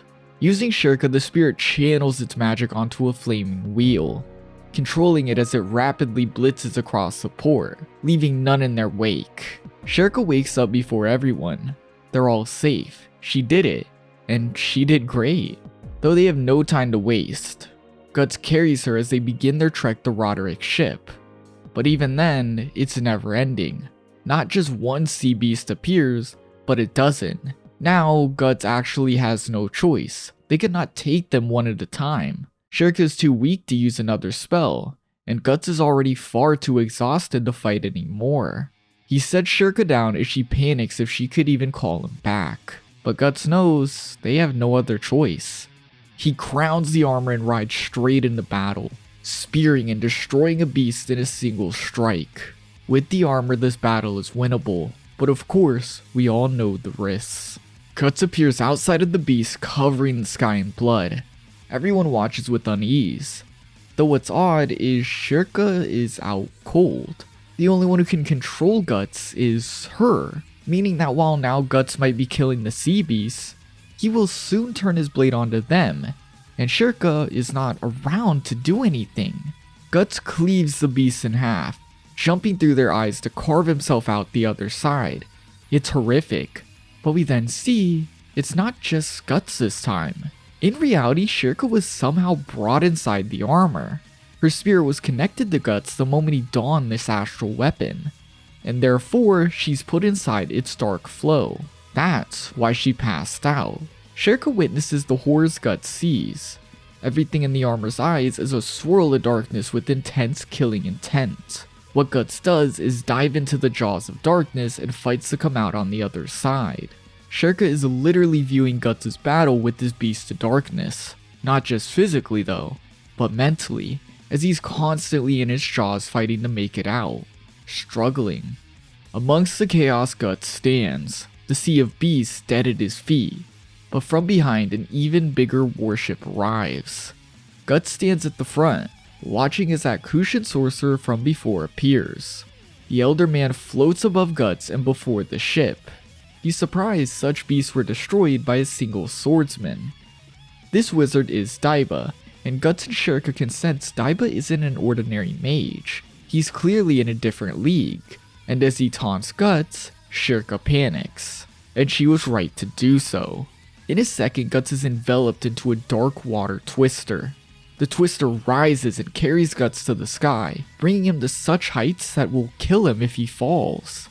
And the craziest part? The Elder Man barely chanted a spell to create this. His power is just that strong. Shirka then has an idea. She envelops herself into the armor. She yells for Guts to open his eyes, pulling the darkness away from them specifically so he can see.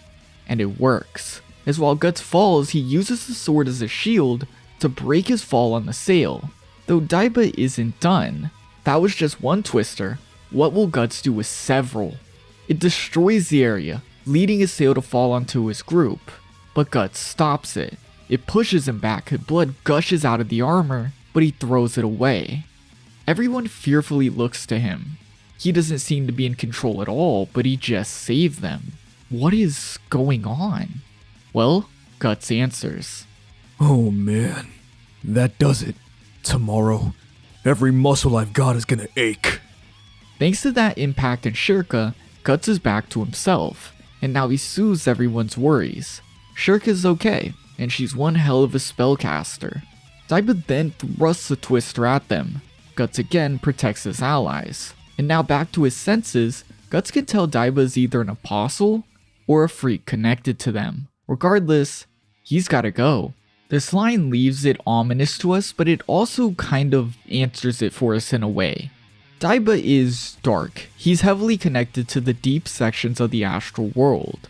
Like Shirka, he is a normal practicer of magic, but his is dark.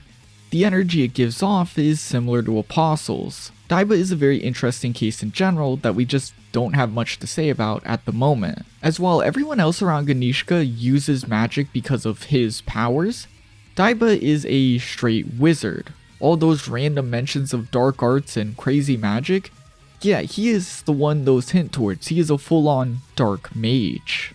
It's cool, and I kinda wish we seen more like him. But with this, Guts stands back up for battle.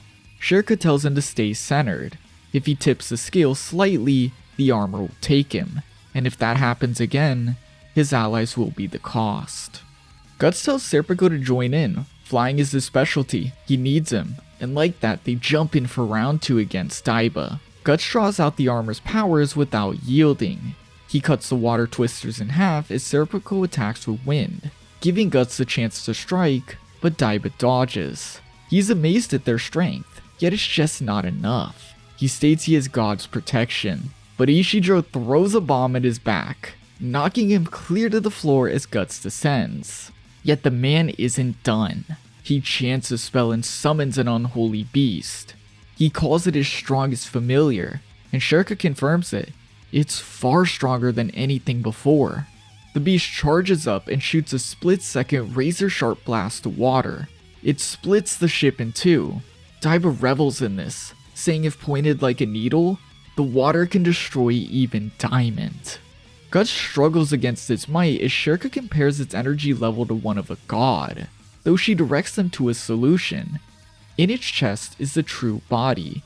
If they can destroy it, the beast will go down. Both fail to destroy the serpent. Guts falls into the water. Serpico can't summon enough wind to split the creature, and even Shirka is out of options. Summoning a beast on par with the serpent would be impossible, plus she'd have to leave Guts. But Guts has an idea, stating she doesn't need to. Guts suggests the risky action of summoning the flame spirit while holding on to him. It's rash, but there's no other option. They have to do it. The risk's 50-50 for both of us. Have some faith, because I have faith. We're in the same boat here. No, we're one and the same. Shirka understands. She begins the spell as the serpent continues its havoc. She holds onto Guts as hard as she can while chanting the spell. While beyond difficult, she demands the dreadful flame wheel answer her call. Dwell into Guts' sword, take the enemy as its sacrifice, and with hellfire, burn everything away. Guts' sword is then enveloped with fire. The flame spirit has covered its blade in molten flame. As it strikes, it evaporates the water, flooding the area with steam. Guts grits his teeth and pushes through the serpent. Finishing the spirit as Daiba yells, Guts has just shortened his life. He has pushed himself too far. But of course, he couldn't care less. Yeah, sure, whatever. Here's a souvenir from hell. The snake explodes and pops like a balloon as Daiba is thrown back and Guts flies from the sky. Daiba summons a new familiar to take him away as Guts drags himself from the water. Him and Shirka's plan worked well, though both are exhausted. But even worse, Guts took damage from the armor on top of being a vessel for a flame spirit. This is without a doubt the worst blow to him yet. Shirka screams she never wants to use a spell this dangerous again. Daiba flies off as he reflects on his failure. He didn't expect them to use such a risk. Regardless, he'll establish a great magic empire, and this defeat won't stop that. You've blundered, Daiba. A voice echoes in the mage's head as we watch the city be destroyed, but in a watchtower a single report is heard. One of a giant. Ganishka has covered the sky, appearing before all to punish Daiba. He failed. Daiba pleads, yet in a second him and his familiar are brought down by lightning. Ganishka demands he fall back. The impossible force of energy looks to our group. He's impressed. He never thought such a small group could bring down so many of their forces. Though Ganishka is smart enough to know they aren't mere soldiers. He looks to Guts. He can tell he bears a connection to the spirit world like him. He asks, "Are you a follower of his archenemy, the Hawk?" Guts is beyond shocked at this. This is an otherworldly creature. He knows not only by the brand, but by sheer instinct that this is an apostle. Yet he calls Griffith, a god hand, an arch enemy? Ganishka assumes Guts to be an enemy. He will eradicate him, and in a second he shakes the earth, raining down a volley of lightning that bleaches the sky. Yet the fog clears, revealing Guts and Serpico still stand. They were hit, but the effects were minimalized due to Serpico carving out a space with wind. Guts and Serpico split as Ganishka rains down lightning. Daiba watches and states they simply can't outrun lightning, and on cue, Guts is hit. It shocks him to his very core and instantly sends Shirka's spirit away and back to her body.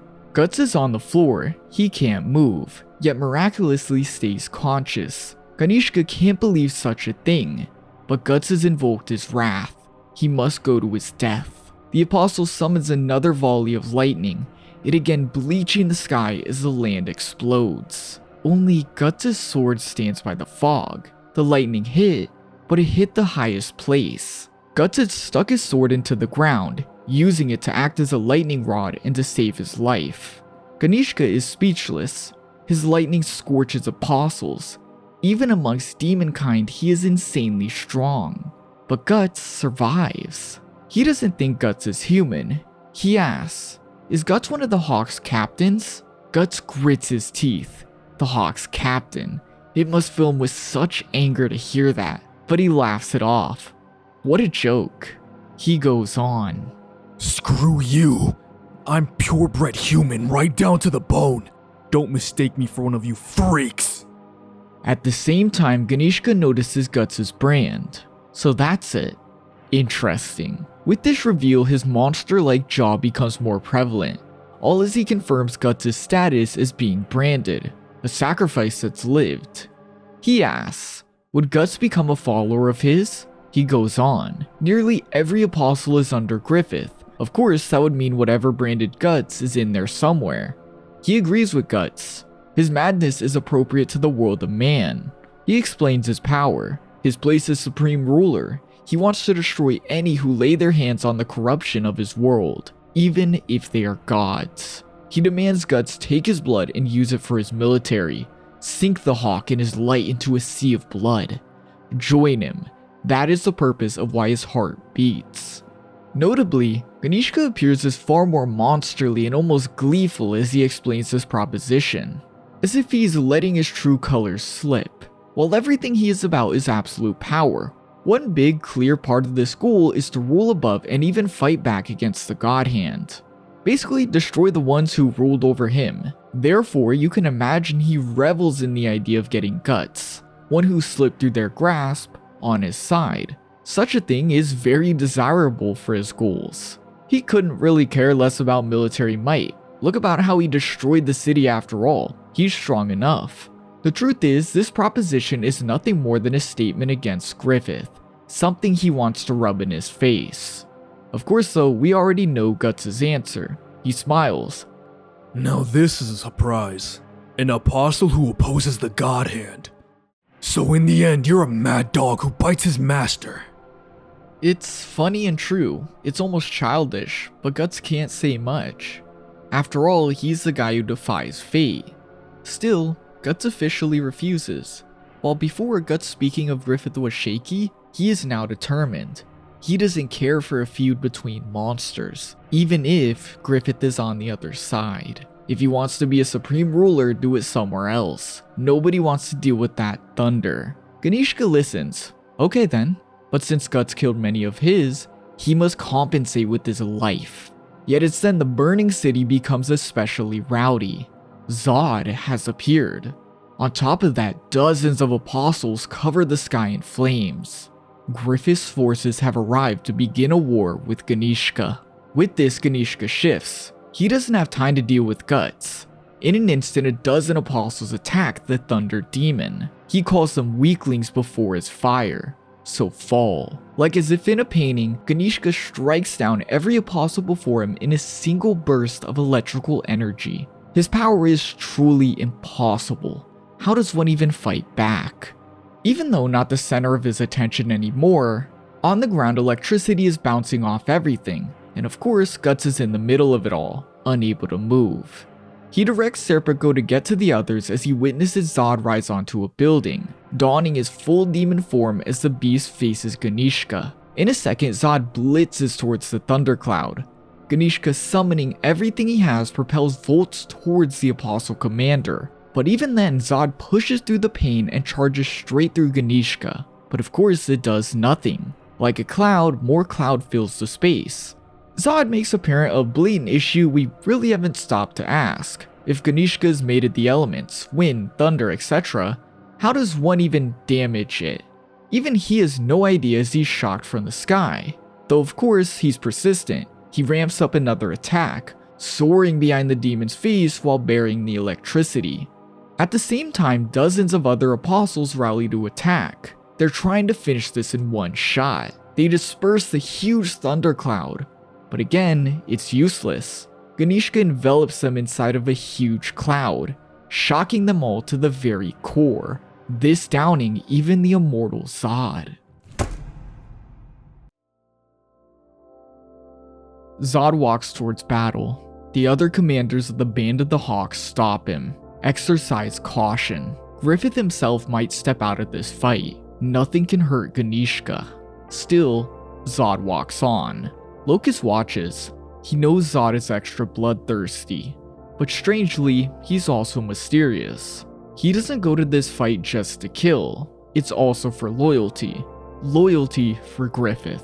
For such a bloodthirsty man to display such a trait is unique, and it shows how important Griffith winning that duel before was, as Zodd will now take even impossible fights for that man.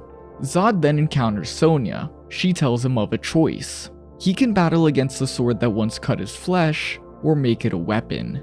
Madness or volition, beast or warrior, as does his counterpart, the one he's drawn to. It's a prophecy. He has no idea what it means, but it becomes all clear as Zodd awakens from this flashback. The Black Swordsman. Zodd wakes back up with Guts next to him. Together they unintentionally rise to the sky in a very awkward scenario. Guts readies to kill Zodd, but the apostle doubts he could. Yet it's then Ganishka shocks them again. And here, Guts and Zodd agree that he's pretty tough. There's no way they could strike pure mist. Guts then makes telepathic contact with Shirka, asking how does this apostle even work?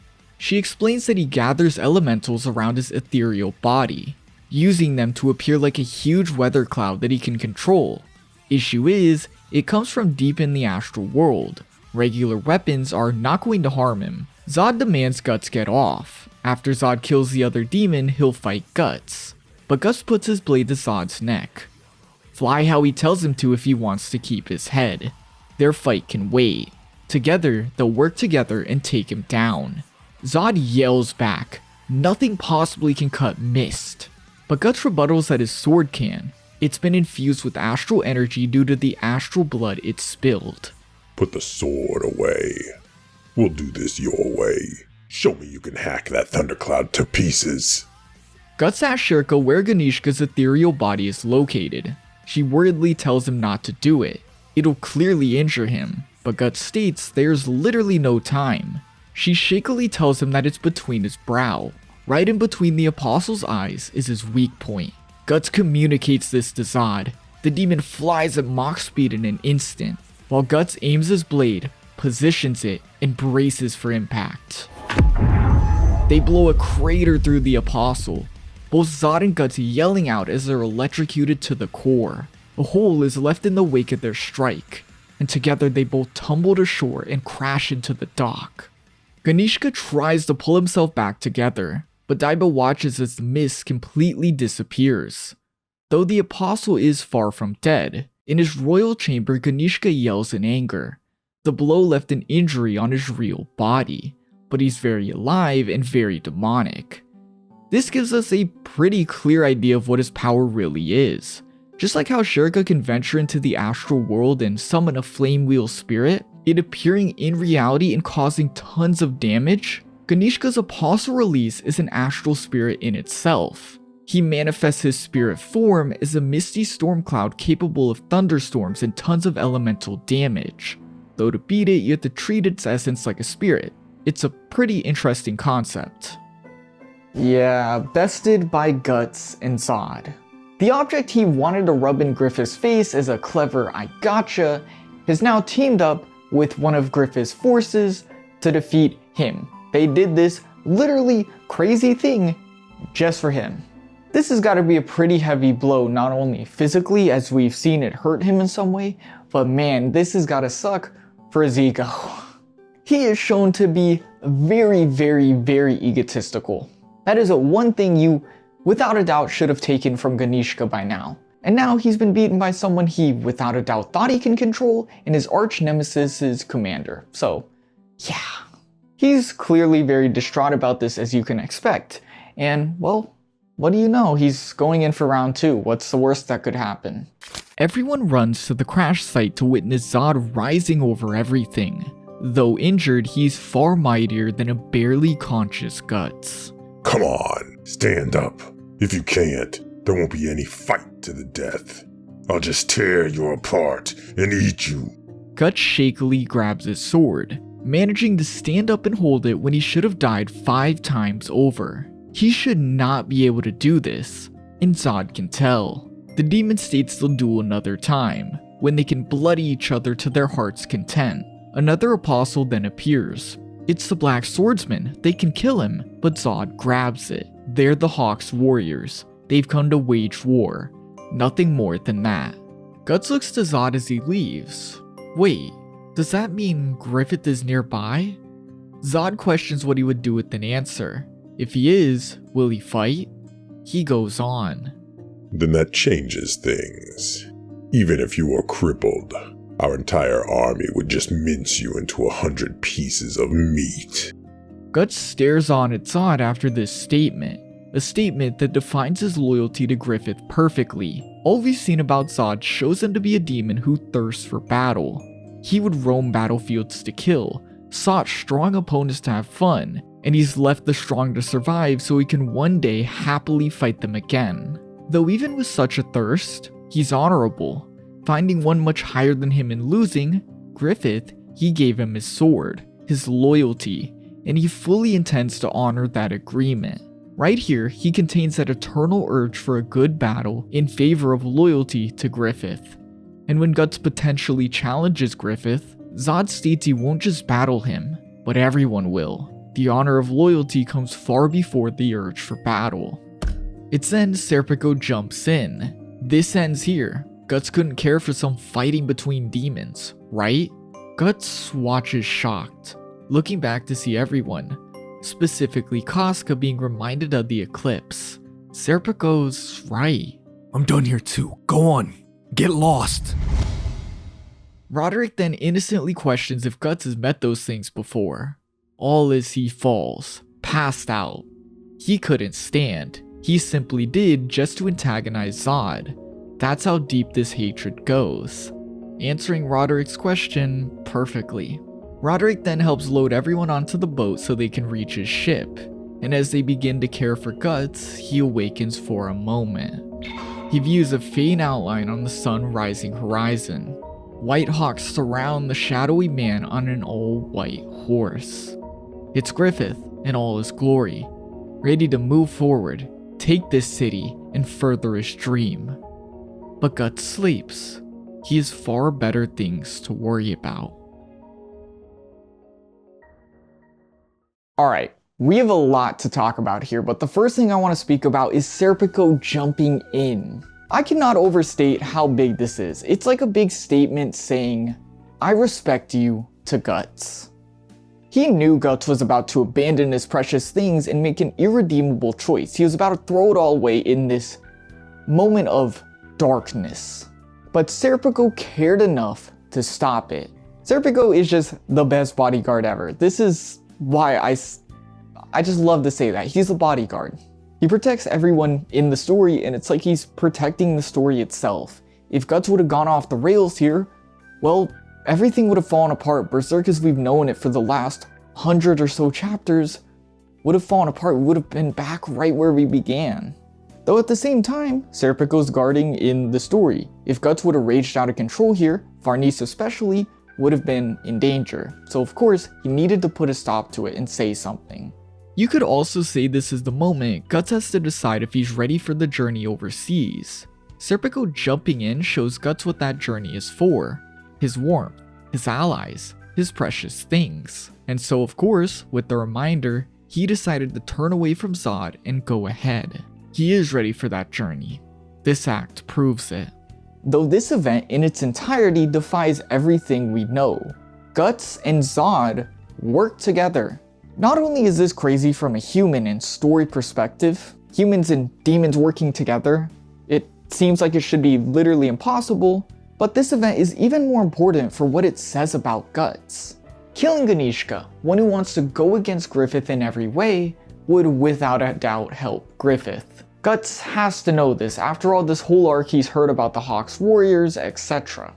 He's heard Griffith's come back, and now he's got this dude saying he directly opposes that Griffith who's come back. But still, despite knowing this, having a clear idea that it'll be good for Griffith, he teams up with Zodd to defeat him, which is crazy. And this is all before he walks away. Also, he can push on with this massive journey he's embarked on.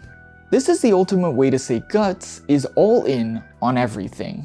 He could have battled Zodd and sate that darkness inside of him, but he knew he would not be able to continue his journey if he did that. If he knew he had made any other choice than to back up and leave, he would have been consumed by hatred and ruin everything he was trying to build. Guts here is defying fate. As one with a brand, he's to go against the apostles, he's to go against them, he's to get revenge, he's branded by fate for them to seek him and whatnot. But here, they strike a deal and then walk away from each other.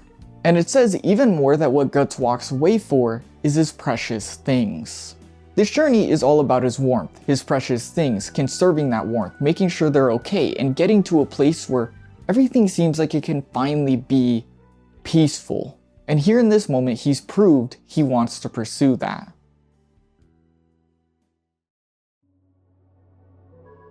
The city is completely destroyed, but somehow, just somehow, Midland survived.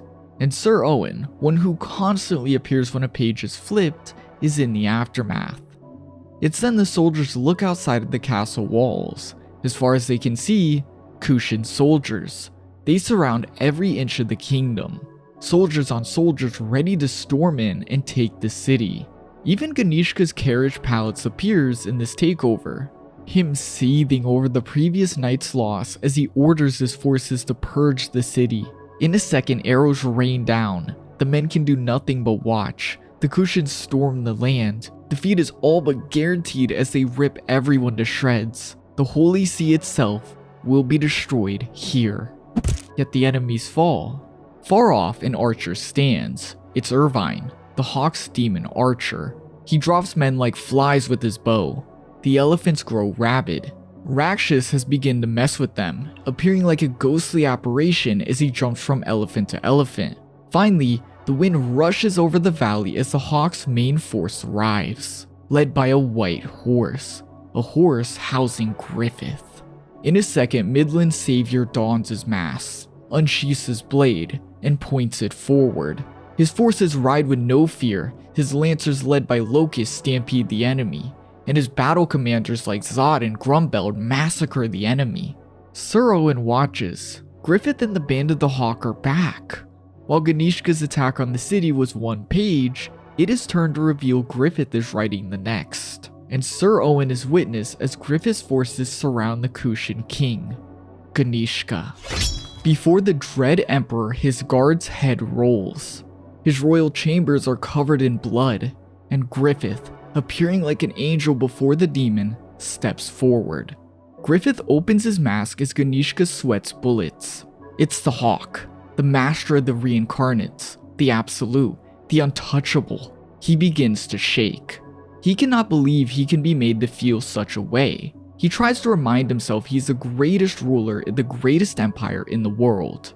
But everything falls apart in an instant when Griffith speaks. That's instinct. The instinct of one through whose veins flows the blood of the demon realm. Basically saying he stands before 1 league above him. Ganishka gulps. Griffith's voice is comforting. It's refreshing. Griffith's presence is enough to make everything feel right. His energy is perfect. But at the same time, Ganishka can sense hunger and thirst. He shrivels into fear as he calls Griffith's presence maddening. Griffith notes the suffering caused by him, reaching his hand out. Ganishka shakes away from this terrified, knowing that if Griffith was to touch him, he'd sacrifice everything. He'd submit to the godly being before him. With this, he reaffirms his goal to himself. He'll rule over even the gods, and with that, he transforms into his apostle form. He proclaims himself to be an emperor, supreme ruler and devastator of the world. He goes on, I am he who takes, never he who is taken from. He calls himself indestructible. Even if he is the Hawk, appearing unaided is nothing short of stupid. He tells him that he will burn and regret this, and even then he won't kill him. He'll make him a captive and sully his beauty. Terrifyingly enough, all Griffith states is that the air in here is stagnant for a birdcage, mocking the king so heavily with this phrase, implying he is trapped in a cage of his own making, one of his ego, that due to it he is unable to accept he's before a god who surpasses every possible power imaginable. Though in a second the mobile palace falls apart, crumbling as Ganishka appears from above. He wonders what Griffith could be up to when he simply states, I smell the salt of the sea. In a second, wind rushes over the battlefield, the gusts threatening to blow away Ganishka's elemental form. But in a second, his thunderous cloud is gone, and the dread emperor faces true defeat. Ganishka falls before Griffith, on his knees before the Hawk, a sight that tells us everything. No matter what, Griffith is the absolute of the world. Even the dread emperor, the mightiest ruler of the physical plane, is forced to bow before him, and Griffith hasn't even moved a muscle. Before him, Griffith appears as an angel. He's terrified. Not only did Griffith see through his power, but it's as if he summoned the wind. Yet this is when Griffith, the one who just dominated the king of the world, suggests he withdraw. He states their blades cannot hurt him, though with the wind being as is, he cannot wield his power. They will not be able to capture him because he's missed. That means it's a stalemate. Ganishka is speechless as he listens to Griffith suggest they make the royal capital their final battleground. While still very shaky and by all definitions defeated, it would seem suggesting Ganishka even has a chance to win gives him the energy to stand. Our showdown will be in my demon city, and I shall meet the flights of the Hawk with the most wicked battle line ever. Flares then rise above to suggest defeat, the battle ending just as quick as it began. It is so beyond obvious Griffith is setting Ganishka up, but it is oh so terrifying to watch him push the exact right buttons to make Ganishka act the way he wants him to. I don't know, I find that utterly terrifying. Before now, Ganishka was built up to be a dread emperor, a man who had the power and military force to dominate the entire Earth. And seeing him in action, well, we can all understand why such a force believes he could do exactly that. You can somewhat understand why he believes he could topple even the gods. How is Griffith gonna fight back against this? Though then you remember in their very first encounter, Griffith set the stage by making an utter fool of him, stealing the princess while he had no idea. Now here, Griffith meets him face to face, and again, he plays him like a puppet. You could say that before their difference in power was implied, but you could be unsure. But here, now, this, it's certain. Ganishka is nothing compared to Griffith. Griffith opens their grand encounter by making it to his royal palace with no effort. The second they meet, Ganishka shakes and can't help but almost admire him. Griffith continues to toy with him from then on, putting his hand out in pity, blowing his palace to rubble and summoning the wind, all before making the emperor fall to his knees. If powerlessness was ever an image, well, it's this. But best of all, Griffith builds Ganishka back up and states they'll have to have this big final battle. While of course we know Griffith could easily finish this, we just went over how he's above Ganishka in every single way, he has to show that he's not just above him physically, but mentally. This is proved as Ganishka walks right into his trap again. He accepts because he has a very big ego. Too blinded to understand that Griffith is again warping him into some plan and that he's just going to walk all over him. Griffith appears before the forces of Midland, removing his helmet to show the Band of the Hawk has returned alongside the original hero Griffith. They've won a miracle battle yet again, just like the old times. Sir Owen instantly recognizes him. He was an unforgettable man, but now he appears as one beyond reach. Griffith proclaims his army to be the Band of the Hawk, the Midland Liberation Army under direct control of the royal house. He declares that as commander, everyone in the kingdom shall obey. Those who will not, they shall not interfere. Of course, this sounds crazy. He's literally walked up and said he owns the place. But he offers a great reason for this point. At this moment, they are the only regular army in Midland. Old nobles contest this. They have an army, but Locust steps forward. They've been battling the Kushan non-stop. If they have an army, where is it? They go silent. The one man finally speaks up. Griffith said controlled the royal house. How is that possible when Charlotte is missing? Then what about the idea he was in prison for treason? Is this just all a ruse to take advantage of conflict? Griffith is silent as a knight emerges from his army. It's Charlotte, a fact nobody at all can believe. All bow to her as she stands next to Griffith, declaring her beloved Griffith as supreme commander of the Midland army. She hopes they will join as she works on recapturing their land. Not only does Griffith now have validity to his claims due to Charlotte, but she even declares him as her fiancé, an absolute bombshell to everyone. The sad part about this though is that without a doubt, we now know she's being used. Griffith knew he would be challenged even if his army is shown to be the mightiest. And if he wants to create a good kingdom, one where he's seen as a perfect ruler, well, he can't take everything by force. Charlotte was his ace in the hole, as her being there solidifies everything with ease. But how do you get her to get on board with this? Well, easy, she loves him, simply marry her. With this, nobody contests Griffith, they all just stare at the floor shocked. The one man dares to raise a new matter. This war isn't just Midlands, it's one of the Holy See as well. Therefore, they must consider the Pontiff. Well, Griffith has a perfect answer for this too. The Pontiff's carriage is revealed, the old man guided outside as everyone is surprised yet again. Though the man simply wants to look at Griffith, him shaking at the sight of what he considers a savior, before falling. Yeah, this says it all. Griffith has used his otherworldly influence to manipulate a man who can't even stand without a guide. It's a silly page, sure, it's funny, but it's haunting when you consider everything. Though Griffith then looks even better because of this situation, he lifts his head, appearing as an angel before the Pontiff, making it set in stone as he explains that a divine revelation has been given. The Hawk of Light is their savior. They can weigh their hopes upon him. This reminds all of the dream had years ago. A hawk pushing away the darkness. A hawk of pure white light. That hawk must be the man before them. The Pontiff and Princess Charlotte is proof. Griffith is the Hawk of Light. Midland's savior. Griffith has played everything here out perfectly. He saves the day with his mighty army, pushes the Kushan back, and note that he never uses his demons. You know, because the people probably wouldn't like that very much. He had all his soldiers conveniently stay in their human forms for this one. Then he uses the fact that he's the only one fighting to make some great points. And even when the people have sound rebuttals, well, he just happens to bring out the people who he needs to prove every one of his points. This is without a doubt insanely suspicious, and even more so to us because we know the truth to Griffith.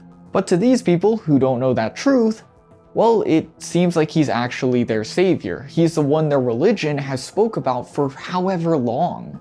Not only has this man came out of nowhere and defeated the ones trying to oppress them, he found and is blessed and marrying the princess they all look up to, but he's even like being proclaimed as great by the pontiff, the very highest authority to everything they believe in. And nobody questions it because, as I said, it lines up with the religion they're all a part of in these dreams they've been having. Back in the Conviction arc, soon after Griffith became a demon god, everyone had seen a vision of a white hawk clearing the dark sky, it implying that a white hawk will save Midland. It will destroy the darkness oppressing them. Of course, we can comfortably assume this vision was placed by Ubik, the God Hand member who can mess with such a thing, all for this very moment. The circumstances have just, quote, happened to line up, and now therefore Griffith is a perfect savior to everyone. And so the sad truth is, everyone here is being swindled by a demon god. Nothing here is real, so to say. It's fate manipulated in a devil in an angel's skin.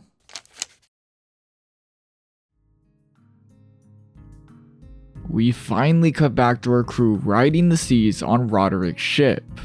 On the deck, Ishidro fights the masked Azan, and of course, the before noble warrior is made a laughingstock by the kid. I'm still very upset over this downfall. Roderick looks to everyone. His crew members are shocked by the odd group. Even Roderick himself says he barely understands it. But the truth is, he owes them his life, so they must treat them the best. Serpico stands outside of a door. He must stand watch and allow nobody in, as it's time for Farnese to finally journey into the other world. Sherka prepares her as she begins to chant. She lets everything go still. She ventures deep into her mind and begins to envision herself.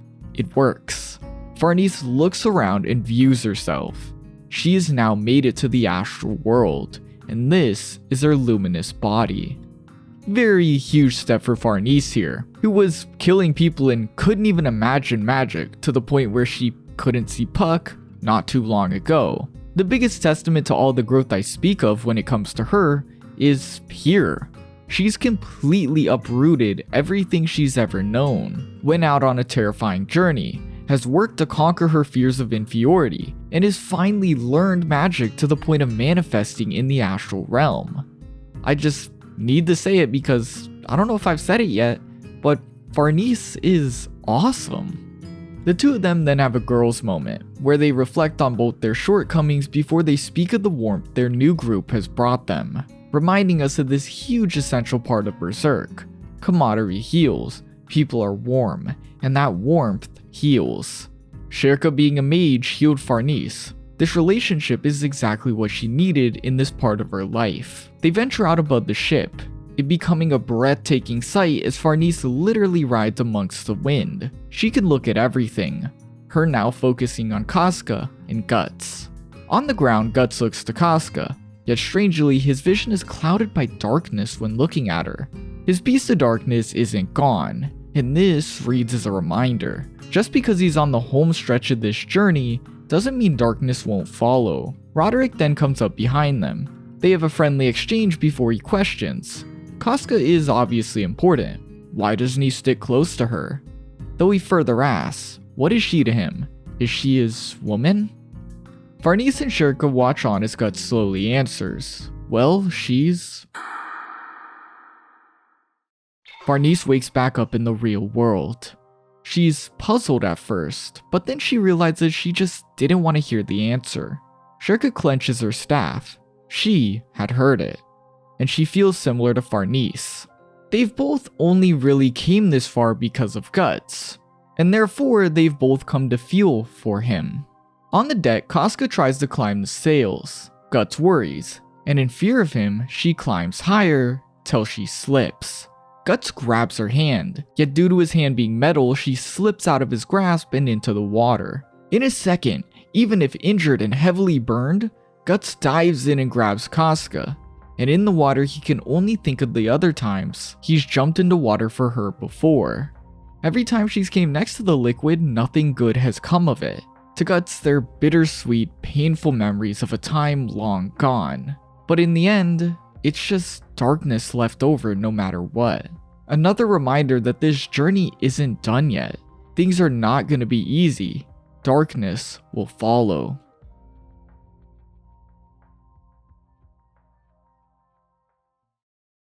Guts awakens in bed before everyone. Roderick had jumped in to save him, but Guts only worries for Casca in this moment, and thankfully, she's okay. As Shirka redraws his talisman, he looks to his detached arm. While many times before he was able to grab and save Casca with that very hand, he couldn't do it this time. His arm isn't the same as it once was. It's like a material way of saying things with Casca will never be like that again. Something he goes on to pretty much say. He had this iron attached so he could beat up enemies, but Casca slipped right through it. I guess even if you force back what was lost, it still won't be the way it was. Poor guy, it's just pain all around. Shirka can sense this. She feels Guts' pain, likely due to their ethereal bodies being so close. She then leaves the room for a second and exhales. She recalls Guts telling Roderick Casca's his woman. She seems upset, then smiles. It's okay because they have something that belongs to just them. In the bath, Casca and Farnese play around, though Farnese is tense and gets upset quick. Why is Casca this way? Guts nearly died, yet she does not realize he's been hurt again and again for her? He's covered in every injury imaginable, yet she just doesn't understand. But still, he somehow loves her. She falls to her knees as Casca takes the bucket of hot water and pours it on herself, as if she's punishing herself for something she just doesn't understand. Farnese cries and pulls Casca to her chest. She states it just isn't fair. This scene is very sad to me, as I think it really highlights the fact Farnese has never really experienced proper emotions. Of course, you have natural feelings like jealousy diluting the mix, but it's very apparent she can't even begin to understand why Guts would protect something he loves no matter what. While most would be able to see it and understand it, she, who's come from a place of emotional instability, cannot understand it at all. She cannot understand that Guts is obviously going to protect Casca. That's what you do for love. You fight for it. And it reflects on her in a way that makes you feel bad for her. In Shirka's case, well, next to Farnese, it reads as she is a crush on Guts, but her line about them having something of their own makes it read a bit differently. Shirka is a child, those conversations don't need to be had, and I think it's just simple admiration. She had lost her teacher and would of course be looking for someone to find comfort in, another role model, and Guts has taken that position. In the same way that when her teacher had passed away in the fire, she had said things like our golems, the sunshine, she has something like that with Guts, their astral connection and the armor. This is to say, she views those relationships as similar. It's not close to Farnese's really at all. Roderick is then made aware of a potential threat, sounding battle alarms and readying for a sea fight as they ride close to the other ship. On the strange boat, we view that pirate from before. It's a big old pirate ship they face. Funny, because they're at the... Why am I even saying this? Anyways, while everyone else is very uneasy, Roderick is very confident. This is his field, he's a navy captain after all. Roderick orders his cannons to be fired as the pirate ship is destroyed. They then notice a specific figurehead on Roderick's ship, terrified as they realize who they face. I guess Roderick is just that guy, and not gonna lie, I see it. I really like him, he's a cool character. He was very fun to introduce for this specific part of the story. Roderick's ship then blows through the pirate ships. Due to his insanely good intellect and cunning strategies, well, they emerge pretty much unscathed. Though down inside the ship, Guts is still very injured. It would seem him diving into the water pushed his already existing wounds to a new level, though inside this feverish slumber, Guts dreams. The darkness reveals chains, long chains that slowly come unraveled, all before you view the Beast of Darkness. The Beast is fighting against the lock and chain Guts has put it under. It desperately wants to break free and ravage all with its monstrous jaw. Guts is in a deep struggle with his mental darkness, and here the Beast speaks to him. It states he cannot bind him. The second he got the armor, he was released to the world. While Shirka thinks she can tame him, it will only work for so long. The Beast speaks of Guts' warm lights, his new companions, his newfound everything. Guts clings to them, but the closer they get, the more exposed to death they become. One day, they'll be smashed and torn apart like in the eclipse. The Beast demands Guts make them precious. It's all the more he can lose. The Beast jumps towards the light. No one will prevent this moment. Guts will be consumed. The dog chases a white hawk. Griffith. They'll run rampant. They'll crush the light that burns them. Still, for now the Beast will obey. It will hold its breath. Deep in the darkness it shall stay restrained. Till someday... Guts wakes. He's shocked. He had a nightmare. It was horrible, but he doesn't know about what. Ishijiro then drops down to yell about the pirate battle. They all head up and it's a party. Farnese's brother, having tagged along, shows some horrible colors. Upon hearing they head to the land of elves, well, he wants to conquer it, thinking of nothing but power. Roderick clearly thinks he's crazy and he unleashes Puck to deal with him, which turns into this silly thing about Puck becoming Elf Emperor. I don't know. It's just, this dude is bad, and why is he here? Honestly, let's just throw him overboard.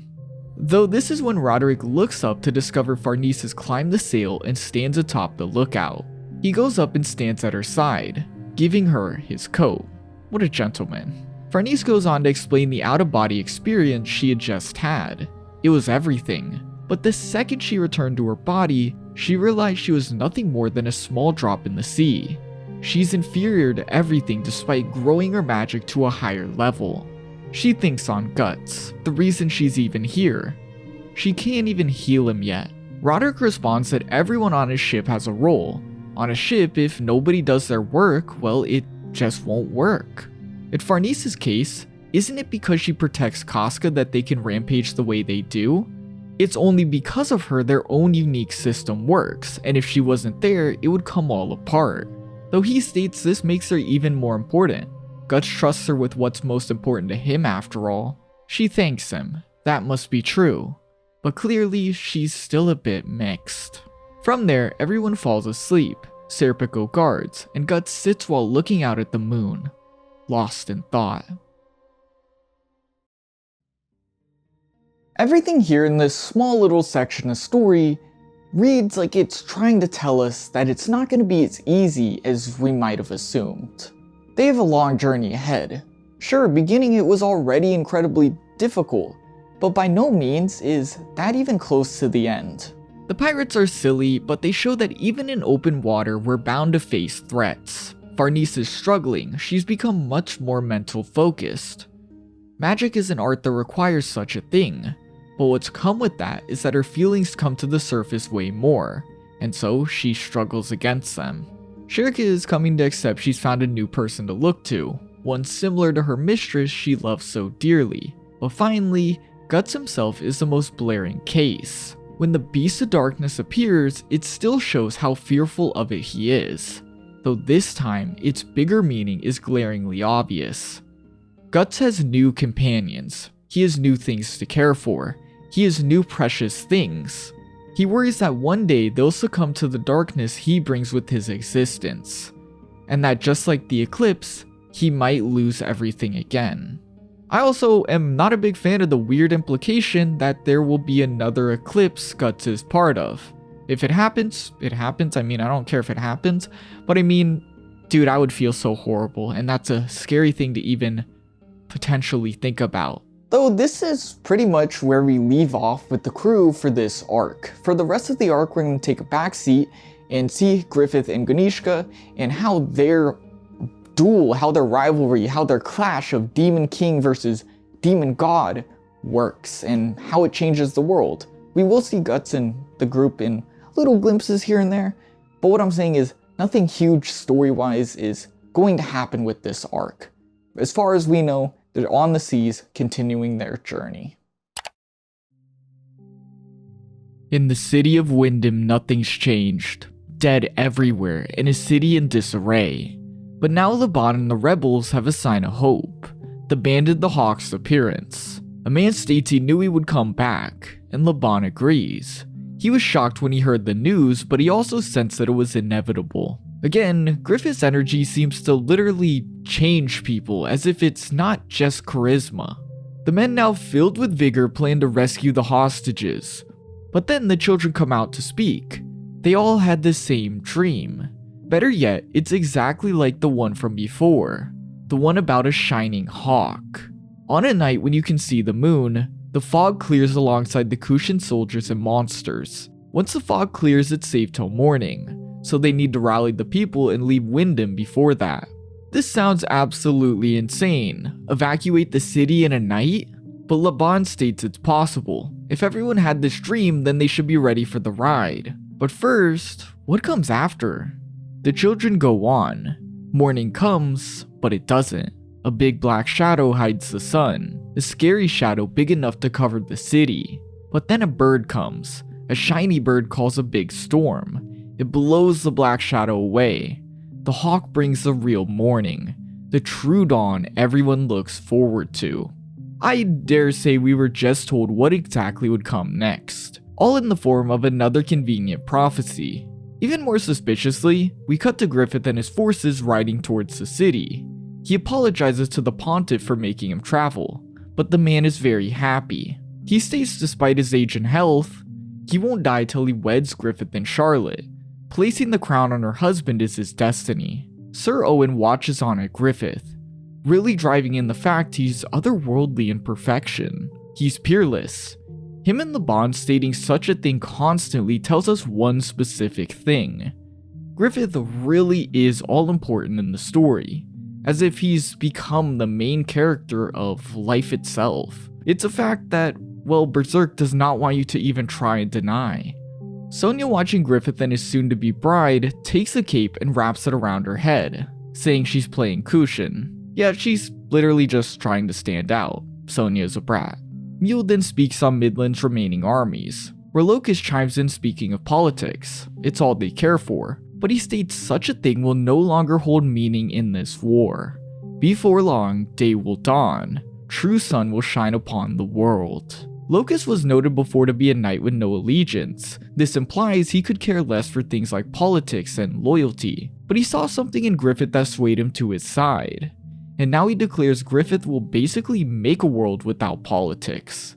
This will all happen as day dawns, almost as if he's setting up the idea the world will be born anew. The next we see of Ganishka is him assembling his forces and rushing through his palace. Daiba tries to stop him from what comes next, but Ganishka, angered and still injured, ignores him. There's no other way. He reflects on his encounter with Griffith. He fell before a fluttering breeze, and Griffith was there. But this simple encounter and gust of wind was enough to destroy him, leaving him exhausted on his knees. He knows what we've long concluded. Him and Griffith aren't even on the same level. He knows that no matter what he does, his soldiers could not injure such a man, and so he turns to the apostle pit he's been creating monsters with, stating he shall simply transcend apostlehood. He demands Daiba lower him into the pit. If such a foul, evil device creates demons, what will it change the likes of an already powerful apostle into? Come to me, Hawk. Lift up your eyes and witness the advent of a towering demon god.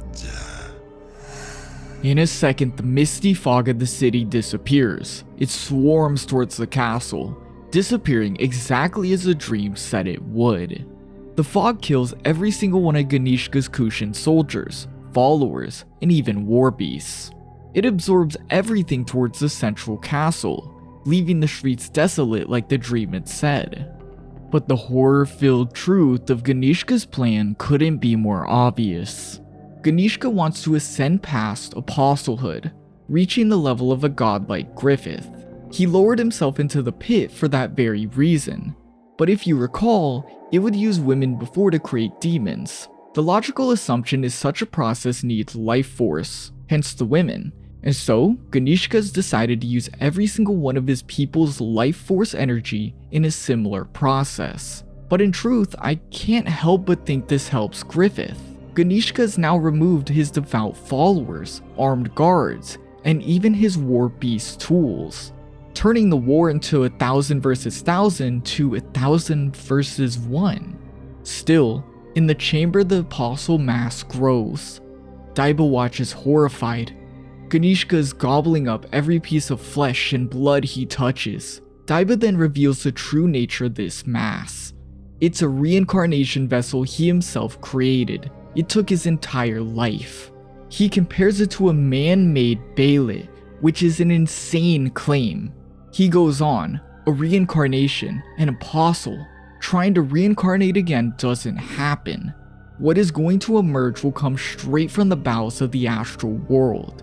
It's guaranteed to be unbelievably sinister. So here we need to take a step back and look at this situation. What Ganishka has is a pit capable of creating otherworldly. It seems, well, simple, till you realize only the God Hand have been shown capable of creating such things. Simplifying Flora's words far earlier, apostles created from Bailets are basically chosen by fate. They're chosen by the God Hand, executors of fate, to be reincarnated. This is a pit that defies that immense power, a power these higher beings only have access to.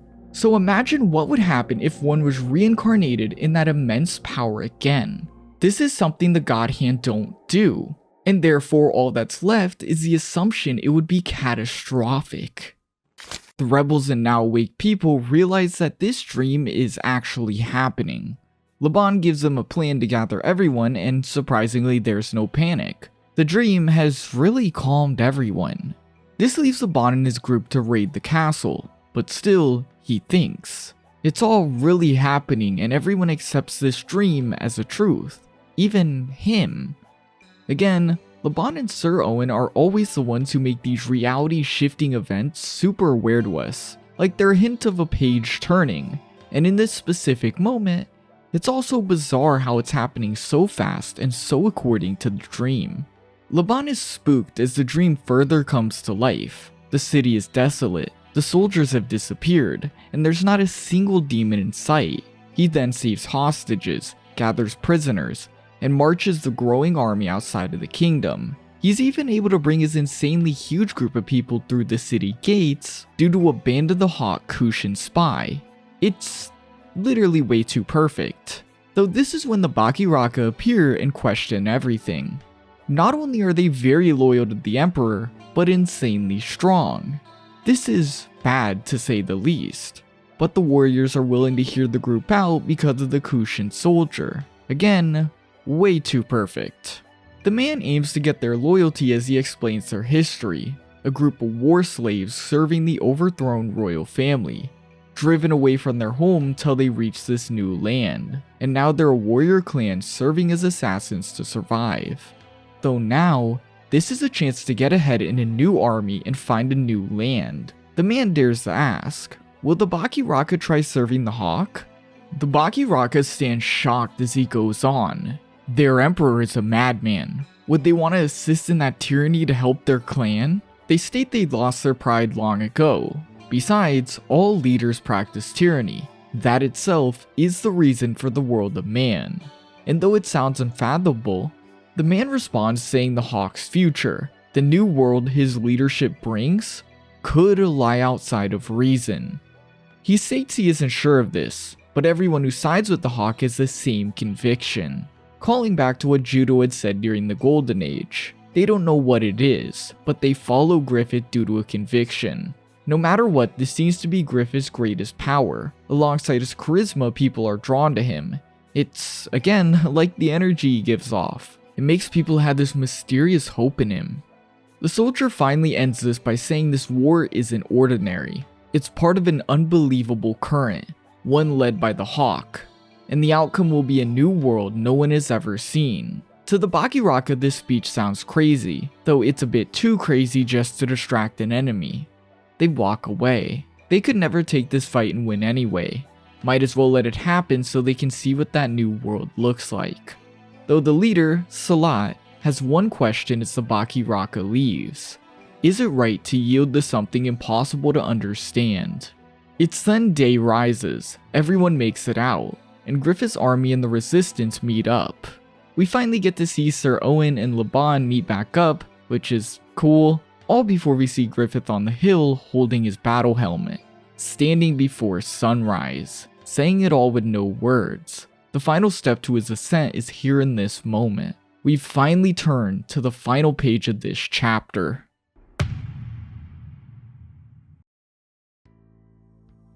Is it right to yield to something impossible to understand?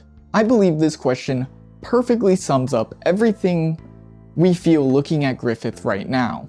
Griffith is so perfect to the point where it's questionable.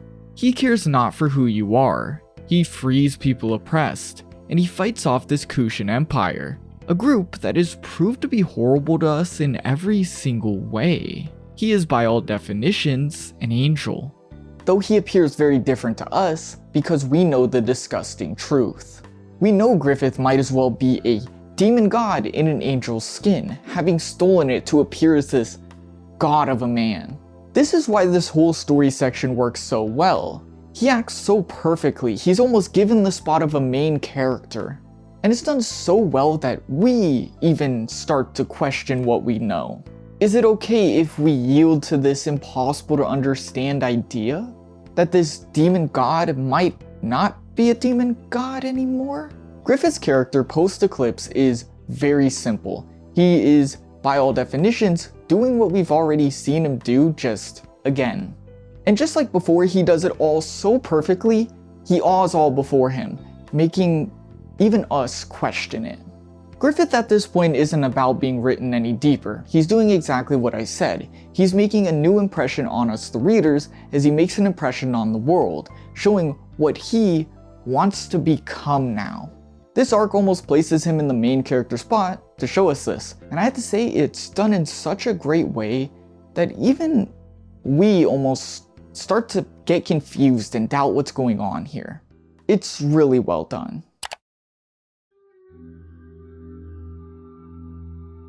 Day rises upon the royal palace. Diva panics as the royal doors open. Inside is hell itself. Ganishka has covered the palace in darkness. He has become uncontainable, morphing into a grotesque mask representing his face. It goes on forever. It pours out of the palace, the thousands of faces muttering in unison. They obtained it. In the infernal abyss, they obtained it. Power.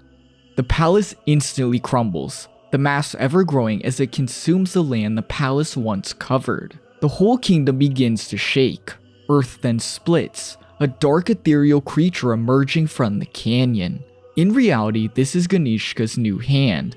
The whole kingdom is crumbled into ruins as these limbs emerge from every possible spot, meeting the giant mass in the middle to create an unfathomable sight.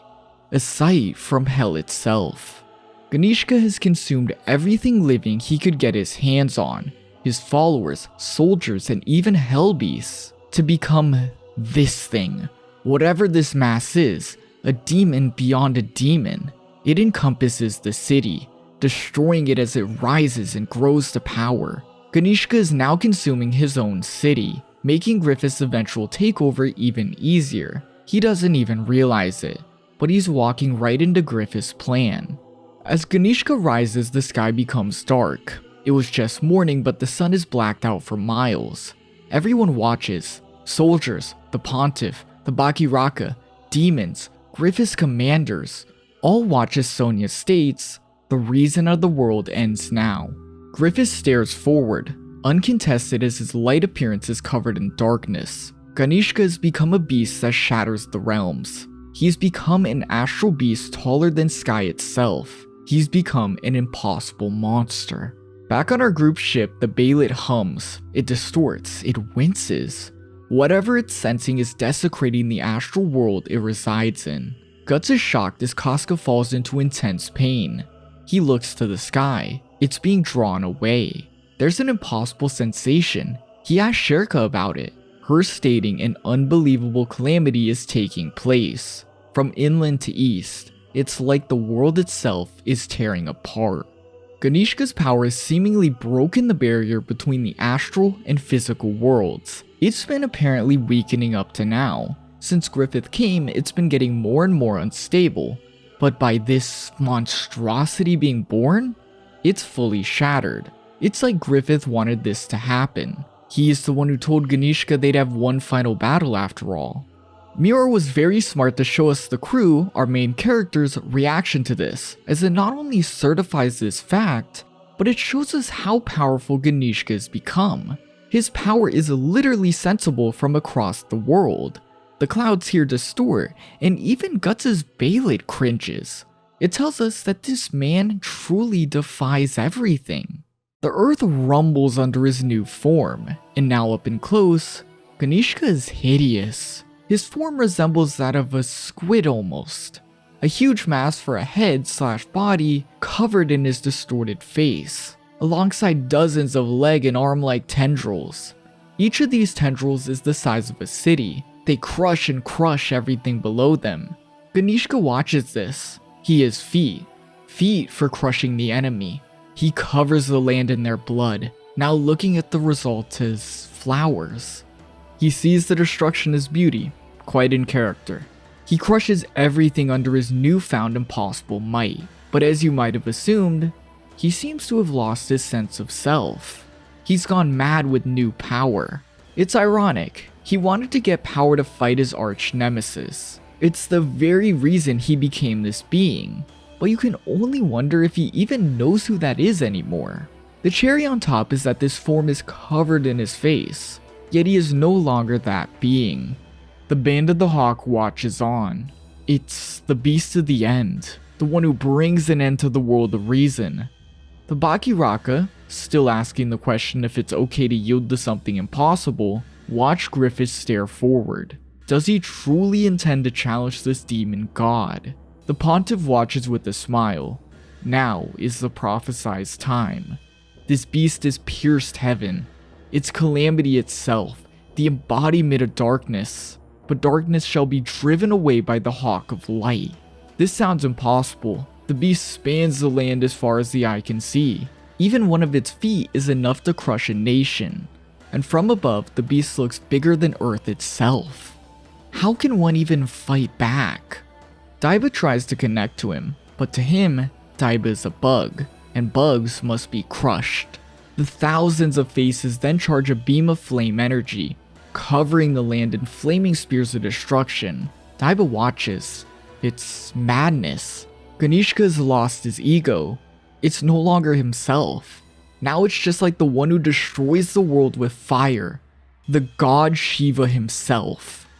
By defying everything and bringing a depth of the astral world to reality, a power only the god hand have had access to, Ganishka has become a creature of legend, a literal god. Ganishka is connected to Shiva, a destroyer god, one who is commonly noted to have powers to kill other gods. I believe this connection is very intentional, insinuating that if focused and if himself, Ganishka could likely kill Griffith, a god in Berserk's world. And that must mean the power that he grabbed truly is on the same level as the god hand. This is a brilliant connection, as a common place for demon reincarnation in Berserk is that their forms often represent their will. Think like Rosine appearing as an elf, a form she wanted as a human. Ganishka reincarnated in the same power that created gods. His goal was enough power that he could destroy the gods. And so he became the god of destruction, Shiva, one who destroys the world so that it may be rebirthed. Though in the face of destruction, Ganishka seems to recall a sense of self. He looks through the sky. Where is everything? His soldiers? Daiba? What is this? Who is he? And here, I think you could see the cost for becoming this type of god. It's like fate, if that is even what's responsible for this. is saying you may be able to obtain the power of a god, one that rivals the one we've created, but the cost is that you are no longer yourself. It sets up the idea that nothing can really topple the gods, nothing can topple Griffith, and that's pretty much Ganishka's character in a nutshell, so it's perfect. The flames rumble and the earth shakes as he screams for anybody to be there. Onlookers watch this meltdown. It's like the end of the world. Ganishka's fireballs landing as far as the eye can see. But through the clouds, a light emerges to Ganishka. It's Griffith, his energy appearing as a ball of light in the darkness he created, like an angel destined to take out the demon he's become. His disfigured eyes all open wide. That's right, this light. It's what he wanted. The god of destruction begins to stomp forward, chasing down the light he wants to end. At the same time, the molten and inflamed stomp marks begin to birth demons from the many corpses, all reminiscent of Ganishka. He has lost his sense of self completely. They walk with the destruction god towards the hawk, ready to challenge his forces. Griffith knows the time is now. He assembles his team for battle and walks forward to give commands. Sonya is insistent on coming along with him, but he shuts her down. Ganishka and his demons are at their feet. This needs to become a whole entire different kind of battle, and so Griffith calmly states his first order of action. War demons, forward. The beasts rampage and transform as they dash across the field. All watch surprised, but Griffith goes on. Demonic release. In a second, the unholy cast becomes even crazier. Behind Griffith stands beings thought impossible. They all head forward hungry for war as they clash with Ganishka's demons, tearing them to shreds. All-out chaos occurs as the scene becomes one of reality itself bending. A demon god's army, one who is sure to end the world, being driven back by creations almost more unfathomable than him. Grunbeld and his squad of giants cover the battlefield and fire harsher than Ganishka's. Locust and his lancers kill dozens by the moment, and Zodd tears everything to shreds in an act of pure carnage. As I said, it's a scene almost more unfathomable than Ganishka himself. Yet Griffith stands in the center surrounded by light. Nothing touches him. He remains pure and unfaltered. This is a battle of light, and he himself is the proof of so. Though of course, Griffith's human forces falter. The war demons, they're tearing creatures to shreds in front of them, but they themselves really aren't human. They never expected the demon force was literally as named. How do you even fight in a battle such as this? Why is the hawk leading them? Could he too be a demon? Doubts rise, but in a second Sonya shuts them down. She uses telepathy to call everyone idiots. She's incredibly angry. How could they even say such things? Humans, demons, what does it matter? Who is shedding blood over there, risking their lives? Humans? Demons? No, it's those fighting besides Griffith. The Hawk. Everyone there is the band of the Hawk. Sonya rides into battle, facing a threat she of course stands no chance against. She's sure to make her own point wrong. But then, she's saved by Irvine, the archer, making her point correct in every way. They are fighting something impossible. So what if their allies are different? Demon and human, labels don't matter. After all, the Hawk has always been about accepting anyone. Irvine takes humor in Sonya's actions, but they worked. The human soldiers are ready to go. Griffith looks to them. The demons are mighty, but even they can't check every enemy. Use their strength and numbers to take out the ones who make it past. And so, battle formation. Demons approach. They lure them in and fire them down with cannons. They use their crossbows at range to take out the eyes. Then strength and numbers to tear away from all sides. They've now proved they too can fight. Humans can help Griffith's demons push back the darkness. Sonya upon Irvine is happy. Her point has been proven and she's shown herself to be important to Griffith. Remember, she's all about his attention. Irvine then tells her to hop off. This is very dangerous, but she declines. And so he tells her to keep her head down as he jumps into battle. The demon archer shows us his full apostle state, one of the coolest in the series. He's a half-man, half-goat-like creature, using his horns as a bow to shoot his arrows. Still a hunter even in a demonic apostle state. This form is likely inspired by the Greek god Pan. Pan is often depicted as a satyr, a half-man goat creature, and they were the god of the wild, shepherds, nature, etc. They not only have a physical resemblance to Irvine, but it matches pretty much everything we know. He loves to keep himself in the wild, and he loves to immerse himself in it, so much so that his apostle release state still resembles a wild hunter. He's pretty cool.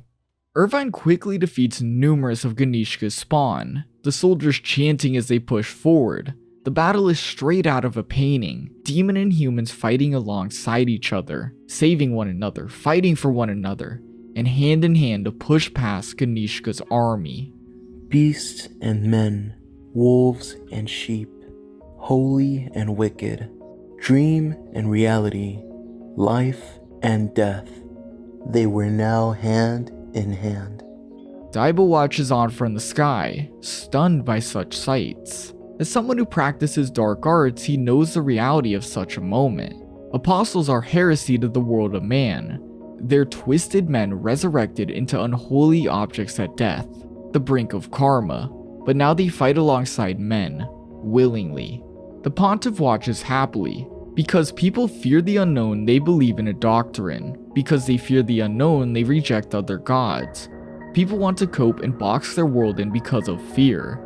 Everything is labeled due to fear. Fear is what separates. Yet everything that was driven apart by fear is here in this place, proved to be mere child's play in the face of the ultimate unknown. Truly, what a radiant chaos this is.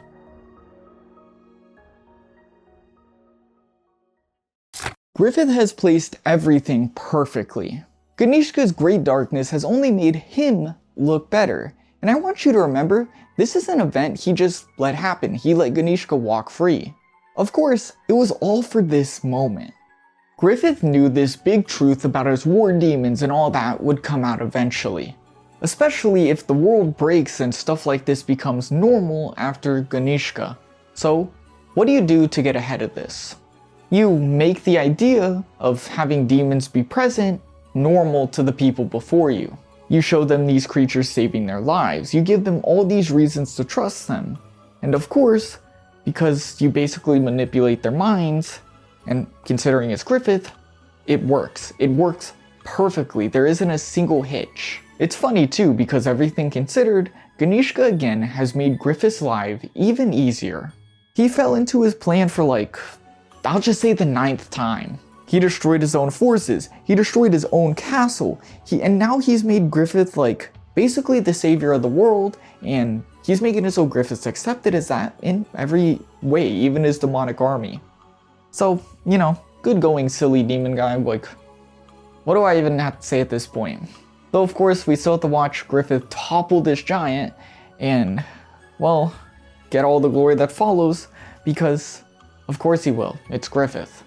Though here, I want to conclude where we're going to leave off on Sonia's character for this video. As I said, she is the average follower of Griffith, and she's intentionally given this role and shows it in the most childish way possible. I will say that after this arc, her role does change because, well, Griffith himself is given a bit different of a role for us, the viewer, but I'll talk about that when I get there. I don't know why I'm even saying this. For now, she mindlessly follows him around and accepts everything blindly like everyone else. She constantly wants to be at his side, like she can see something in him nobody else can understand, a feeling that everybody seems to have about him. And this whole time I've spoken that she's a bit different because she's a medium, and this here is one of the reasons she was given this special power. Of course, we know Griffith's whole army is about everybody being the same. It doesn't matter if you're a demon, if you're a Kushan, if you're from Midland, whatever, we are the same. They are the same. But of course, any person's gonna have a hard time dealing with a demon. So how do you show that, they're equal? Well, you have them fight together, but you have one who is the normal follower, the magic normal follower, the same as everyone else, but with this special power to see magic. And you have her go, there's nothing wrong, we're all friends and yada yada. And it works perfectly because in a way she's become the spokesperson for Griffith's followers. if she views it as okay and has no problem with it, well, of course they're gonna have no problem with it and they're gonna follow her, they're gonna listen to her. In the moment, they accept it and they're all okay with it. And while we're of course not okay with it because we follow Guts, we know these things are bloodthirsty, disgusting creatures, to the story, and to everyone here, they're part of the band, so nothing else matters. And Sonia, in simplest terms, is the showcase of that idea. To Griffith's followers, nothing matters but the band. Everybody is equal under Griffith's banner. I think you could make a very valid argument that she was almost placed and fate wound its way so that she would be here for this very moment. This is her role in the story for Griffith's ascent. Again, I will note that she does get a bit of a different role as the story goes on because, well, Griffith's showcase in the story changes a little bit and therefore she does too. But for now, she succeeds in making Griffith's powers seem even more terrifying and even more dominating through just an angelic, almost godly force. It's done so well, and it is terrifying. Griffith finally raises his blade, leading his entire army as he himself takes to the fight. Ganishka's on their doorstep. His foot comes down and crushes thousands of his own and Griffith's forces. The shockwave sends smoke for miles, but from that smoke hope emerges. The angelic Griffith atop Zodd. There is no fear in his eyes as they drive up and through Ganishka's unholy tendrils. Zodd taking Griffith straight to the top. Inside the chamber is the original mass of flesh Ganishka dropped himself into. It has become part of him. As Griffith steps forward, the mass chants light. The chamber echoes with Griffith's footsteps, all as he finally looks to the center, revealing Ganishka's true face. This sends us into a backstory, like as if seeing Griffith, Ganishka's life flashed before his eyes. He knew that it was over. Ganishka was royalty, though his mother favored his younger brother and poisoned him at 6 to ensure he wouldn't be king. This didn't work. Ganishka went on to kill his brother, leading his mother to drop herself. And while this removed his immediate enemies, it changed nothing. The people around him would fake their emotions as they too plotted to kill him. Regardless, he survived this den of vipers. His own father's eyes, the king, even met him with fear and suspicion. Ganishka, of course, didn't like this. His mother had conditioned him to think that it would mean death. And of course, his father then died when his elephant mount went berserk, something Ganishka had set up, planned, and cleaned up the loose ends for. Though on the throne, due to his childhood horrors, he knew no peace. He had keen ears, he knew threats were waiting, and so to survive, he dedicated himself to war. His viper-like way of life allowed him to cheat death many times. He moved forward with the mindset he had to inspire fear greater than his own. He took a wife with political gain. He never cared much for family though. War took up his time, though in reality he feared it, that family would attack him in the same way his had attacked him. Ganishka grew old as he continued down this road. War, war, and more war. He became a peerless dragon amongst the nations. At one point, he decided he wanted to reign over the entire world, as if no blood could sate his fear of betrayal and downfall. One day, he trekked home, and was poisoned in the same way he was as a child. Spears were pointed towards him. It was his son, a reflection of how he himself had once looked. He ran, but they chased him down and speared him alive. In a moment of desperation, he grabbed a rock on the altar, a baylet, a device granted to him by Daiba when they were strangers. With his blood, the rock came to life. It cried, it screamed, and it opened doors to a new void. Ganishka became the apostle we know, one controlling thunderstorms, and continued his reign. He reflects, life, the world, it's all darkness. In the all-engulfing darkness you fear, you create fear, you writhe and so you creep. That lightness is life. That lightlessness is life. I like that Miura purposely didn't give us really anything to defend Ganishka for, even in his backstory, where some demons would get points of humanity. The most you could say is that he came from a difficult situation, but you can see that how he dealt with that difficult situation was just power and bad things. There's nothing really to defend him for. And no matter what, even if he was a bit more different or sympathetic, whatever, it wouldn't have mattered. In the story of Berserk, a demon is a demon, and for what Ganishka's done, well, there really is no way to defend it. His backstory ultimately shows him to be a sad, small man, one warped by fear and taking that fear to gain power. He gained power because he was scared of everything. But even when it was his time to die, he feared even death, and in this moment, he asked demons for help. It's perfect for an apostle because, well, he's just kind of pitiful. Ganishka's real face opens its eyes. Light. It's blinding. I can see. It's warm, but I can't touch it. I'll be burned. The light speaks as a dark hand emerges. He can see because he who bears light exists in the deepest shadow. The hand is Griffith, or Femto, now fully appearing in his demonic form, pushing away Ganishka's darkness to reveal light. He is simply stating what Ganishka has been set up for. He is darkness, light hides in the biggest shadow. Therefore, Griffith's plan will now come perfectly to fruition. It's within darkness that true light is discovered. Ganishka will be the device Griffith uses to make himself the world's light. He will be what makes the world a demon's light. Ganishka closes his eye, accepting it. But then...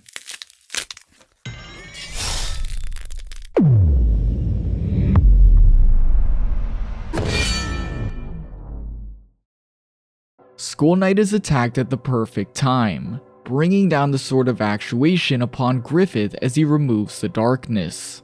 Zodd jumps in to strike Skullknight, but he misses. Griffith finally speaks, unaffected. I was waiting for you.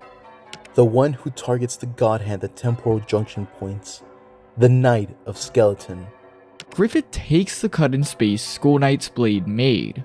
Remember, this sword can cut open and make a space in the void, a place nothing can escape. Griffith takes the cut and grabs it, pulling it away. He acknowledges Skullknight's sword as the knight stands shocked.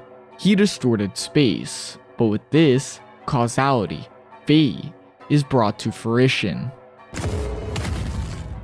One twice reincarnated, a sword strike which reaches still deeper into the spirit world, have opened the door. Griffith knew everything here would occur.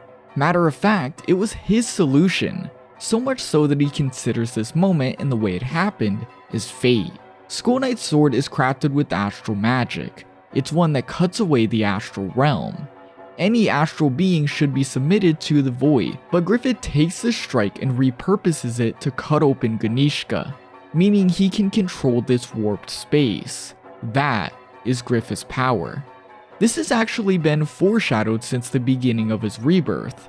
Why is it that with Griffith coming back, the world began to merge? If the God Hand had been around for centuries, why hasn't this already happened? Well, it's because Griffith can control warp space. Griffith planned for Skullknight's attack, that he would cut into the deepest layer of the astral world in an effort to end him. And so Griffith took that strike into his hand and used it to end the unholy threat destroying the world, in turn crowning him a hero of light. With this cut, Ganishka begins to enclose onto himself. His entire being is sucked into the void. At the top of his monstrous figure it opens up. The void becomes fully visible as he's swallowed. The demons on the ground disappear into nothing as the people look up shocked. The sky beginning to open and light now shining again. The Dread Emperor, God of Destruction, is disappearing before the all-new encompassing light. It's then all across the world the light shines. Every corner of Earth is enveloped in a new brightness. They then feel a surge that goes so far even Guts can tell. It literally envelops the entire planet. From the moon, for a time, Earth becomes a ball of pure white light. Creatures emerge, unicorns, dozens of them, as they're hunted by hydras, mythical snakes. Alongside this, harpies dominate the lands. Farmers across the world are awakened by huge goblins. Castle lords are dominated by dragons, and the trolls from before rampage everywhere. Most astonishingly, souls even leave their graves, terrorizing people across the world. Amongst villages, cities, nations, and peoples, for centuries, for millennia, stories have been told about them as if they really exist. People fear them, yearn for them, yet cannot catch or escape them. Thus they have gone on imagining this other half of the world, and now it lies before their eyes. Mankind's desire, Fantasia. The two worlds, the astral and physical, have merged with the downfall of Ganishka. Griffith planned for this, is allowing Ganishka to envelop himself in unparalleled amounts of energy before destroying him, left that energy to disperse across the worlds. The weight's so great it breaks the barrier and these two planes of existence merge. Ganishka is an impossible being toppled by an impossible being. And just like who he was compared to, Shiva, he brought destruction before birthing a new world. Even in death, Ganishka was puppeted by Griffith. He was introduced by being puppeted, and he went out the exact same way. It's what he was as a character. Ganishka as a character ultimately isn't insanely deep. He had a hard upbringing that made him live in fear, though through that fear he became powerful. He trusted literally nobody but himself, to the point where it seemed like he looked at his own child with distraught. Though with this judgment, he became powerful. With this power came an undying ego, an ego that became so big he had eventually forgotten about the fear. And of course, he died for it. Yet it's then he became an apostle. The fear of darkness he drowned in had become his power. Though even as an apostle he kept this strong ego. While apostles like Zodd have egos, they know of honor and to not resist the hand that feeds. But Ganishka couldn't care less. He was a special case. He wanted more and more, so much so that he wanted to stand above even the gods. Though this part of him isn't really much to talk about at all, it just offers somewhat of a reason for the way he acts. What he does in the story is far more important than who he is himself. He has a monstrous demonic rule to make what Griffith does seem even more right in the world and to us. It's only through Ganishka that Griffith is able to rise through power, only because Ganishka was placed there and is made to seem horrible and this big threat that Griffith's rise is so effective. Again, Ganishka isn't the important fact for the story here. It's just what he did for Griffith. Of course, he works amazing for the story, showing how Griffith is becoming a god amongst men to the people. But he's also a subtle yet amazing reminder of what Griffith's own path was like. Ganishka is a man confident in everything him. He doesn't just want to be ahead of the gods, he knows he's already ahead of them. Very similar to Griffith during his come up in the Golden Age. Griffith didn't just want a kingdom, he knew that he would have a kingdom. He knew that his goal was already his with time. And like Ganishka and his destruction, Griffith would do any sly trick to get ahead. He's an ever so subtle reminder of the path Griffith followed, making it all the more insane when Griffith comes out on top against this impossible being. Ganishka is used as a story device to move us forward in the story. He's used to make Griffith's ascent. I've said this so many times now, but I like the purposeful choice to make him as cool, gross, and grotesque and just demonly as possible. So much so that he was literally compared to a god of destruction. It's part of what makes him work so well. He's something so rememberable because, in simplest terms, he's just cool. He was the one being resisting this story we keep seeing. And it has just such an allure that is very irresistible. It's almost shocking to see, and in the same way everyone in the story was shocked by him, we are shocked when Griffith goes on to somehow beat him. It is just such a crazy sight, and Miura locking in on the art especially just made it such an insane point of the story. A point of story that just would not be as good if it wasn't Ganishka he was fighting against. Sure, he was puppeted to make Griffith a God on earth. He was used in every way to make this happen. He was used in every way, even in the story, to just make Griffith seem perfect and to give us a reason to see him on the throne. But Ganishka, I think, is the only way it could have been so entertaining. He was just a puppet to this bright being, but he did so in the most spectacular way possible.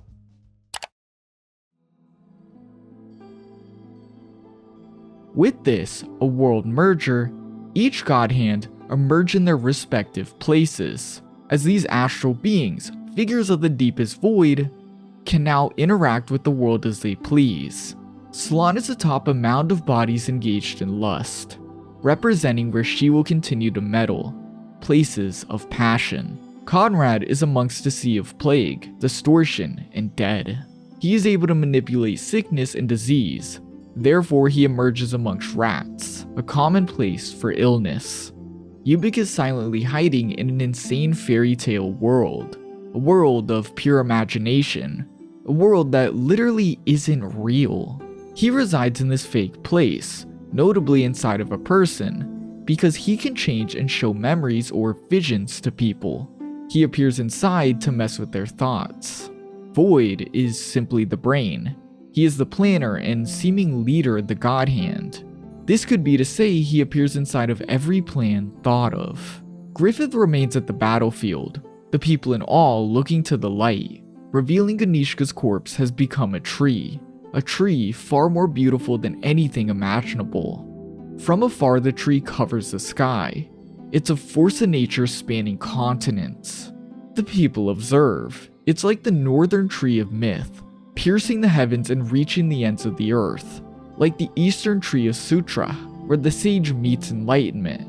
Like the western tree of ritual, signifying the reason of all creation, as if what they were before was the origin rooted deep within mankind. It's the very essence of tree. It connects all. People stared at the palace. A picture-perfect sight has emerged. The entrance is crowned with enchanting marble statues. The inner city is limitless and beautiful. And finally, its size is impossible. It's a piece of architect out of this world. The people connect it to legend. It's the great kingdom that sunk beneath Wyndham long ago. The pontiff declares it as capital of the world, Falconia, the Hawk's kingdom. Griffith rides through the tree atop Zodd. He succeeded finally. His kingdom is here and he'll be crowned king. He points forward. They've done it. The people run towards their new paradise, appearing as ants before everything. It's all a scene straight out of a fairy tale. A tree connecting everything before demons and humans alike, all gathering under a single banner, Griffith's banner. And like that, this chapter of the story closes.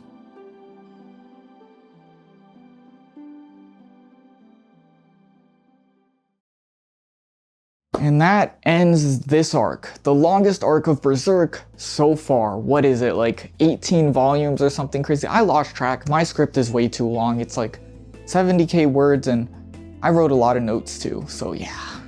All I gotta say is, saying Miura was in his bag with this arc is wrong. He was in a whole other existence. This dude created one of the most enjoyable things to read, start to finish, and it was put together somehow perfectly, to me at least.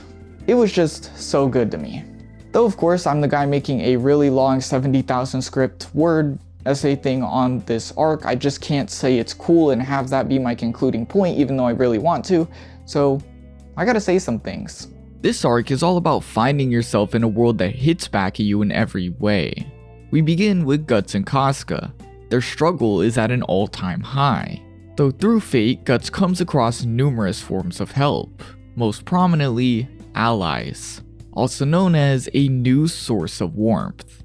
In a single arc, it goes from Guts, Casca, and Puck to like 8 people on a big ship. It's really crazy to see, especially considering Berserk began with Guts turning down Puck, just a small little elf, in every single way. Even a tiny little pixie wasn't allowed to be at his side.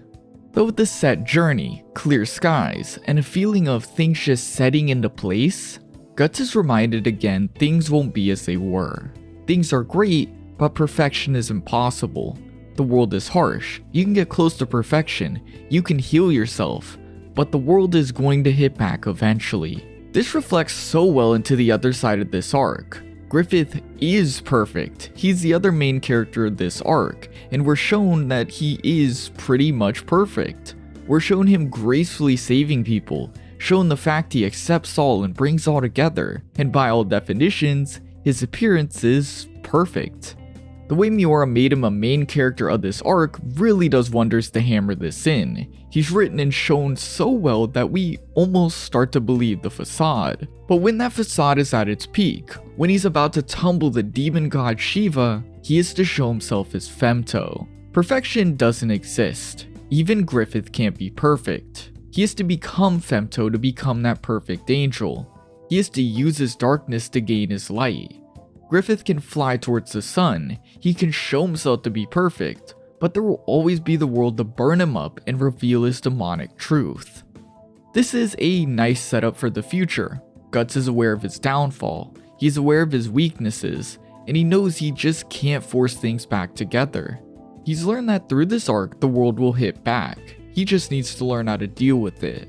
While Griffith on the other hand is parading a farce, he continues to act like the world won't hit him back, setting him up to be brazen with his methods, as he believes he is perfect. After all, he's just brought back this kingdom of legend and put his name on it. Narratively, this arc hopefully sets us up for a better future. One of healing, one where Casca gets her memory back, one where everyone grows closer. They revel in the fantasy that is Fantasia. And well, we hopefully see some next steps, one sowing the seeds of Griffith's hopeful downfall. Of course, you could always just read ahead, but for the sake of this video, for this video series, this is where I stop. So as of now, only time will tell what happens next. Well, with that, I thank you so much for watching this video. As I said at the very beginning, nothing in this video was AI. It was all things I commissioned, all things I put together, a script I worked on. I've been working on this video for like 3 months and I'm finally gonna release it. It's gonna be like 4 by the time I'm done editing. Yeah, it was a project, and it was a project I literally only did because I love Berserk, and I finally needed a reason to finish reading the series after Miura passed away, because I had a hard time getting past those chapters and reading the new ones afterwards, and I think a video series is perfect, but I'm getting off track. I just wanted to say I have opened a Ko-Fi. I didn't choose to go with Patreon or something. I've gotten a few comments telling me to do that because I feel like Patreon or YouTube memberships, I almost have to promise new content, and I don't want to give people that impression because I just simply can't make more things, and I wouldn't want to make exclusive things. So Ko-Fi is simple. You can give $1 or so, and it's just a nice way to say thank you. I'm gonna put the names of people who do put Ko-Fi over sections like this at the end of the video. And yeah, that's just that. It's 100% optional. If you wanna do it, I appreciate it. I feel like if I just said this randomly, oh, I have a Ko-Fi, and I didn't explain it, then I'd feel bad. But yeah, Fantasia will be soon, and I'm going to split chapter 364 before and chapter 364 after into 2 separate videos. So 2 separate videos for the series, whatnot. And then I'm gonna go back and redo some parts of the earlier parts of the series and put it in one big movie that is polished and great. That'll probably be like 20 hours long, and I don't want to think about my computer rendering that. So yeah, I'm rambling off. I don't have a big concluding message. I just want to say, if you watch this far, I appreciate you a lot, and that's it. Bye. I'm just leaving.